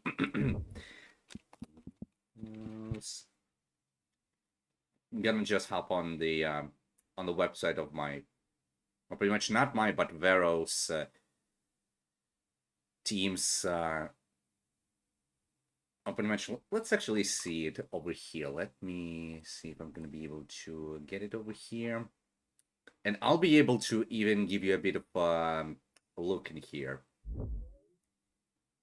Or actually, look at how cool this looks. That's how the mythos actually looks like. And I really love to be in this community. They're epic. So, let's enter the mythos. And let's say it's gonna be... Okay, wait, 12? Let's see. Okay, so 12.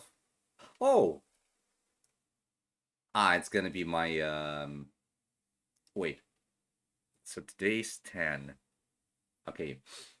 So tomorrow is gonna be 11. Pretty much an 11 energy. Oh, and it's gonna be a money! Money energy! Okay, so 12, 13, 14 is gonna be 31 to 4. The builder.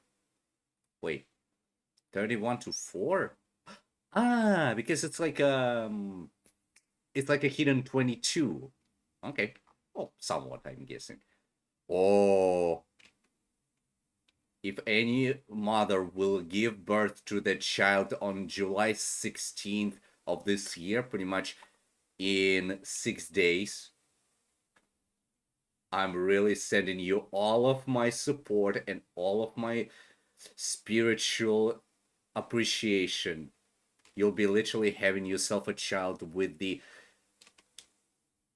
7 that is being the spiritual connection, with a connection to the spiritual realm and a lot of knowledge, as well as they're gonna be a literal master teacher. I really hope that you amazing mothers, if you are gonna be having your child on that day, I really hope your child will be amazingness. Wow. Amazing as anything. So 38 1, let me see, so 9. Yeah, pretty much one of my streams actually falls onto the 311. That is being communication pretty much under my life path. And also one of my days off falls onto it. 47 and 30 to 3. Marvelous. So let's see. It was 11. Which one? It was 11/21 2008. Yeah, 46.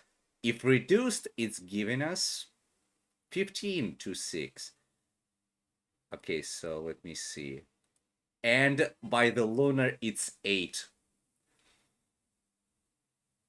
Lucky number 18, pretty much understandable.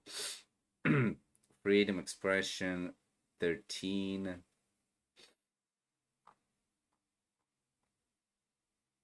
So let me see.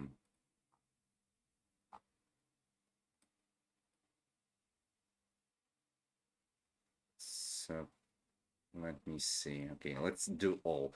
Yeah, year of the rat, month of the pig, day of the ox, and hour of the horse. And just get this. Since he was born eventually on the month of the pig, it is understandable that those people, and I even still remember something from the GG33, because people who are having themselves the month, the day, or like the entire year energy of the pig, they're gonna be, you can say, somewhat of the party likers. They're gonna be very they're gonna be about that communication, like having a bit of a party, since like 1 and 2 makes 3.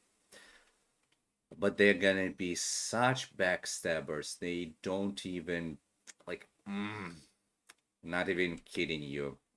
They're gonna be such backstabbers that they will not even care. Especially when they're gonna do the if one pig is gonna be watching another pig getting, you can say, by the third one, it won't even care. Because they're like this. They have their own morals. And yeah, pretty much the rat, they are willing to be very What? You didn't know it? That's why you got yourself a very, well, pretty much somewhat of a beginner, but still a very nice sort of a person that got himself into numerology and astrology with the very best team out there. GD33 can be talking about everything, but their entire logo is gonna be onto that literal value, yeah, onto that literal value of 99, especially with the Q app. 29 or pretty much 11, understandable. It's gonna be somewhat charismatic, but their 11 is not gonna make it. However, Mythos, we're going full on 100, because Mythos is getting to that 100 energy, especially when you consider one of the interesting things. I'm gonna type this in. See the number right over there? The wealth number, the moolah. And no one is believing into this. It's all real when you will see it on your own. You got people smoking in my room, bro. You got my sister sending me all bro. The fire had to come from Brooklyn all the way over here to kick you out, and all these people, who are these people? And also remember, as we've seen, Rakai's birthday is pretty much falling under the energy of 44 to 8, or pretty much I think like 17 to 8 if it's like reduced. What does that mean? Karma is a bitch. And it's my gas! No. No, I was just streaming for a little bit. I was just streaming. Fuck that pizza, bro. I'm not playing around.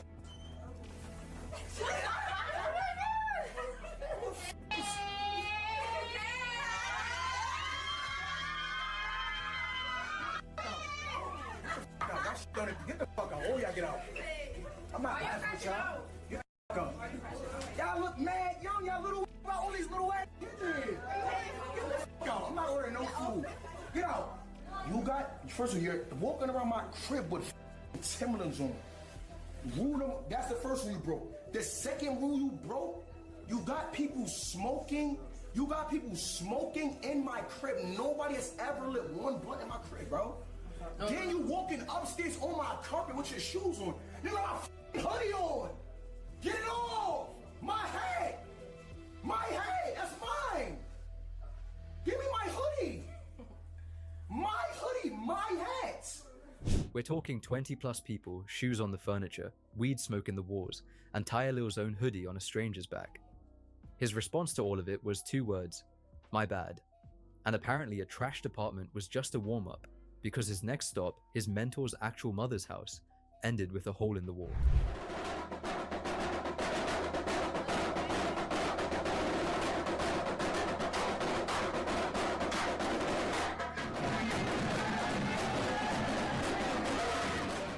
Wait a second. Oh, I forgot. What happened? Where's the neighbors? Oh, it's at Kaya here too. This is at Kaya here too. Ah. Oh my God, it's my knee in the wall. Ah, shit.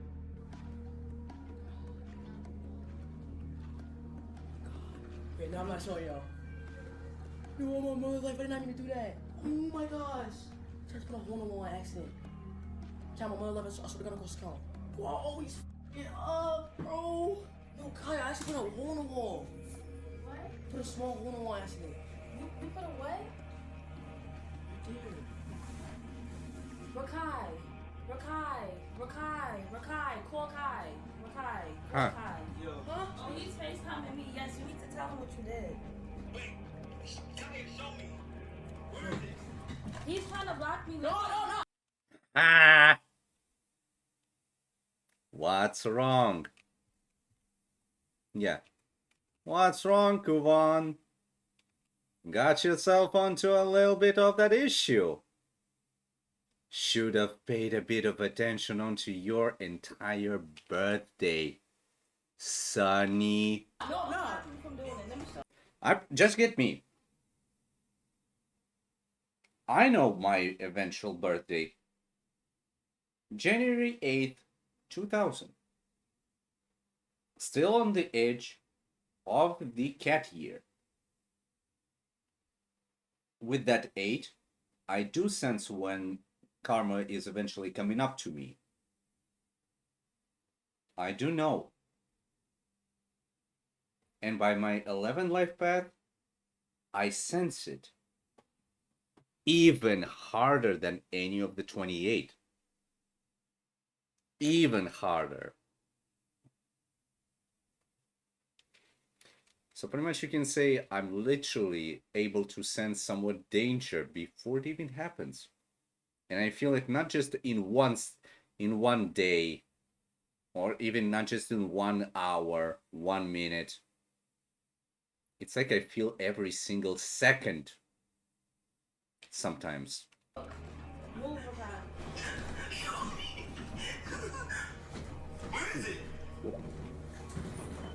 Wait, keep it right there. Keep it right there. Kai's sister was already filming and calling him before Rakai had a story ready. And Kai wasn't about to let that one slide quietly either. Grades, my boy. Huh? If you, it's like you, like, bro, you don't understand. I live with you for a month. I know you, like, bro, you cannot do certain shit to me. Like, bro, that shit don't work with me. Gang, show me your grades. Cause listen, I'm gonna give you the whole breakdown, all right? Just listen to me, right? I'm waking up. You in Talil crib. You violated his crib, right?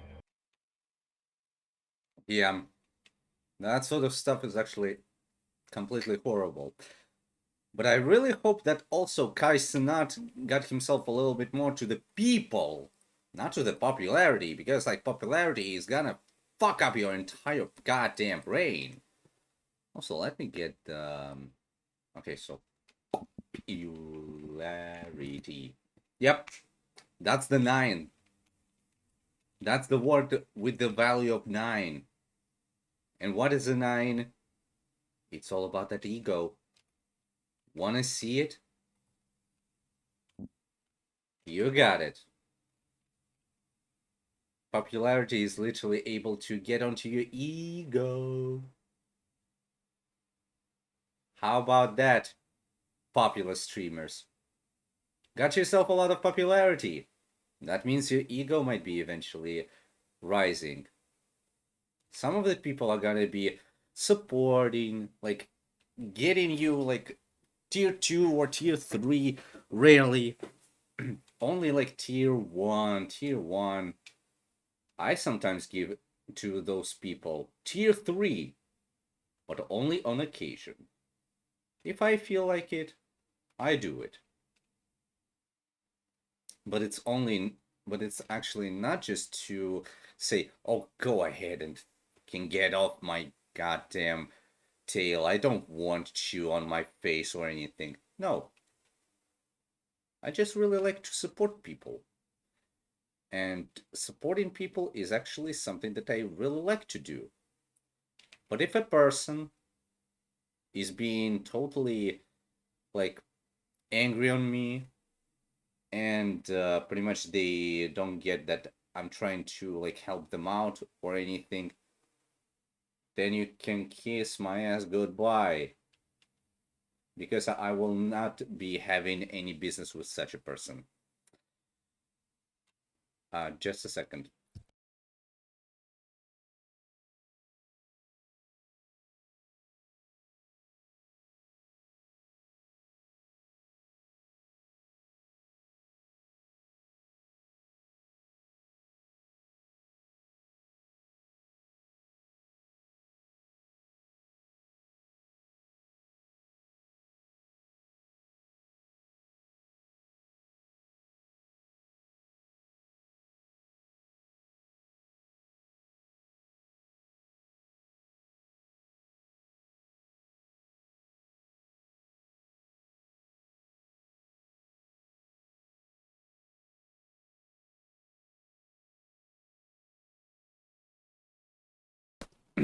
Like, you're not gonna believe it, but today, like, since in my country there is like one of the payment days is eventually the 12th of every month, I got my money from my company for an entire month of work.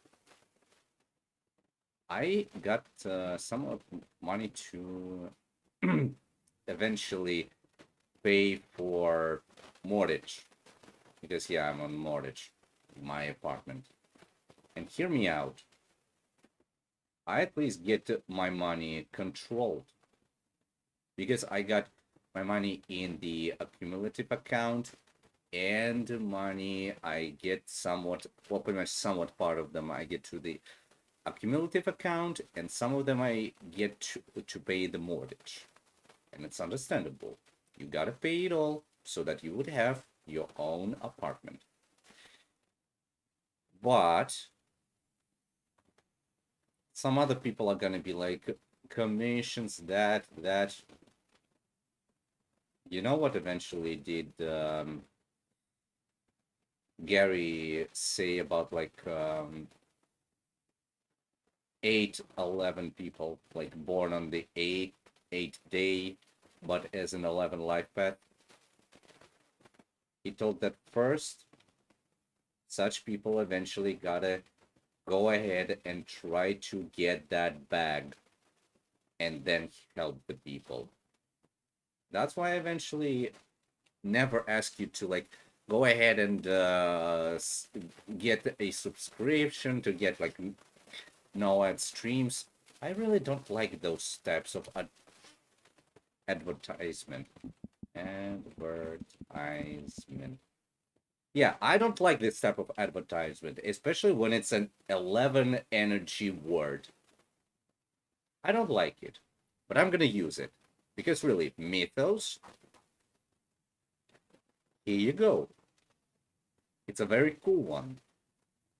Especially when you consider that you're gonna be able to get yourself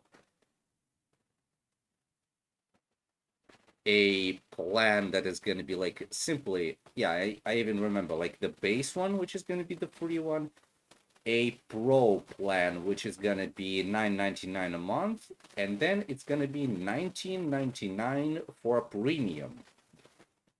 And it's going to be all like that.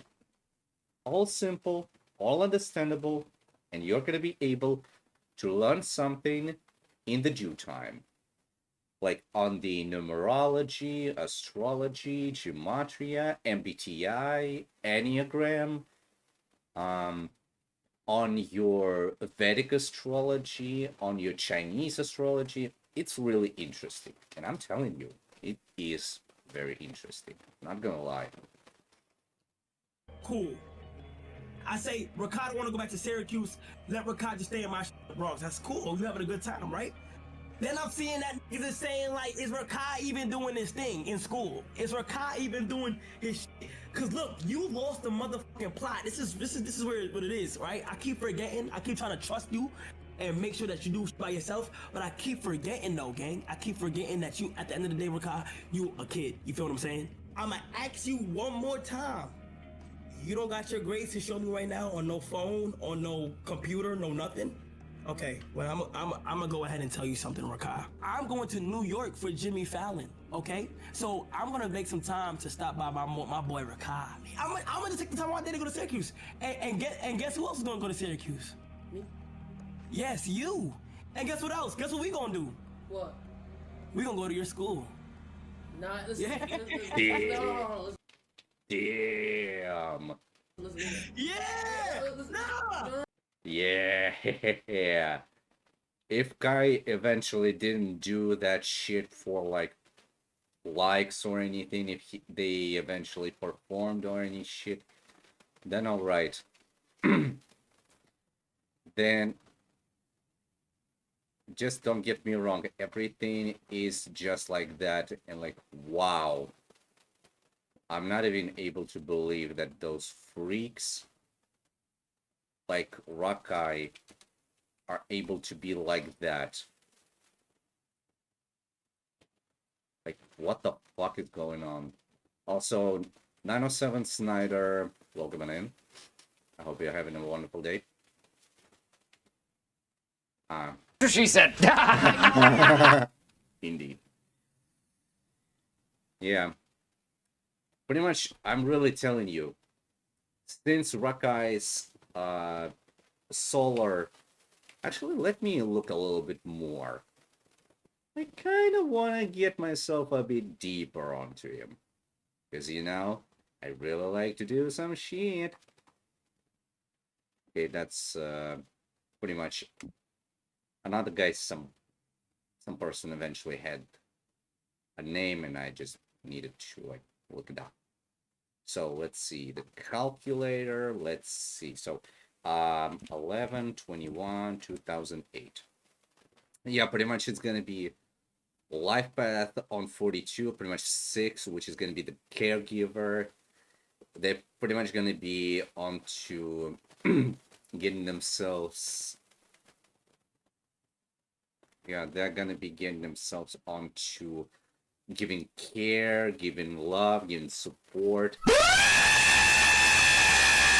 sounds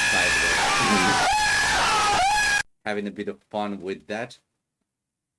I mean, just don't get me wrong, Snyder, but it's all real.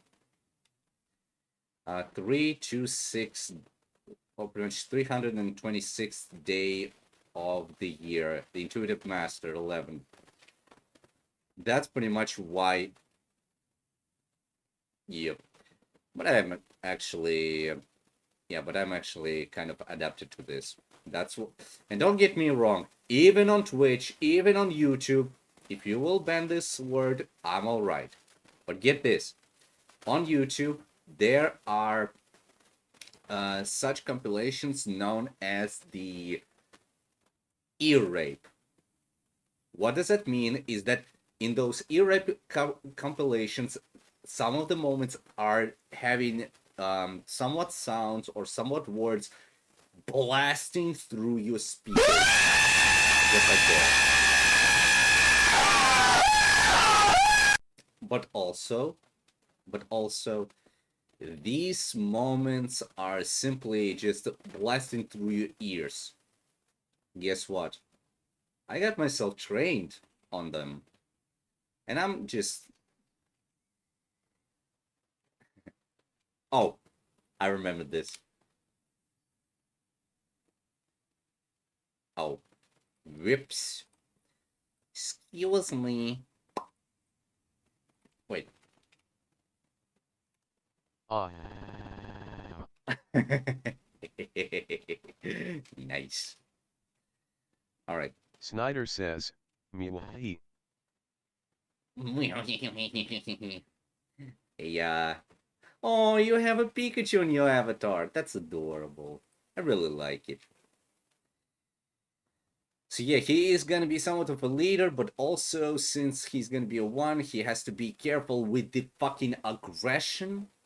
That's one of the things. Yeah, he has to be careful with the aggression and with any sort of alcoholism or any sort of that addiction. Because alcohol, aggression, addiction, they all start with A. A is the first letter. What do we see? He's like that. 44. Yep. Lunar Life Path, The Authority, 44/17/8. Oh, 24th. October 24th, 2008. So pretty much on the 8th life path. Well, you can say, yeah. Oh, it's a compound before reduction to 8. Yeah. Get rich or die trying. Snyder says, "I have a stool that has a lot of pop." Ooh. Kimi says, "CCCCCCCCCC."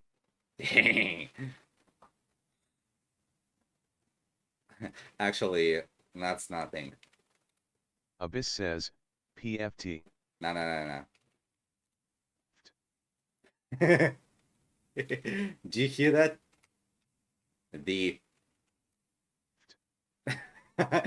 It's just so silent. Okay. So pretty much, yeah. You can even see like all the stuff in here. Yeah. Kimi says, "KLKLKLKLKL." Click. Yeah. No.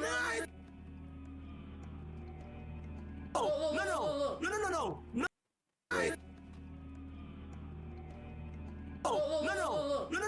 No, cause this is how you learn. This we gonna do. We gonna do parents' conference in your mouth. Notice what he actually threatens. Not kicking him out, but flying to Syracuse himself to check his grades in person. That's not a warning.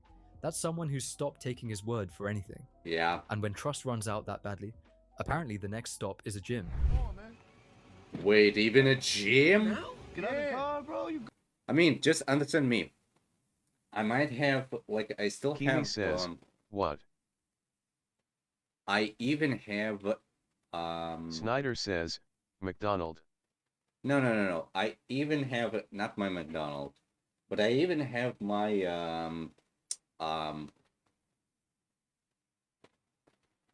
well, I know they're called dumbbells, but you can say, oh yeah, pretty much I have my dumbbells still in there, but my work is my gym. Because really, every single time I have to like lift up at least one crate that is weighing around like 7 kilograms, somewhat like, yeah, 6 kilograms, 7 kilograms, so around that, just roughly. And sometimes I even get to like lift up and move. Kimi says, LL Euro. Yep. And just get this. I once lifted up and moved 6 crates by 7 kilograms and 770 grams. I lifted up almost 47 kilograms with my bare hands and my bare shoulders. Not even lying. Pretty much that's how I work. I know I got a little bit of like a bit of you can say like a jello on my tummy, but at least my shoulders are getting themselves worked out like any sort of a construction site crane. Really. Good, bro. Bro, I'm not even on that kid. On, bro. What's up, bro? Yo, send him up that hill. One camera here. Up the hill for 5 now. Go, yo. The camera. I don't give a fuck about them. Up the hill for 5. Run it. And don't make no noise. Yo, watch your mouth. Hit that hill for 5 now. Go. Go. Stop saying you can't, bro. Stop saying you can't, bro. Stay right. It's a burst, bro. It's a push-up. You jump down, you jump up. How old are you? No, Oh, a burst. So pretty much, it's like you push up. Wait, push up and push down. Burst, push up, push down. It's like a burpee, I think. Yeah? Is it like a burpee?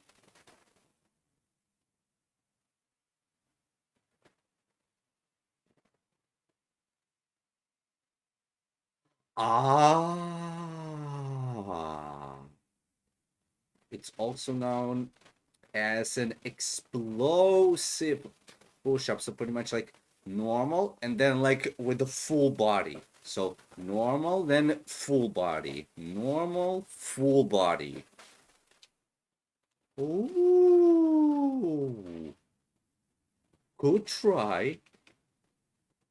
Wow. Okay. No. Yo, get the fuck off my machine. No, get off the fucking machine. No. Hey, bro, I'm a bro. Yeah. He's supposed to be somewhat of a carer. However, his karma is already in the spot. Get off the machine. Find my young boy with a body shot. Take him over there and do 20 burpees. Let's go. 20 burpees. Go. AJ, get up. And I know what is a burpee. It's pretty much like you push.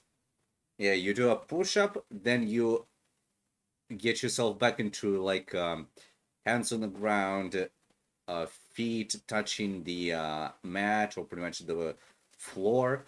Then you do a squat and then you jump with a clap. I still remember that. tried to do that. It was a little bit painful, but pretty much it was worth it.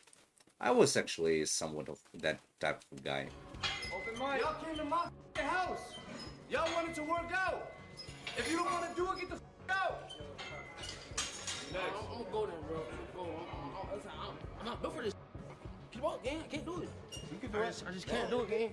I can't, bro. Shout to y'all guys good. See? I'm not good, gang. Can't do it. Where you going? I'm going to the car. If he quit, let him sit in the car with no cameras and no phone. All he want to do is stream and be soft as shit. So if he quit, keep the cameras in, let him sit in the car and think about it by himself. No cameras go outside with him. The trainer, Hadi, had already heard enough about him online to have zero patience left, and within minutes, Rakai is tapping out, sent to sit in the car with no cameras and no phone. Take away the audience, and there's nothing left to perform for. That exact problem, that he's a different person depending on who's watching, is why Kai brought in a prison mentor next. Really, dude? Really? Really, dude. You know him? Yes, I know you are. A prison mentor? I'm They brought sorry. in a prison mentor next.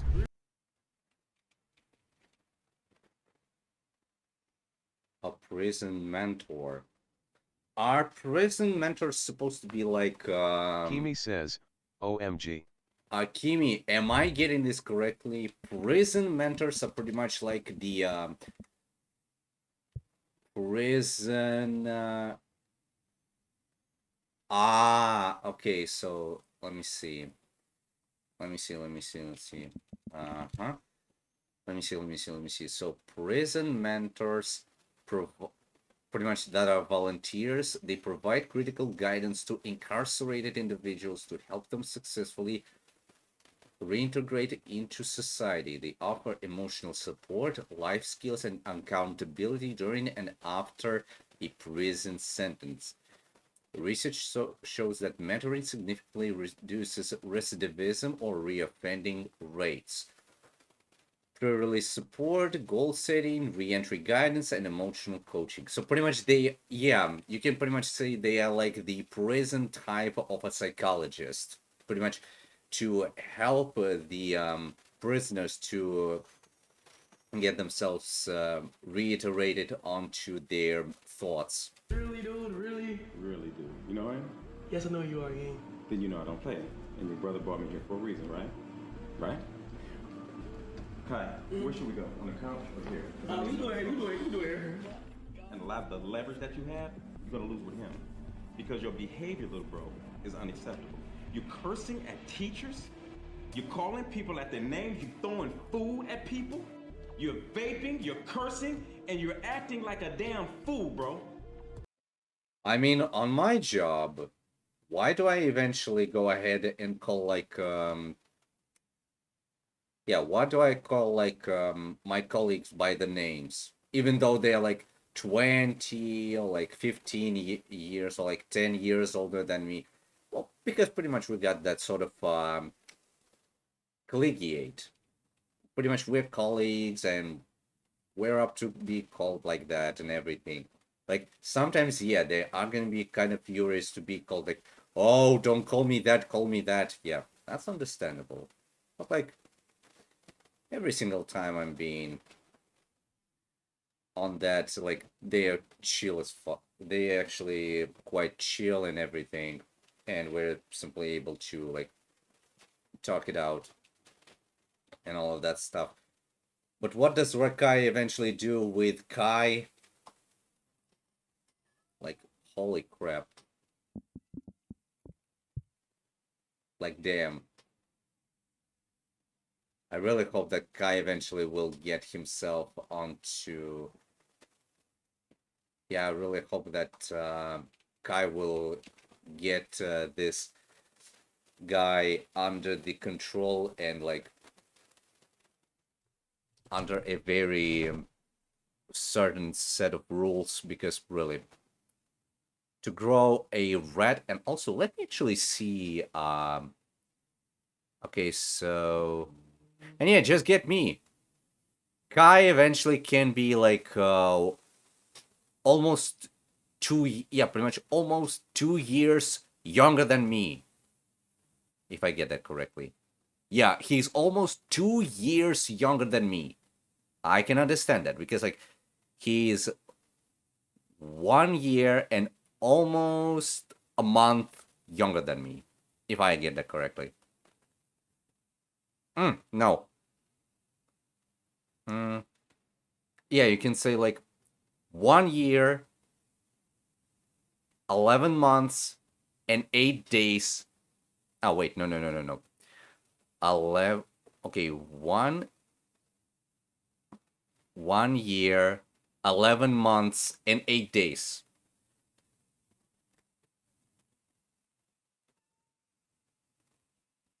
Yeah, he's gonna be pretty much 1 year, 11 months, and 8 days younger than me. However, do I get myself into all of that shit with like all this sort of popularity and clout and everything? I don't. I'm not working with Kai. And why? Because I have my own shit. Whoever wants to have a little bit of business with me, who wants to like get themselves onto anything like that, I'm ready to oblige. I'm pretty much happy to oblige. But you gotta understand that I also need to get that sort of fucking shit. If you want to get yourself somewhat sort of support, if like you want a person who is going to be like calm, concentrated, you can say locked in on the work and pretty much understanding all of that and getting every single bit of business, then I'm fully in. Voice acting, somewhat activity with like collabs or pretty much with any sort of like podcast or anything like that, I will be only with you. Because I can be emotional. Oh, sorry.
Excuse me. It was pretty much my sister calling a little bit. It's all right. Yeah, pretty much. What was I talking about? Oh, yeah. Like, I am always able to go ahead and do somewhat business. Streaming, podcasts, collaborations. Yeah, I will be in my this sort of attire, in this repertoire. But only until the time will tell if I'm gonna be able to reveal myself or not. You'll be able to hear only my voice, but my face, not for long. You want to see it? I have my own set of rules. Or pretty much not my own set of rules, but pretty much I have my own set of goals, and I want to reach them. If I'm not reaching them, then all right. Because really, it's not my thing to like set up the rules or anything. It's just my goal. If you want to see me having a face reveal, at least anywhere. First of all, somewhat audience. Because I really want every single person in the audience, in the community, anywhere, to simply see the face of the guy who is like into this entire stuff. Nothing more. First, recognition, and I'm gonna be trying to get the bag. Then I will be helping out the people. That's all. Kimi says, understandable. Completely. And you have a privileged lifestyle. Oh, right. That's what I wanted to get. So pretty much he's... Okay. So Kai is... Okay, so 7, 3, and 3. So pretty much he's on that 13. And actually 13, if you didn't know, it has something very interesting that I'm not going to be revealing. If you want to join me and any other people, then just search up Mythos Hub and join the Discord of Mythos Hub, and we'll be able to like crack up your birthday, Vedic astrology map, and pretty much anything. Like, I'm pretty much knowing a lot about the Chinese zodiac. Yeah, I know quite a bit about the Chinese zodiac, gematria, numerology, well, here and there. And pretty much if you want to get onto it, yeah, it's going to be simply to find one word, or pretty much 2 words. Mythos Hub. That's all. So, yeah. Privileged. There are kids, bro, who would love to be in your place right now, bro, and you dogging the one person who been having your back, bro. Yeah. And pretty much, you know what actually happens with the rats? If a rat is being attacked by a snake, it's getting eaten. Not even lying. Rats eat, or pretty much, snakes eat rats. And what do we see? Kai got himself a rat. And pretty much as soon as he got a lot of acknowledgement onto the entire thing, he has hit that trigger. And good thing that Kai was actually born on the life path of 3, or no, on the life path of 4. That means he is pretty much very disciplined. Alright, that's what I can say. He's disciplined. Yeah, he's somewhat eruptionate, but he's also very good at his thing. So let me actually see. So, let's see. So it was 12, 16, 2001. Yeah, 31-4, 13-4.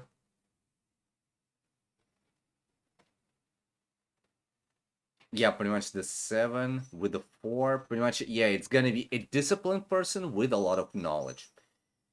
But yeah, he has to be very careful.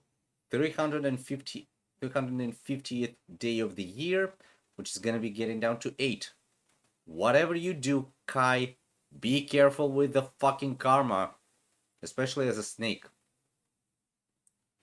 Be on a righteous path, and be very careful with who you get yourself into, because you know how it is. Snakes are very vindictive, and they are gonna be quite loyal, but they will be very vindictive and backstabbing towards people who eventually betray them. And also, yeah, in the lunar, it also will be like that. Pretty much 2/11/2001, which is also going to be getting to that 16/7/7. Pretty much it's going to be the Seeker on his birthday and on the lunar life path. Pretty much the combination of 4 and 7 is making him a very nice balance, because it's gonna be eventually a person with a good discipline and a very big amount of knowledge.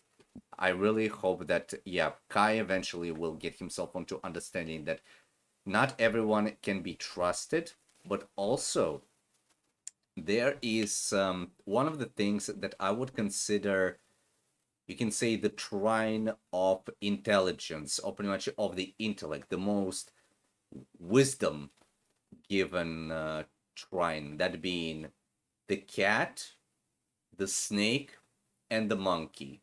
Because cats are intellectual, monkeys are intelligent, and snakes are wise.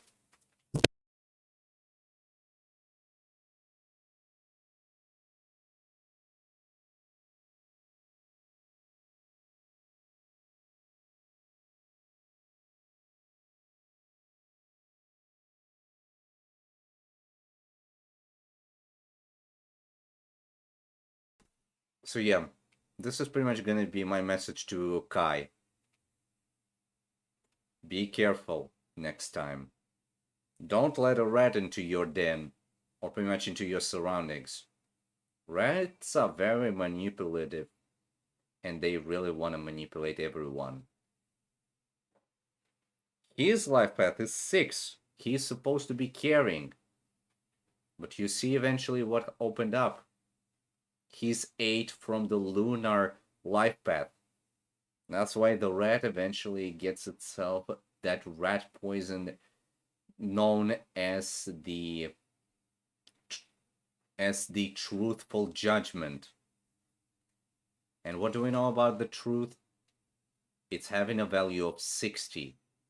Pretty much a 6 having itself in the mirror, pretty much getting itself doubled in the power.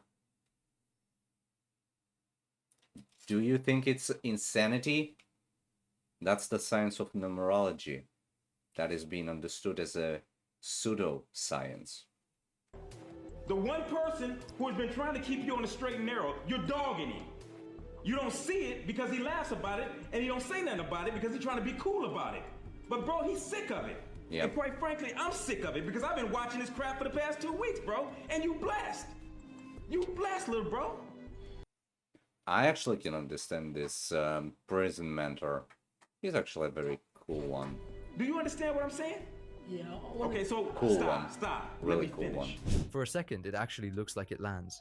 Spoiler alert, it didn't. No. The I moment the knew. mentor stepped out, Rakai grabbed his shirt and went right back to disrespecting him. He just cursed me out. He grabbed Plank it up, baby. Plank it up, baby. Plank it up. Plank it up. Plank it up. Plank it up. Plank it up. Plank it up. Plank it up, man. Plank it up. I think I remember I can like do a plank for around like 2 minutes, maybe. Okay. So let me see.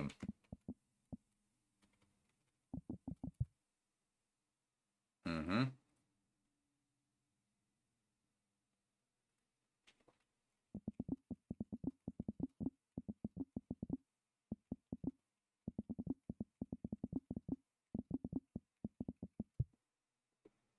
Just gonna ask for one source. So pretty much for him, 60 to 90 minutes. Oh, no. 60 to 90 seconds, but pretty much 20 to 45 on the beginner, intermediate, 60 to 90, 2 minutes or more, it's gonna be on the advanced. Well,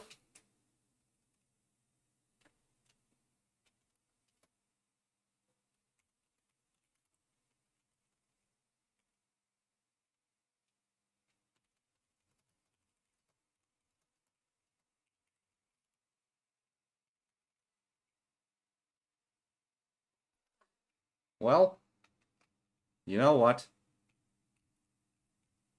I'll be happy to oblige and do a plank right now. Will be without a microphone, but I will try my best.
Ah.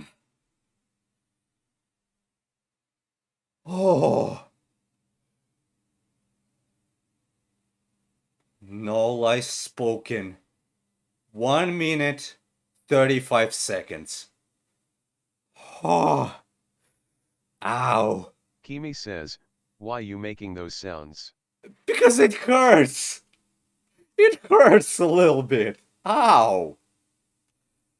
Oh. But it feels really good. What hurts?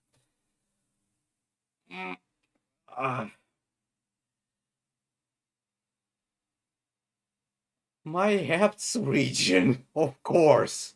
After a plank. Like literally, I decided to like hit at least 2 minutes, but couldn't do it. Okay. Yeah, at least a minute 35 seconds is okay. So you can say I eventually passed through the intermediate level, which already makes a very nice one. Ow. I even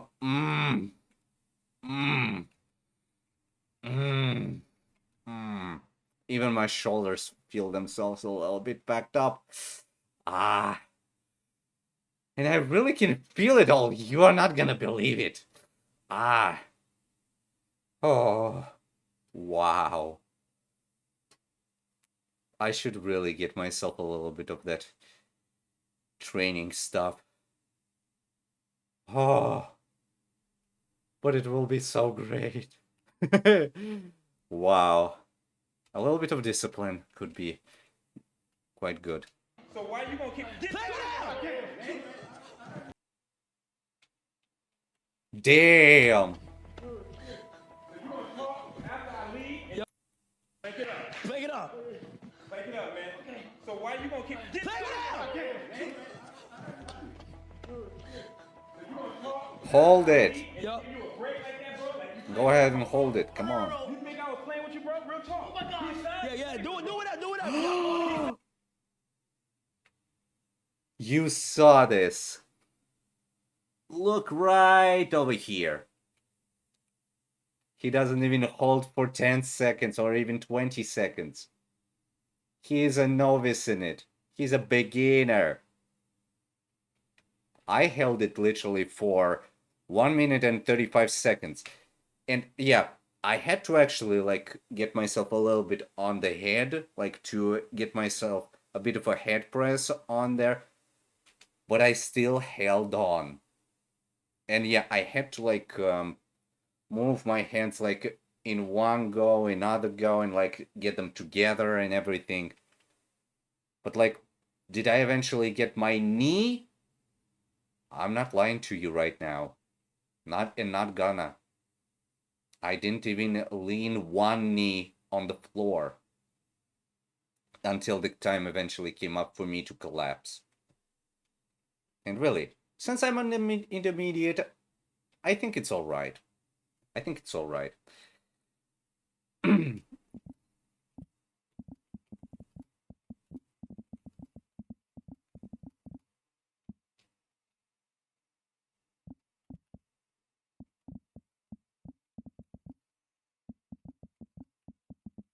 Okay, let me see. So pretty much...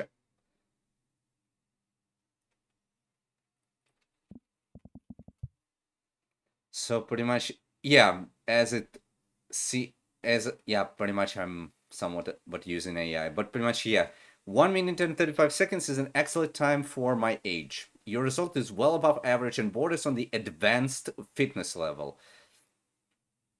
Pretty much for a guy in his that age, holding a plank for a minute is the standard benchmark for good core health. Exceeding 1.5 minutes shows great muscular and endurance. So yeah, even though I'm chubby, a little bit on there in IRL, not pretty much using my model, I'm still holding onto it, baby. Sign the papers, bro. Knees off the ground. Get down there, Rakai. Knees off the ground, you little sucker! Yeah. Knees off the ground. Organization has the right to end all intervention services. I further agree that if the participant does not follow these rules, he will be removed from any streaming or collaborative activities associated with that organization. Damn. And guess what? That gives them the right to delete your Twitch. Wait. Organization. And guess what? That gives them the right to delete your Twitch. No. It's pretty much an auto subtitles. And guess what? That gives them the right to delete your Twitch. Mm-hmm. They can delete it. It gives them the full right. He's 16, bro. Yeah, let me get that. Let me get it. 16, bro. Let me sign this. If he signs that, bro. If I sign it, my boy. If I sign it. All right, chill. Come here. Turn around. If he sign it. Sign on his back. Yeah, let me sign it on your back. Back? Turn around. Yep. Turn around. Come on now. Bro. Don't sign it, bro. I don't think it's like I'm not gonna go back no more. I've learned my mistakes. Actually, I was just saying. Listen, sir. Listen. I was just seeing. Say, I got one more line, Rakai. I got one more line. I hope you don't put that in my hand. If you put Go that ahead. paper in my hand, bro, it's a deal. Wait. I got one more line. I hope you don't put that in my hand. If you put I hope he doesn't put that in my hand. If he puts that in my hand, it's the deal. What, rat? Got yourself bitten by a snake very hard? that paper in my hand, it's a deal. That's a And yeah, don't get me wrong, I can eventually get myself a little bit over this. But but you cannot deny that a very bad person getting what they deserve is something very sweet to feel. Hey? Like, really?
Oh. Okay. Let's get back to it. Real signed contract giving Kai the power to end his entire Twitch and YouTube career with one phone call. Whether that's smart intervention or way too much leverage is a fair question, but the fact it got to that point says everything about how many normal conversations had already failed, and even that didn't stick, because next, Rakai cost himself an actual platform ban. No, we should get this to somebody. Oh, that one, yeah. Have a beautiful day. Sweet moment, except he never paid for that. Sweet moment, except he never paid for them. So Twitch hit him with a 2-year ban over it, and the very same day, he and his friend Ray ran an even more calculated con. You want to donate to a charity? Wow. Mr. Beast? No. Donate to charity. For Clover. Clover. Yeah. How much? $2. I got one, now you got one. You feel me? Okay. Ooh. Okay. Wow. Donate to the children. Like, we can't live here, we got no house. If you send us the link, we'd love to check it out. Yes. Nah, when we sell lemonade, you may say so. Then when we sell it, like, a cup for $2. It was a rehearsed story about a burned down house aimed at strangers with no reason to doubt them. Running that inside an actual store meant a reckoning was waiting in the parking lot. Well, you know what we did wrong? You can't go around soliciting people for money. You said what? So the problem is that you guys were going up to customers and asking them for money, and there's a sign on the door that says no soliciting. Oh, bitch! Really? Oh, whoa. Pretty much. Bitch! Gotcha!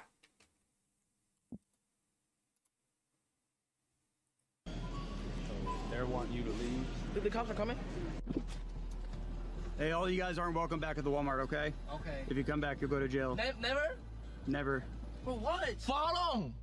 Chill. Never. Whoa! Like, actually? Have a good day. Forever? Yep. That's a lifetime ban, and a police officer telling them coming back means jail, over a scam they ran purely for entertainment. You'd hope that sticks, but once again it didn't, because not long after, he was back at Streamer University soaking people with a water gun until he pushed the wrong person too far.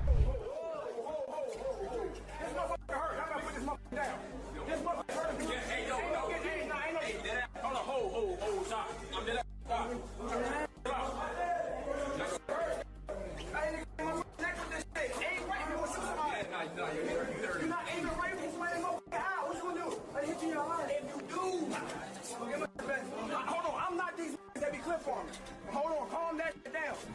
I don't know what the fuck you got going on. Hit me in my motherfucking neck. Just say my bad. Fuck that shit. Talking about. I'm chilling. I know he's a kid, but I'm saying he gets my nigga eye. It's all fun and games, but I'm just saying he can apologize. Good. It's all games. I know that. You not like that. You say everybody gonna do that. Everybody will about you. Hit me with it again. Kiwi says, this is crazy. Absolutely agreeing. That's not an overreaction. A water gun to the eye at close range is A what? Water gun at the close range into the eye? Does this underage streamer eventually not understand that if you hit someone with a water gun, with that squirto on the fucking eye, while you're eventually pulling, you can say, the trigger, quote unquote, that being pretty much you push a button and then air is getting the water into the, pretty much out of the water pistol. Does he not understand that the eye, or pretty much an eye, is a soft tissue, and if it gets hit, it can eventually pop under a very certain circumstance? a genuine injury risk. And the next blow-up happened on an even bigger stage. Mr. Beast's own streamer event, in front of some of the biggest names in the industry. Cállate, niño, anda, cállate, niño. Se hará justicia por Abraham. No seré yo, pero será otro. You lost! Leave! There will be justice for Abraham. Trust me. You are next. I would, if like I would lose next to Rubio's. Pretty much, if I would win, but be next to Rubio's, I would pretty much say, like, really in Spanish, that being.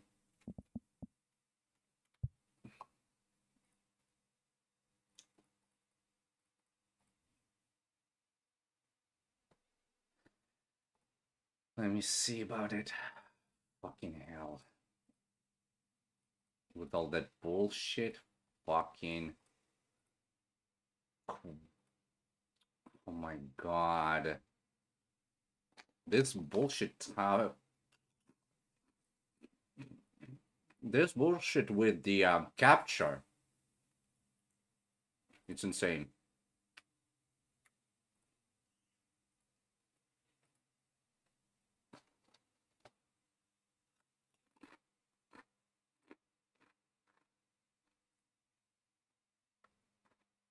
Mm-hmm. Mm-hmm.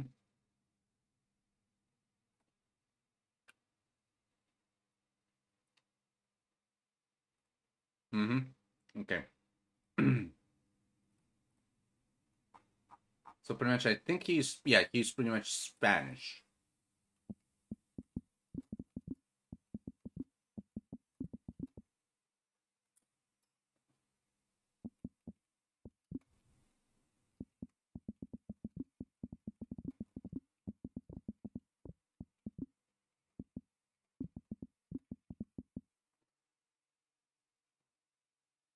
Yeah. Like, lo siento mucho tu pérdida, hermano. Deseo mucha suerte. Cuídate. That being, sorry for your loss here, brother. Wishing you good luck. Take care. And that's it. I would actually be very respectful towards Rubius. You're gonna make me cry. It's okay. It's fine. It's fine. It was an experience. I love you, Mari. Womp, womp, womp, womp. Cry about it. No, you actually crying. Why you crying? A tear gonna come out? I'm not crying. Go. You crying, bro? I'm not crying. Bro, the more you cry, the more I want to get you out. The less you cry, I won't get you out. Are you for real, bro? You're making him cry. Rage, you're making him cry. He's like, y'all all targeting me. What you? You got 3 hearts. He has 2. Okay, you have 3 too. He has 2 hearts. He should be the one crying. He should be crying. I'm the one that hit him. We're family. I bet. Okay, so I'm not gonna play. Do what you got to, bro. Yo. Just watch this. I'm done playing with you. El Rubius calling him out in front of that whole lineup over a comment widely read as racist snowballed into a beef with another creator, an elimination, and Rakai crying in front of everyone. But what happened after wasn't funny, and I want to be clear about that. I'm gonna tell y'all right now, chat. I get hate oftenly. I'm gonna keep it buck, bro. I get hate oftenly. I'm gonna keep it stacked. But it's levels to hate, gang. It's texting me, bro. And I'm gonna say GTA, Twitch, chill. I'm gonna say GTA. It's texting my phone and saying, I hope you die. I hope somebody you and your whole intestines blow up so you have no open casket. I'm saying, yo, if you ever go out the country and I catch you, I'm gonna kill you on everything I love. This nigga call me the hard R. This nigga, they got my mom's phone number, telling her that we know where you live, and you step out the house, I'm gonna kill you in GTA. Talil getting death threats. Everybody in Chloe getting death threats, my nigga. You feel me? Like, it's like, this shit is like unbelievable. You know what I'm saying? Those are specific, violent threats, some reaching his own mother's phone, and as much as we all hate Rakai, nobody deserves that. And somehow none of it slowed anything down, because barely any time later an actual A-list celebrity was watching him make a whole new mistake. Hey, Rakai, you gotta chill, bro. Yeah, what you keep doing with his daughter, bro? That's his daughter, man. No, listen, sir. We're not, bro, she's 20. Kev. I'll be honest put a with shirt you, on, bro. That's the first time I almost whipped the Kev, put a shirt on, bro. I almost jumped on your Chill. You hear me? If that guy without a shirt is Rakai, Won't you tell me what the she is? No, Won't you wait. tell me who she is? She came out my balls. That's my daughter. Hey, whoa. Wait, what? That's my kid. Huh? They Wow. That's my case. Says, no, but don't is talk that- to me about what my daughter. Just tell him. I know. I'm gonna say he's saying I don't lower know. tone. Nah, fat. Oh, no. Hey, no, watch out. Lower your tone. Give me a second. Lower your tone. No. He think because he coming here dressed like an African church goddamn minister that I won't jump on his ass. You hear me? No, man. They need to all back up off my daughter. I don't like this whole section. I don't like this whole section. Talking to her, bro. He's an actor, Clothes right? don't fit. The shoes is weird. I think not. I don't trust you. And get your hands out your pockets, because you look like you got some shit with you. You got a gun on you? You bring a gun in here? I ain't never trusted with no shape up. Kevin Hart went from 0 I knew it was someone very specific on the celebrity. That was Kevin Hart. to fully locked in the Wait. Shit. That's how I understood it was him. Yup, I knew it. Wait a sec. Right. He's an actor. Well, he is not just an actor. He pretty much also like got himself onto like a couple of stages here and there. But I still remember like him. Help me, brother. Help me. Like on that sort of quote. If you know, you know. And Kimmy, don't you dare to say that word. I want to keep this stream as positive and non... Yeah, I know. You know which one? Sort of aside. I know I'm the opposite of them. But like, do I respect those people? I do. Kevin Hart, Kai Cenat now. Yeah. Like, don't get me wrong, but you want to hear who were the two first people that I eventually respected and that were, well, dark-skinned, Exhibit, and...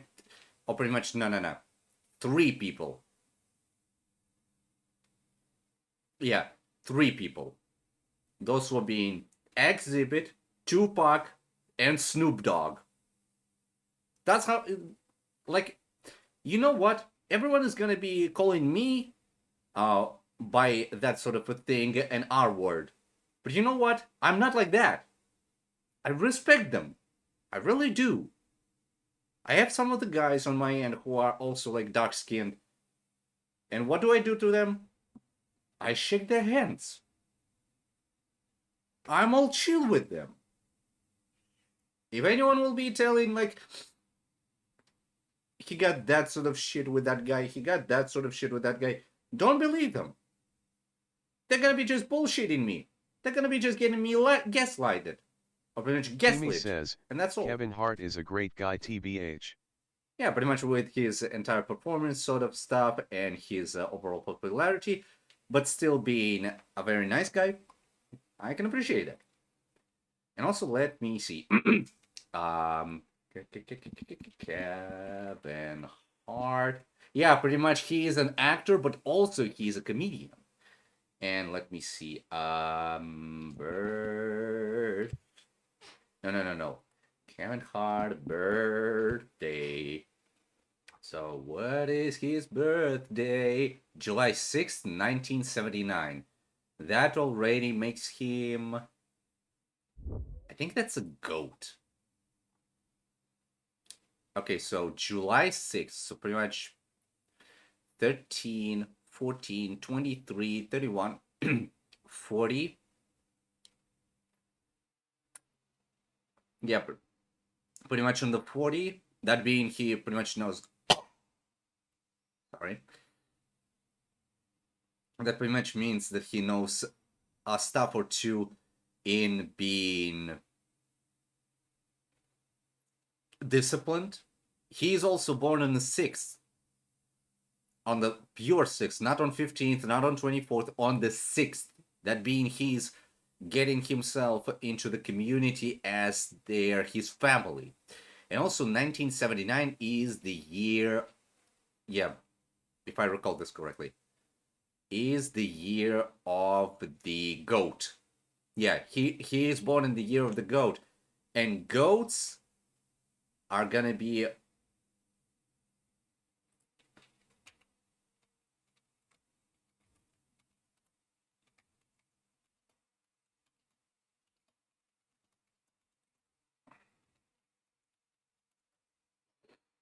yep.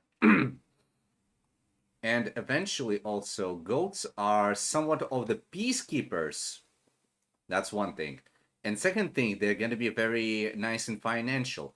So yeah, Mr. Kevin Hart, I hope next year, since it's gonna be the year of the goat, will be successful. Cheers. I ain't never trusted no shape up. Kevin Hart went from 0 to fully locked in the second he thought his daughter was being disrespected, and credit to him. He handled it exactly the way a dad should. And then around the same time, his own roommate Reggie told his mom he'd been vaping. Your mom know you be vaping? Oh! Yeah. That was good. Got them bucks. Good. Yeah. I will whoop your ass over that. Mama, he's lying. That's a mother casually promising to whoop him live on stream, and Rakai's response was to try and discredit Reggie instead of just owning it, which by now should not surprise you.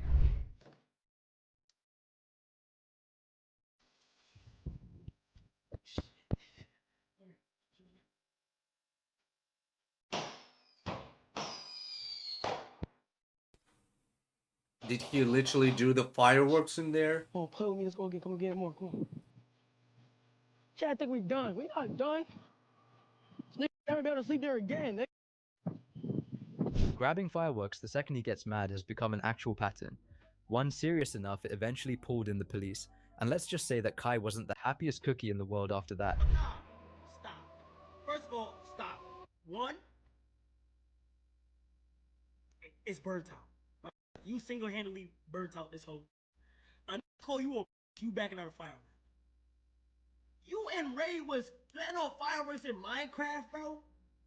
Rakai, you'll get gassed up by. It's burnt. The fireworks that burnt. What happened? Police involved, gang. Just stop, gang. That happened. Just stop. At this point, just stop, bro. I'm actually serious now. Stop. That's the thing. You don't know when to stop. Stop doing that. You violated us. You got violated. Stop letting your little gas you up. Just calm down. Kai doesn't even sound angry there anymore, just worn down, naming the same problem that's run through this entire video. He doesn't know when to stop. That same lack of an off switch showed up again inside a Target, cursing loud enough for the whole store to hear. For watching me right now, and I'm saying this as a mother.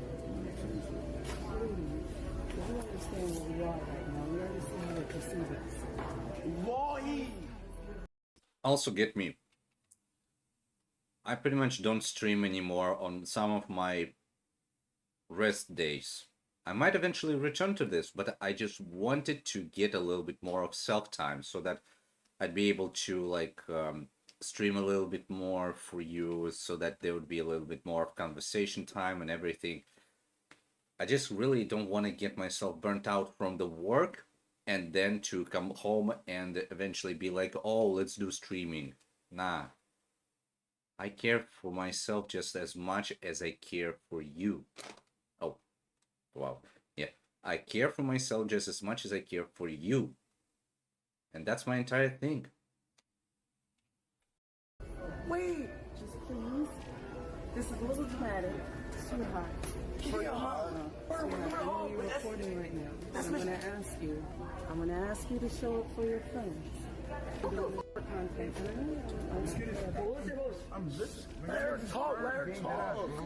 There was no yelling, no threats, just a stranger calmly saying it as a mother, and somehow that lands harder than half the confrontations in this story.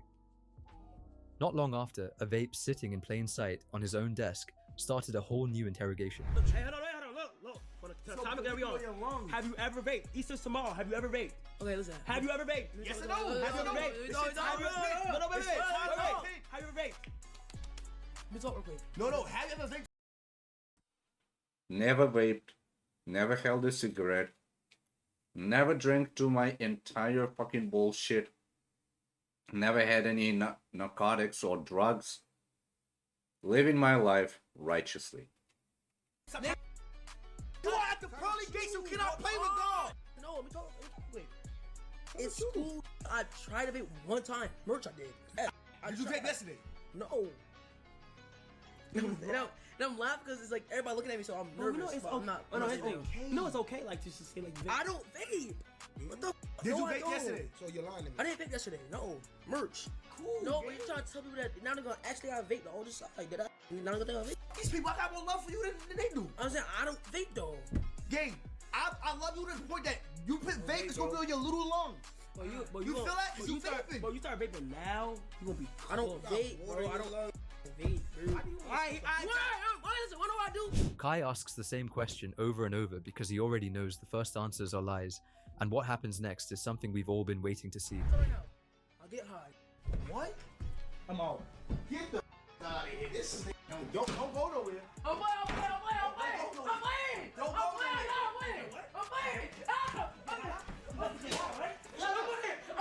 Deserved. Deserved for him. He gets caught on stream in front of everyone, and his instinct is still to turn it into a bit instead of sitting with it, which might be the most accurate summary of this whole video. Banned from a platform, banned from a store, signed to a contract that could end his career, on the receiving end of real death threats, and somehow, none of it has changed a single thing. So here's the real question. When getting humbled means real bans, a real contract, and real death threats, and nothing ever actually sticks, is this still just funny to watch, or does everyone filming it deserve some of the blame too? Leave your thoughts in the comments.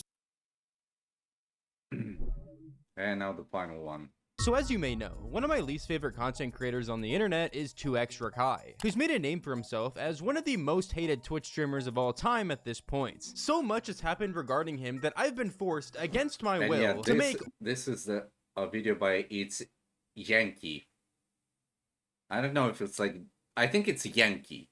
over 10 videos on him in 2026 alone. During that time, Maybe. he's been through dating scandals, blatant racism, and getting banned over and over again. People hate him so much that he's even been booed off stage by thousands. So today, I decided to make a compilation of every major controversy Rakai's found himself in this year so far. With content so cringe, I guarantee you won't make it to the end. But if you somehow do, I'm gonna have a challenge for you. And don't fucking skip because I will know, okay? Good luck. Over the past couple days, Rakai's career has completely fallen apart, as numerous streamers have been calling him out for being a government industry plant and promoting inappropriate content to his young audience. Now, it'd be one thing if these were all just random thoughts without any proof, but in this situation, that wouldn't be the case. The more this situation is looked into, the more concerning Rakai's overall career actually is, and the more we realize the amount of actual evidence that was hiding behind our ears the entire time. For those who don't know, Rakai's been on a hot streak on the internet for the better part of 2 years, going from a nobody to a top streamer on Twitch during that time and gaining over 2 million followers, not to mention nearly 30,000 average viewers on every stream, no matter what he's doing. And I also have to mention, even though Rakai's became one of the most hated content creators on Twitch over the past few months, he definitely is a natural when it comes to content creation, constantly doing creative things that keep his viewers coming back nearly every single day. However, even with the talent that he has, that wouldn't help him when it comes to the allegations that would spark around his name. Now, these allegations would all start after a clip would go viral of Phantom saying that there were multiple industry plans in the streaming industry, with the main purpose of using these plans to spy on the youth. And even though Phantom didn't name drop Rakai and say that he is 100% one of these plants, it was heavily assumed by majority of the internet. There's streamers that are spies, my nigga. I don't know who it is. But there's at least one streamer that's a spy, my nigga. At least one. I'm not gonna say no names, but there's at least one streamer that's a spy. Confirmed. There has to be. Now it's up to y'all to figure that shit out. But there gotta be at least one streamer that's a spy, my nigga. Confirmed.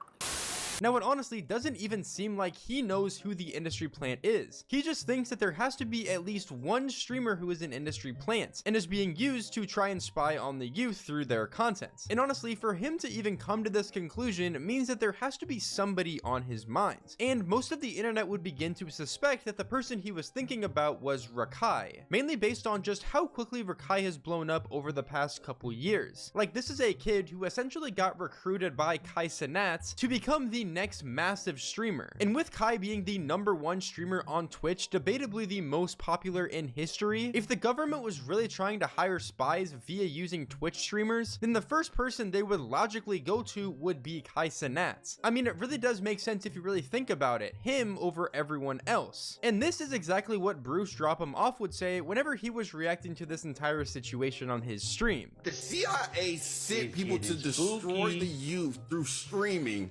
Who would you guess? Who would you guess? Who would you guess, bro? Okay, so I'm not tripping. So Rakai is a spy. Let's just get that out the way, all right? Rakai is a spy. Y'all want to know my next guess? I'm dead putting it all out there. I don't care. They might get me. I don't give a fuck. That Marlon nigga, dead a spy. He's dead sent from the fucking aliens. Everything is getting Where the fuck did you come from, nigga? I don't give a fuck how good niggas think you look. I'm gonna say my third guess. Wow. Rage. Rage? Who in the fuck? Who is a Rage? Who is a Rage?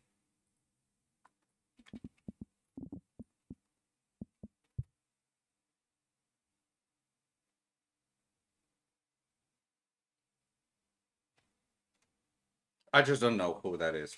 Really. Would ever think to do a stream with Rage? Rage? Think about it. Where are these niggas coming from, bro? Who is that Rage? Who's telling these niggas they should stream? I know the answer. Kai! Fuck out of here. I'm gonna say it, bro. I'm not, if I'm in front of Ray J's face, bro, I'm not telling him to fucking stream. I'm telling him to leave me the fuck alone, Ray J. Leave me alone, bro.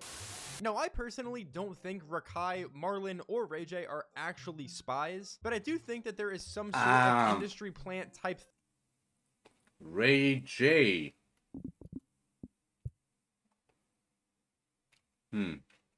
Thing happening here. Like, we gotta really think about this for a second. They all essentially came out of nowhere. Rakai was randomly found by Kai Cenat on a stream and was almost instantly boosted into stardom. He was invited into Mafiathon, the fans absolutely fell in love with him, and he basically built an entire career around Kai Cenat. If we really think about it, essentially nothing in his career was actually earned by himself. Like, yes, he was lucky enough to get put in positions to meet Kai Cenat based on, you know, some of his hard work and streaming, but majority of his growth wasn't organic whatsoever. He was just a random streamer who happened to get in a call with Kai Cenat, which boosted him into stardom almost immediately. Bruce calls you and Marlo spies? So Rakai is a spy. Let's just get that out the way, all right? Rakai is a spy. Y'all want to know my next guess? I'm dead putting it all out there. I don't care. They might get me. I don't give a fuck. They might get me. What am my mother? That Marlon nigga, dead a spy. And I really don't want to get it called out on here, but it's all from the clips of those people. Like, if this is Bruce drop him off eventually, who said it, you know what? That's his words. That's all his words. I totally understand it. Did I just get a fucking voice crack? Fuck! Nah, fuck. That's alright. But yeah. But really, if it's gonna be like, Bruce dropped them off, that would be saying all... Yeah, it's pretty much his words, his POV. Do I eventually hate him on that? Nah. Truth must be told. And I'm all in. What's a spy? Which I was a spy, chat. Also, Bruce saying that me and Marlon is a plan. Like, we came from like the fucking government. Like, you saying like so what Bruce saying right now is that me and Marlon came straight from the fucking government to spy on people. Like, Bruce, gang, come on, bro. You old as fuck, nigga. Like, Bruce, you're a just get spy. this. How about that, man? Just get this. It's their words, not mine. I respect absolutely every single layer of the society. Except for the people that are eventually showcasing themselves under the effect of Dunning-Kruger. Those I kind of don't like. And I'm just gonna be ignoring them. But if it's gonna be people who are gonna be saying what they say, if like this will be, if this will be flagged, alright, that's gonna be shame on me. But who is saying all this? Them. Really. It's gonna be all them that is saying that. I'm simply here to react and to watch all of this. You can say I'm just a lonely bystander over here. Honestly, guys, if Rakai was actually a spy, I wouldn't even put it past him if he wasn't even aware. Like, let's theoretically say that what Bruce was saying is 100% true. Rakai's a spy, Marlon's a spy, literally basically the entire Kaisenat crew are spies. And Kai essentially brought all these guys to a super high level of Twitch because he was getting paid off by the government to make it look less fishy or something like that, because like we said, he is the #1 streamer. He's the person that the government would probably go to first because he has the most reach out of any other streamer, and it would make it look overall the least suspicious if it was him instead of, you know, these random streamers coming out of basically nowhere. And if this is all true, I wouldn't even doubt that none of these guys are aware that this is happening to them, because it seems like Kai is just a guy who was helping them all out and nothing else, even though maybe there was something behind the scenes going on. And keep in mind, this is all alleged, but regardless, even after Rakai's response to this entire situation, Bruce would of course follow up, making a statement once again replying to Rakai and trying to prove his point, and also talking to Blackboy Max about it. What Bruce saying right now is that me, Marlon, came straight from the fucking government to spy on people. Wow. Yo, gang, are you fucking retarded, bro? And yeah, get this. Credit. Bruce, drop him off. It's all credited. You're gonna blame it on me? Go ahead. But it's all said by other people. Like, not even joking. Guys, gang, come on, gang. I like a spy. Ew! Yes! What are you? Gang, come Wow. on, bro. You old as fuck, nigga. And your big homie is Casanat. Your big homie is Casanat. Without him, you're nothing. On God. On God, you're nothing. You are shit on the ground. You stupid little fuck. You know what? Bruce, drop him off. Respect to you, brother. That is absolutely true. Without Kaisenat's little, you can say, beacon eventually, like, highlighting Rakai, he'd be nothing. I own you. That's my clover chain. Okay. No. That's my clover chain. Nice.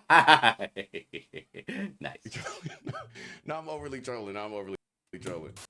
That's actually pretty cool. A guy who's able to get himself a little bit of humor in some way. That's cool.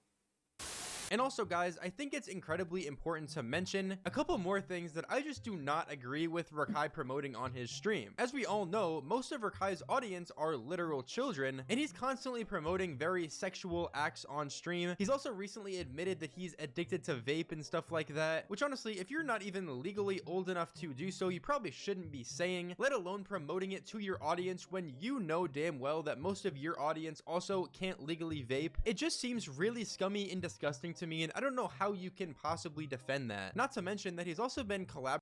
Shit. Okay, just give me at least like 10-15 minutes around that. I'll be right back. Really. I'll be right back. Real quickly.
Oh, I'm back.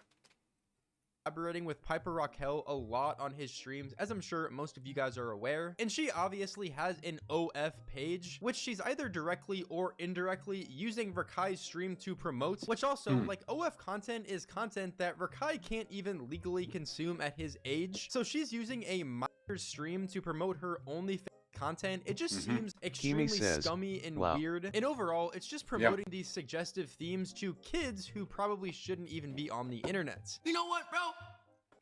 And also, I might eventually need to wrap up, but only in half an hour. I fucking vape. Yes, I'm addicted to vapes. I vape every fucking day. I vape. Whoa. I didn't know you're supposed to start slow. I thought you're supposed to really put in work. I don't think you put in work. I did not know girls like it when you start slow and then get faster, then faster, then faster, then faster, then faster, then faster. WTF. And faster, you feel me? So I'm That's what you call eventually an underaged, soon-to-be 18-year-old on getting himself total hate. I'm personally gonna be thinking only about one thing. That you all are alright. That you He's all... a stupid kid. Well... Remember, he's born on the year of the rat. And rats want to get themselves onto that popularity, and also they want to get themselves onto manipulating a lot of people. That's what the rats want. And yeah, he's this... I really hope that everyone who is in that sort of community, I really hope you're not gonna really hate me, a simple light-skinned guy. And yeah, I don't name the colors as they are. I just want to be a little bit more polite. But yeah, me, a light-skinned guy, I really hope that the same community as he is, pretty much of the dark-skinned people, I really hope you're not gonna hate me. But you can say that this monkey eventually didn't grow from his mother. But pretty much he was grown from somewhere else. Maybe an incubator. You feel me? Like, nigga, my whole body sore right now, chat. My whole body sore, all that sore. Alright, so I didn't think I was gonna have to make another video on Rakai until just the other day. For those who don't know, Rakai has been facing some of the most hate on the entire internet, with tons of people making videos about him, mainly revolving around the extremely fake and cringe content he produces every day. And this time, things have only gotten worse with his... And also, I understand that, like, no one will be able to, like, watch my streams. No one will be able to, like, get any support from me, but I really understand it. Everyone is their own person, and I really am happy with you being in this community. It's alright. Like, I'm just telling you, you're pretty much totally able to share any information about me to your friends, to your family. I know some of people will be eventually hating me, and if they will be hating me, it's alright. It's completely their choice. Because really, a streamer who is having a cartoonish anime avatar, I don't care. Because really, opinion is an opinion, and it's gonna stand by one person. I'm gonna be pretty much loyal to a community, or pretty much to the community. That is gonna be my community. If anyone will be eventually saying, like, what do you think about, like, Queso? Well, at first I hated him. I was, like, laughing my ass out from him, like, raging. But then I understood that he's actually a very cool guy. I really understood that. And now I'm telling it. Queso is a very cool one. He's a very great guy, especially when he was like the winner of like the most popular streamer I think like on YouTube and on Twitch, or maybe like on one of them, and it was such news for me. Like, wow. I mean, he actually deserves it, pretty much, to be loyal to his to be loyal to his audience, to be a very cool guy who is able to give a lot of people a lot of humor, especially with those moments with with the donations of other people to him whenever they were calling him things. But he like what well he was raging, yeah, but he was eventually then at some of the moments getting his laughter out of his body just without even hesitating. And I really can understand it. Call me. Wait, can I actually say that?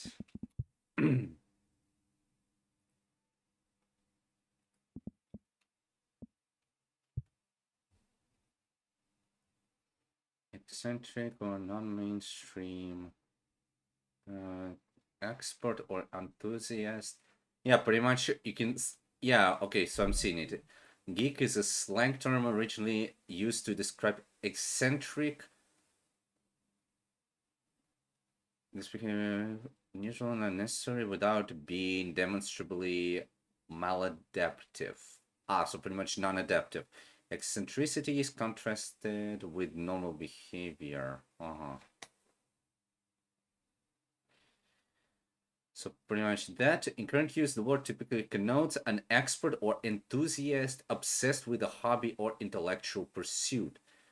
In the past, it had a generatively pejorative, derogatory.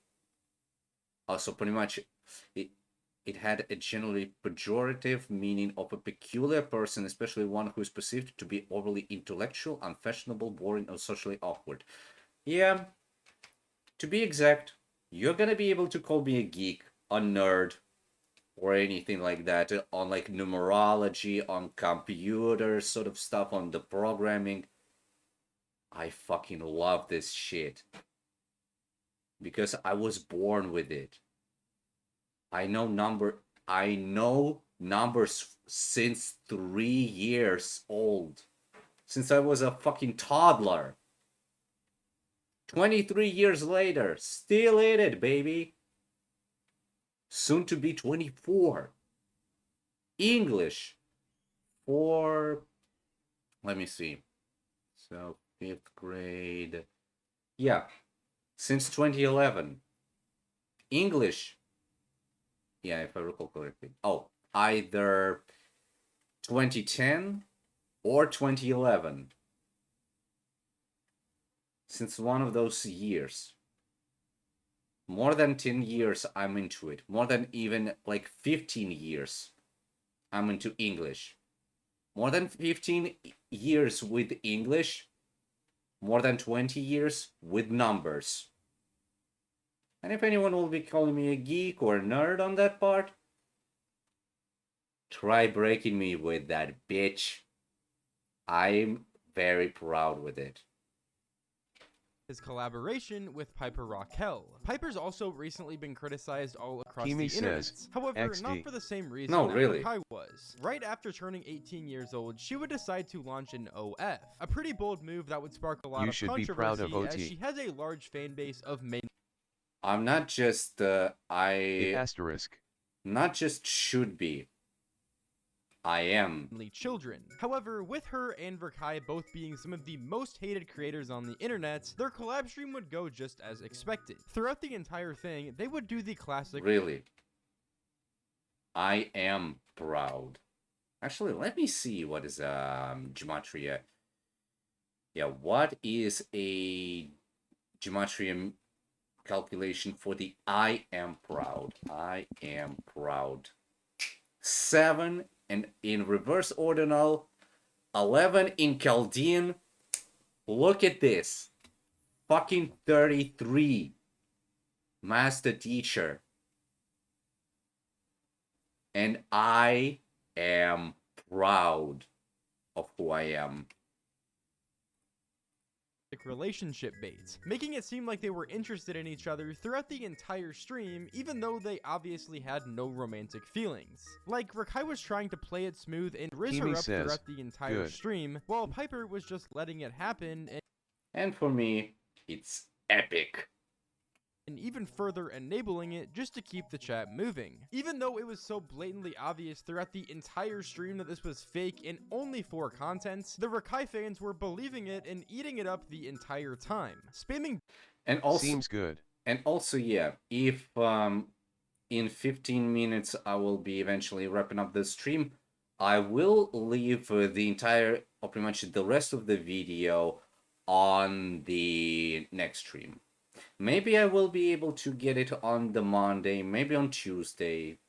Well, we'll see about W's it. in the chat and getting their hopes up that Rakai was actually gonna get with this chick, even though that was never even in the realm of possibilities. It was literally just a giant act to keep the fans watching. Low-key, when he texted me for the okay, so he's like low-key reached out to me a lot. He's made me feel like I have a lot of aura, like I really left a mark. When I literally only met him like one time for like literally an hour, but like he's always texting me like, hey Piper, it's Rakai, I got a new number. Sometimes I text him back, sometimes I don't. But where was I going with this? Oh, yeah, the last time he texted me, I didn't think it was him. And holy yapper, fine, I'll just fucking sit here. Alright, never mind. Last time he texted me, I was like, gang, you got a girlfriend. He was literally Kimi just with a girl, says, right? maybe you should upload it to YouTube. These reaction streams. Maybe. But you know what? I personally sometimes get a thing that some of my reaction stuff and everything is not getting very well with the community of the YouTube. Yeah, on YouTube, on Twitch. Because like all of these are gonna be just red flagged for like all of the bad stuff that is being said in it. I understand that eventually saying like the N word, two of the words starting on R are gonna be eventually very horrible. But do I say them? No. They're being said in the video. Right? He was just with a beautiful young lady. And then he was like, nah, I've been done with her. What are you talking about? That was literally last week. Now, it was pretty obvious just from this clip that I don't Piper care was if trying like to hint at popularity is gonna be my thing, not my thing. Even on the GG33, oh wait, no, not in GG33, but on Mythos, one of my friends eventually told me, listen, if you're gonna be alright with it, like we don't wanna say anything, or like, yeah, like we don't wanna say anything bad or anything, but your voice is actually very cool. Like, how you look doesn't matter, it's the matter of who you are. And you know who I am. I'm a person, an individual that decided to go with this, and I will go with it because mysteries have to be keeping up with the world we live in. the fact that her and Rakai were talking off camera. It was heavily implied, as she was basically talking about them setting up this stream, and she was giving her feelings on the way that he was talking to her. Once again, just getting all the fans' hopes up for them just to be let down in the long run. And what made the situation even crazier is the fact that they decided to do a hot tub stream. And for the most part, it would go just as expected. Friend zone him. Wait, that's kind of tough. I think it's just like off. It's pretty tough. Wait. Ooh, what's I'm saying? Wait, it's kind of tough. We just look so good together. You don't see it? I mean, that's a pretty cool photo, yeah. Fries.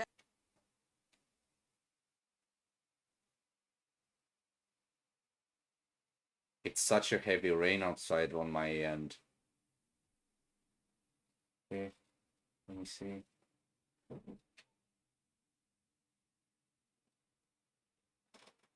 Yeah, quite a heavy rain and a very quite a heavy rain, and it sounds really cool.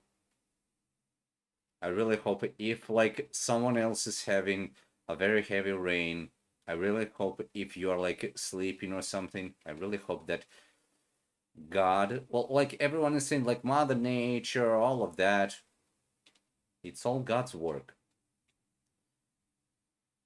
And I really hope that since all of that eventually settled down, I really hope that God gave you a little bit of rest. Because really, with rain, you would be able to sleep a little bit better.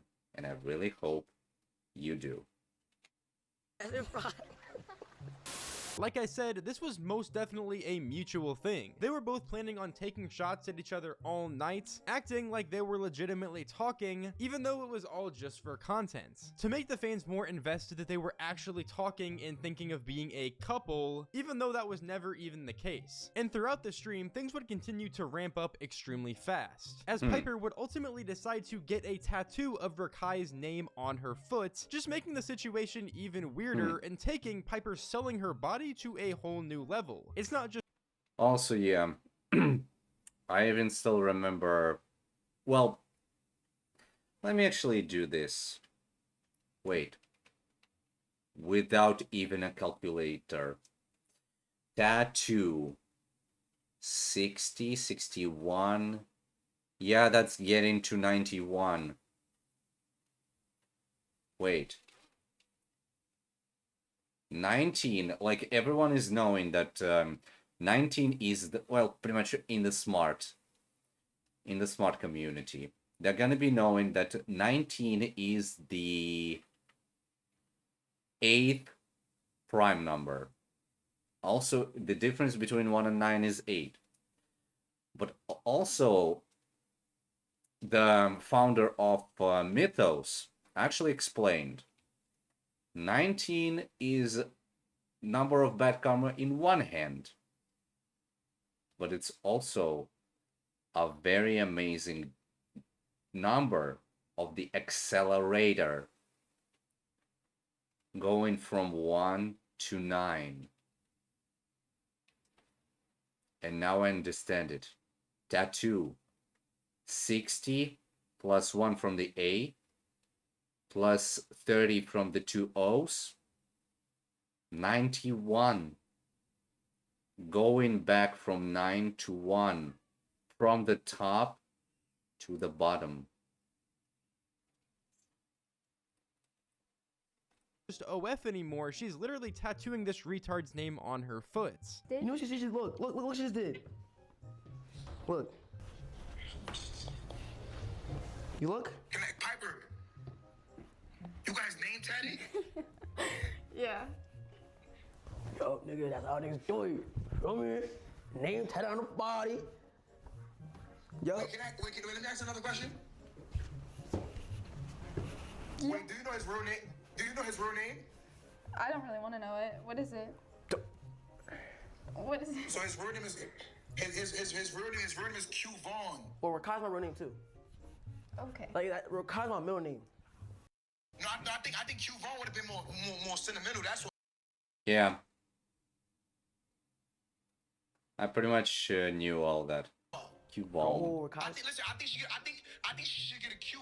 I don't want to get a little bit of, even a bit of hate on him, but yeah, Q Vaughn, you might have actually needed to really listen to Kai, listen to the prison mentor, and to all of the people, and at least try to control yourself. Kimi says, he got doxxed? Not doxed. I think it's pretty much one of the people who he No, other than knows. not being able to understand a word Rakai is saying, this is something that Piper is 100% gonna regret later in life. Like I said, her getting a tattoo of Rakai's name is selling her body to a whole new level. And yeah, pretty much as GG33 would say, if a person is getting themselves onto that alcoholism, onto the druggies, onto the pills, onto being eventually like selling their body, getting tattoos and all of that, like get me. Even my father has a tattoo of a scorpion on his, you can say left pectoral muscle. My sister, I think, has some of the tattoos. One of the colleagues, he's just needled through his almost entire body with those tattoos. You want to hear an interesting thing about me?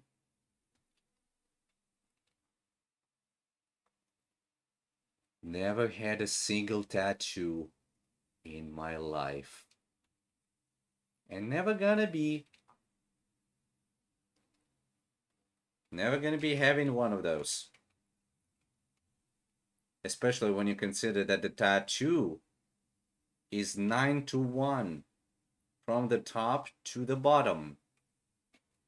She's not just doing OF anymore, she's legitimately getting someone's name tattooed on her body. Someone like Rakai who's getting some of the most hate of his entire career. And it's honestly hate that's pretty justified. The kid is a nuisance and believed by many to be an extremely bad influence for the youth. You wanna know one young nigga I cannot fucking stand? I cannot fucking stand that bitch ass nigga Rakai.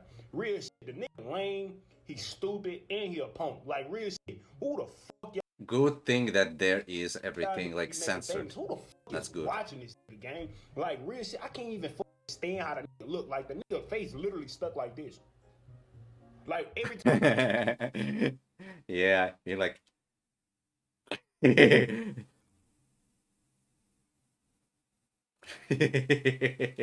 Like. Even on the side profile. Like, look at this. Time he talk. Yeah. Even when not talking, his faces. Yeah. Like who the fuck, bro? Yeah. That. Wait. Even when let's it's see. not talking, his faces. Yeah, like.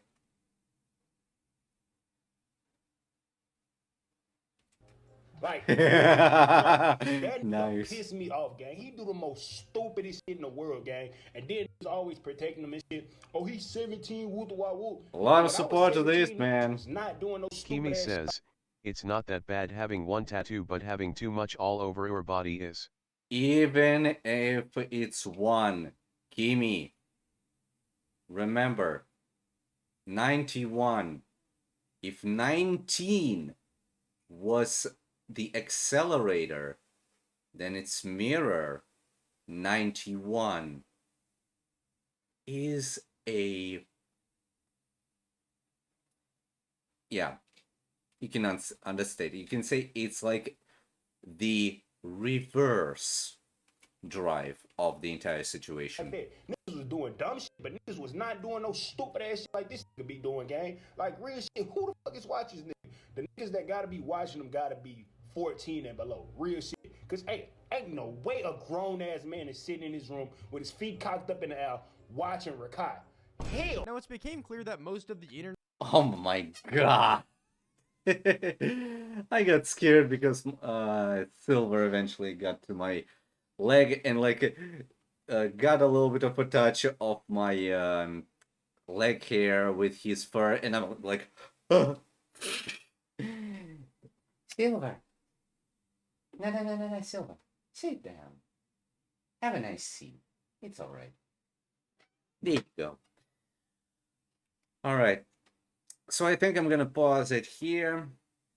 We'll eventually have. Oh, whoops. Yeah.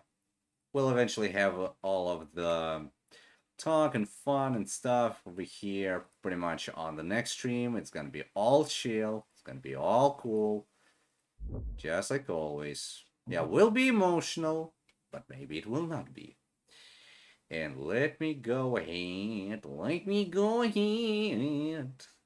And raid, I think one of my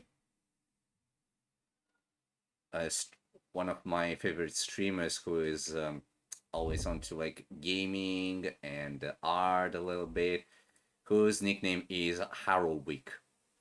A very sweet one, a very cool one. He's all chill, he's all fun and everything, and I really enjoy all of his streams because he's as chill and as amazing as always. So yeah, thanks everyone on staying here. Thanks for the follow, 907 Snyder again. I'm really appreciating that, brother or sister.